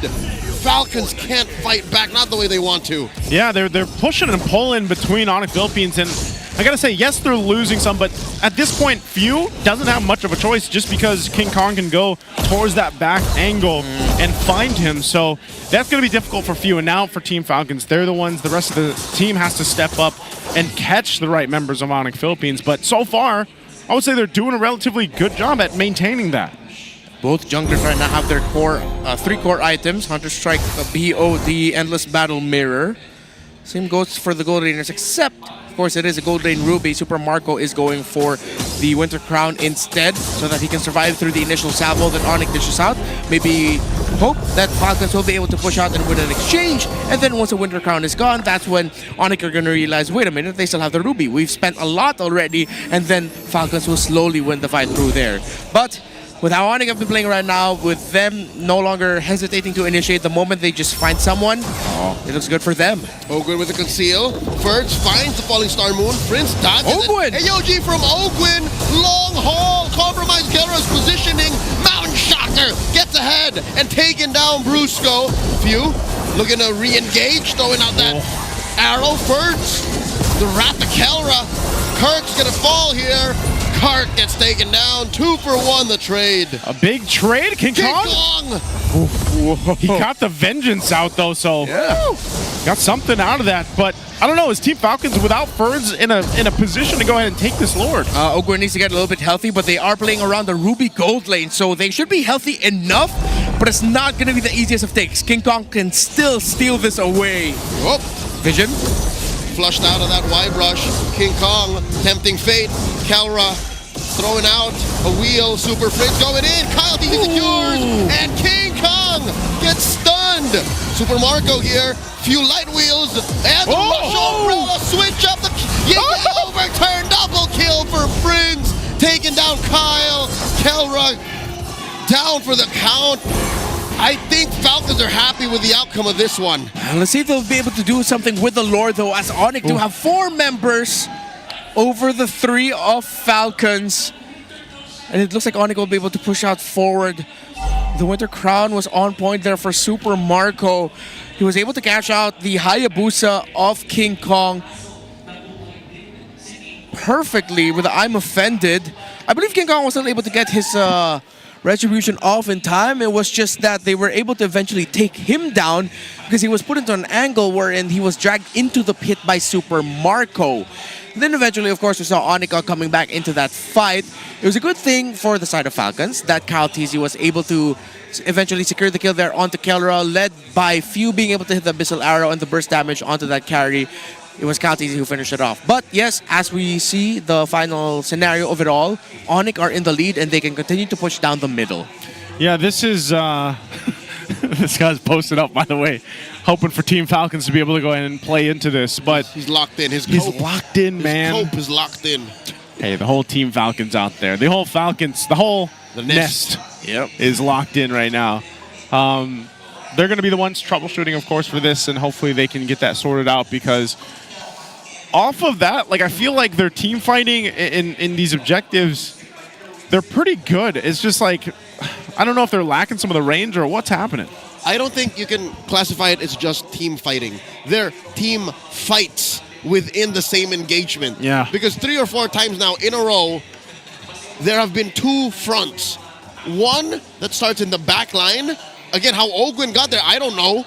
He dove in that deep. Yeah. And then you have Kirk's entry this whole way in. Yeah. So you have to kind of understand the dynamics of these two. Not to mention where Kelra puts himself. Here in the last engagement, Kelra put himself a little too forward. Maybe that's the struggle with the carry, though, too. You know?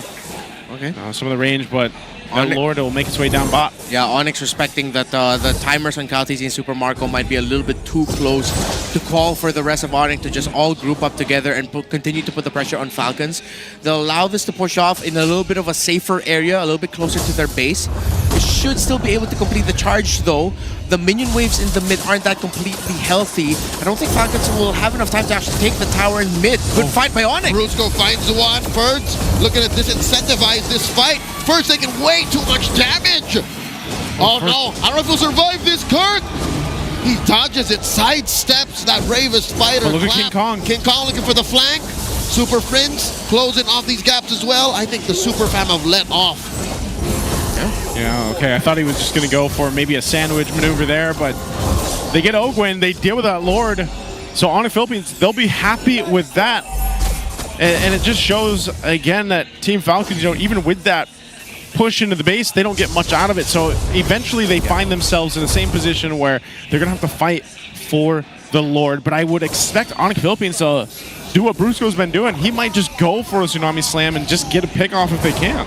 Yeah, clearly they're in a much healthier team fighting set to just tell Brusco, dude, whoever you see first, go ahead, and we'll do our best to just win it out. They are, again, playing around the Lapu-Lapu that could eventually end up becoming the frontliner and dish out damage as well to set up for the eventual entry of King Kong, Super Prince, and Kelra into the fight.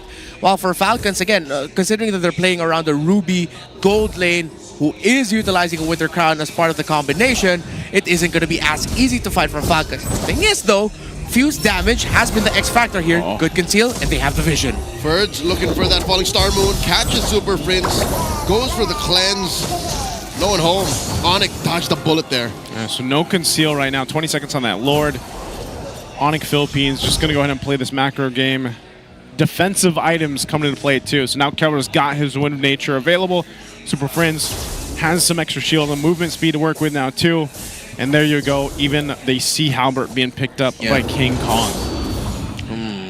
Trying to look at the items here to see if Ferds already has a blade armor. I don't think so. You go for the BFB Oracle Dreadnought. Alright, continue playing the map. Yeah, okay, it's a Winter Crown for Ferds. Okay, interesting.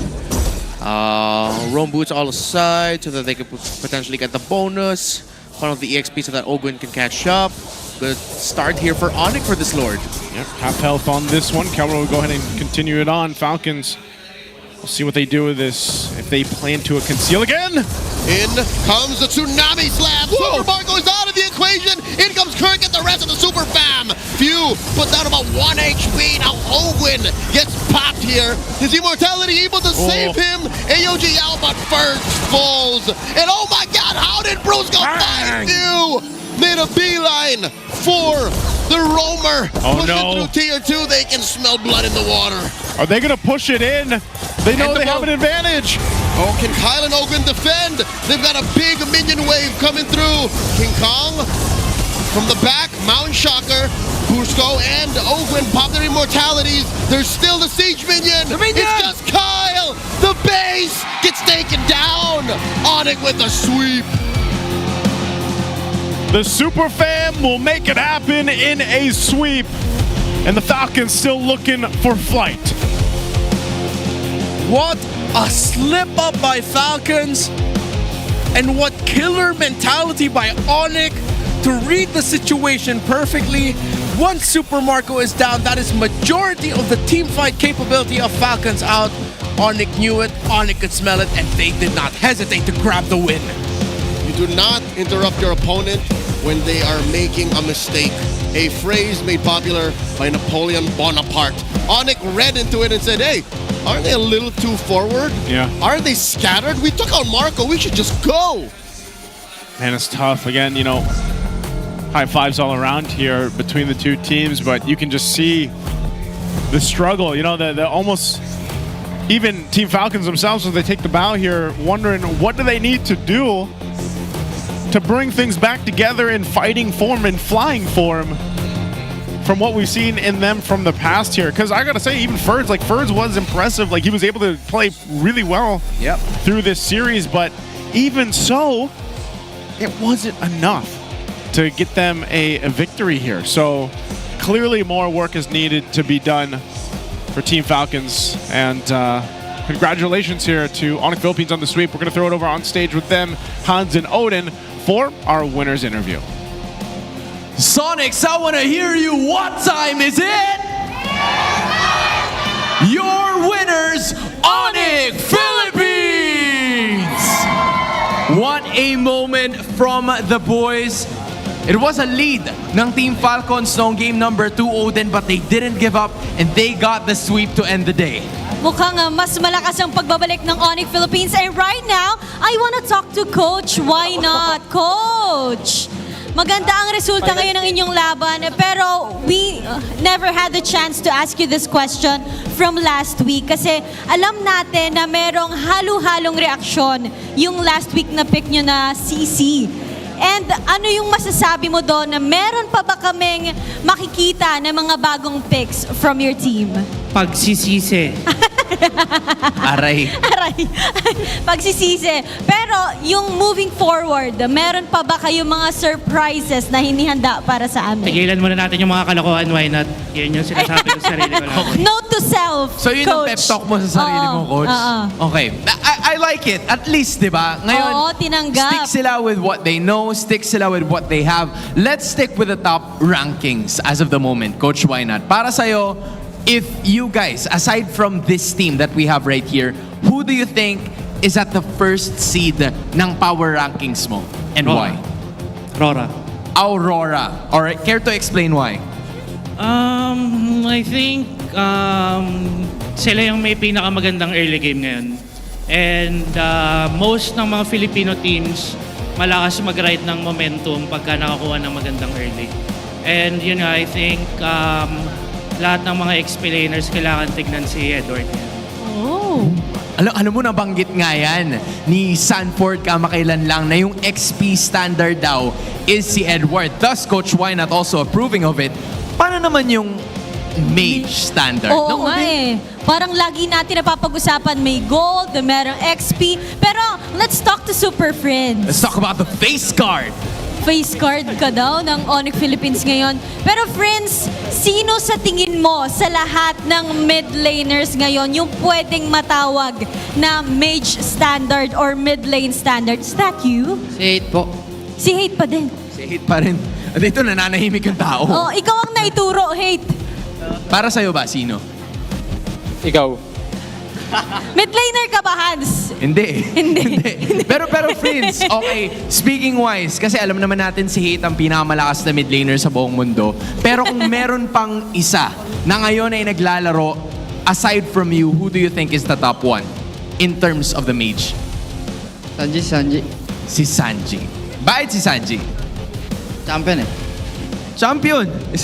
Alam mo, bumabalik ka na naman dun sa hindi ka masyadong nagsasalita. Pero ito, pagsasalitain kita ulit kasi maraming Sonics ang sumuporta sa inyong lahat. Nasaan ang Sonics? I love the energy. Friends, anong masasabi mo sa lahat ng Sonics na nagpunta dito at sa lahat na sumusuporta sa inyo? Sa lahat ng mga pumunta dito at nanood sa amin, thank you sa suporta. Abangan nyo kami bukas. There we finally have it. Once again, your winners, ONIC Philippines! You may now take your bow. Just another win. Odin again sticking with what they know.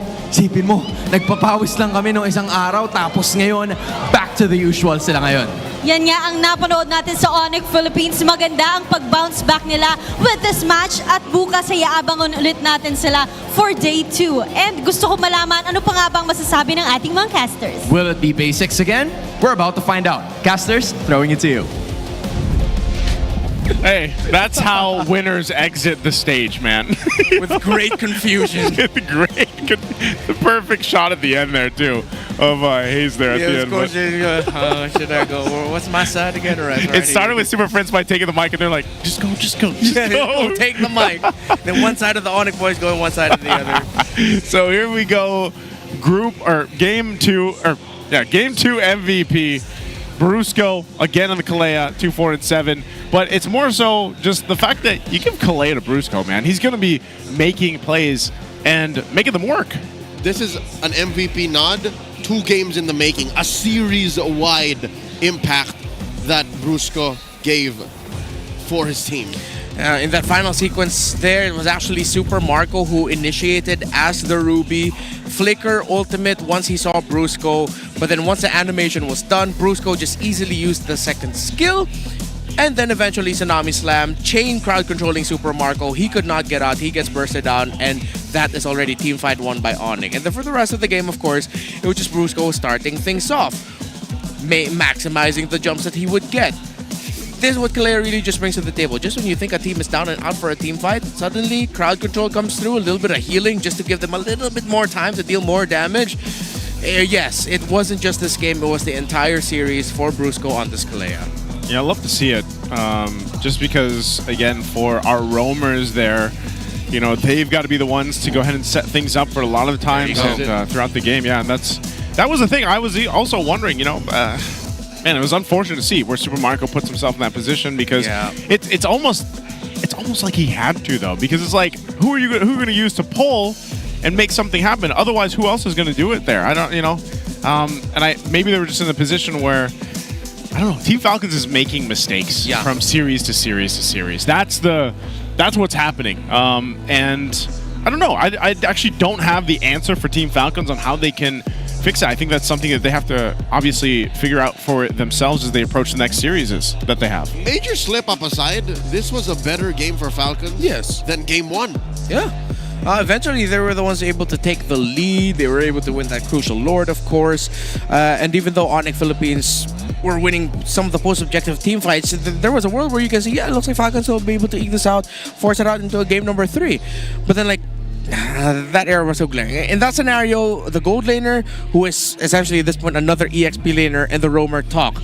If that was Falcons' call for Super Marco to just, hey Marco, can you just use the ultimate on the Kalea? At that point, Ogwin would have already released the AOG. So that once you capture Kalea, even if Brusco would be able to use the Tidal Strike, the first usage of the Tidal Strike where it's just like, where it's the little slam forward dash. Yeah. Ogwin's already using the AOG. The other members of ONIC can't answer. The answer will be delayed. Ogwin pops his Vengeance. Ogwin tanks damage. Ferds comes in. Kaltizi comes in. Few comes in. Super Marco survives the initial salvo instead of getting blasted right away. That did not happen at all. This is a Golden Ruby that is still mostly damaged. Even with the Winter Crown, once you get crowd control stunned, bursted, you are not going to get out of there and you're not going to be able to deal damage. The highest damage dealer for Falcons wasn't even the jungler or the gold laner or the mid laner. It was Ferds on that Esmeralda. Ferds wasn't also ready for that sequence as well. So clearly, the call for Super Marco, whether it was by him or it was told to him to do it, was not at the right time. And it's just unfortunate because, you know, when you have a mistake like that or something like that happens in the game and it turns it completely in favor of the opposing team to eventually a game win, you know, that's only something you can look back on and hope that you can fix it for your next match. And that's something that Team Falcons, I feel like, has been dealing with for the past couple weeks now.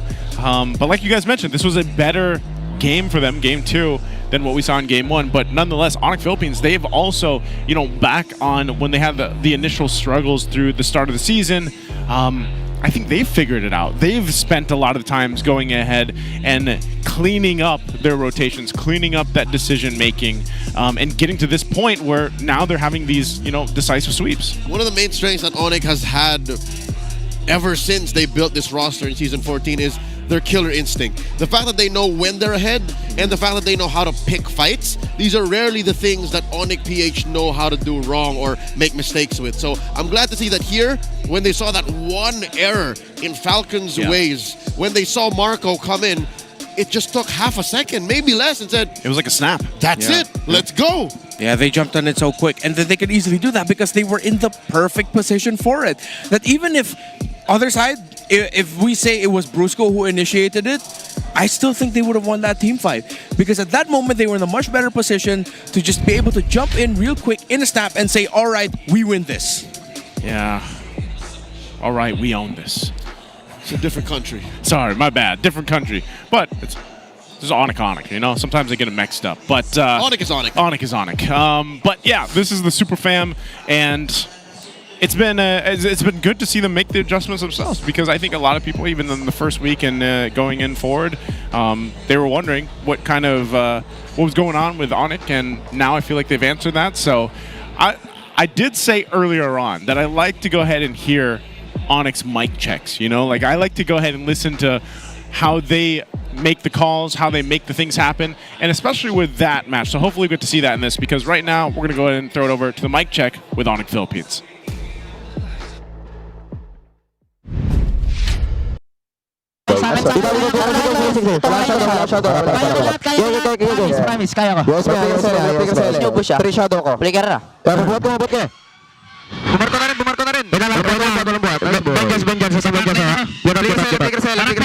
Doon lang nag-ulti.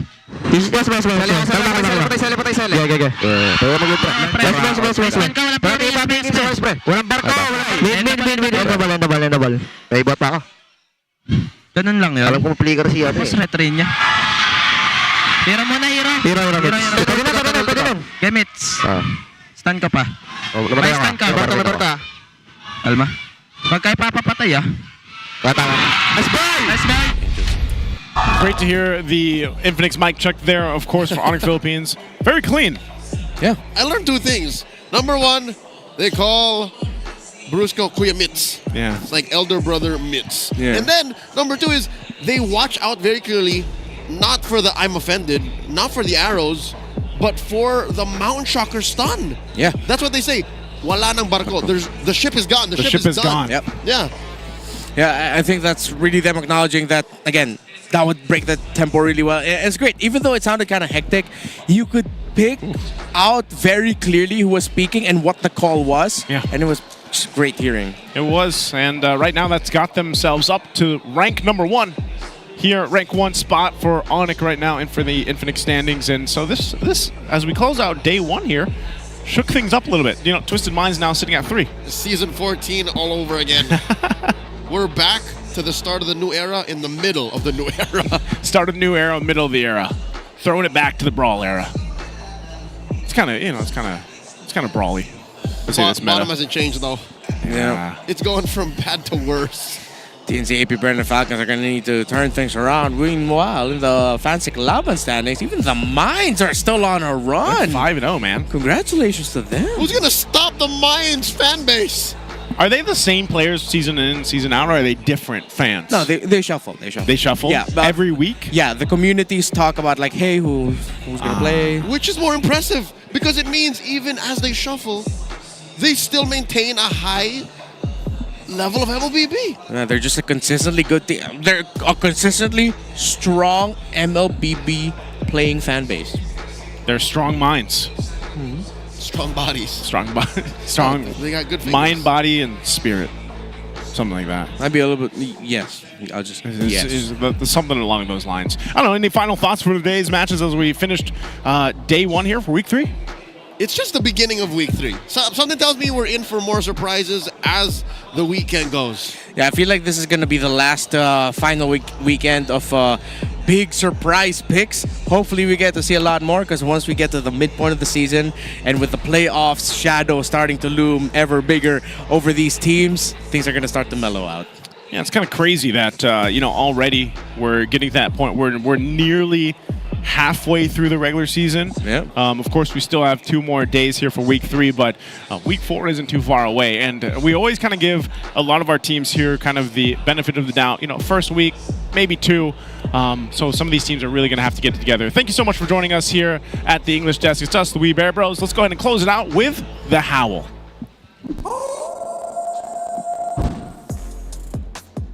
And what a comeback mula dun sa side ng ONIC Philippines. Hindi sa game mismo, pero dun sa kanilang return into form. Marami na nagsasabi na nagbabalik na nga sa Season 14 form ang ONIC Philippines.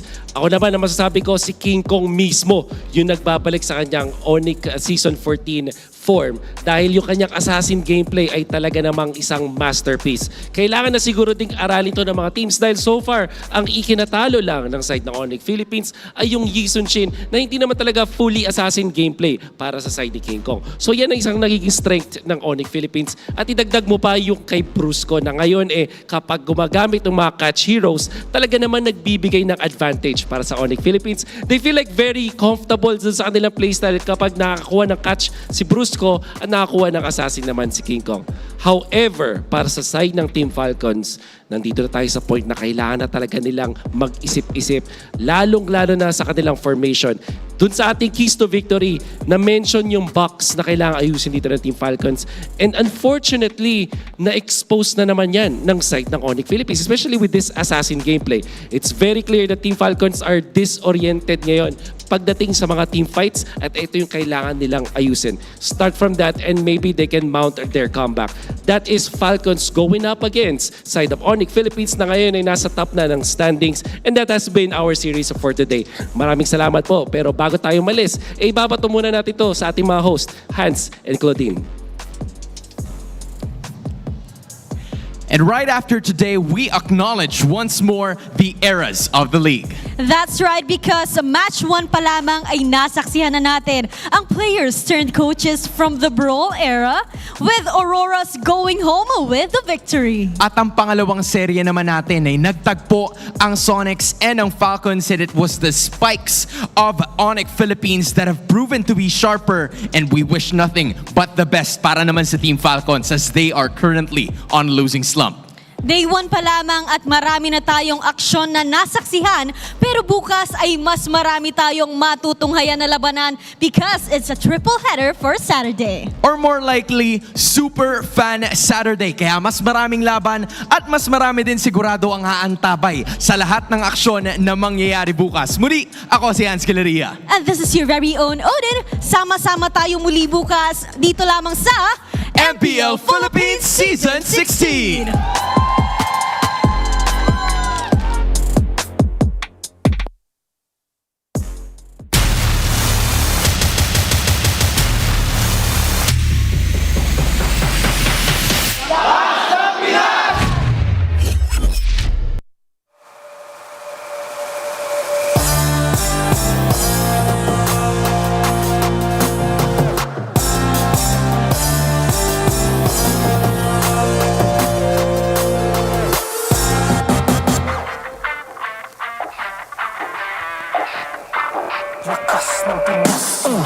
Malakas Pilipinas, malakas kahit anong lane we become the monsters. Malakas Pilipinas, malakas face the golden sun and repping for the 3 stars. Look at us to the top, no ifs, no buts, winning any game para to sa PINAS. Di mo matitinag aming boses sa new level. Nasa kalye man o mobile, you know I become a legend. Listen, open fire, we unite with winners, but with pressure like diamonds are made of. Switching the lane na parang gera, HP racing made a setup. Pagkakatang buhat ni Hilda, full dome SS parang Laila. Susundan ko ang wakas, kasama pataas, tagumpay natin to dahil tayo'y malakas para sa Pinas. Nasa amin ang alas, hindi to atas, kinikilala sa taas kasi kami ang malakas para sa Pinas. Nasa amin ang alas, hindi to atas, kinikilala sa taas, ganito kami sa Pinas.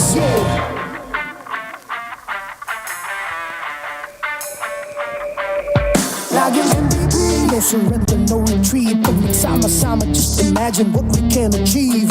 Laging MVP, no surrender, no retreat. Giving 100 on my all, cause we just cannot be defeated.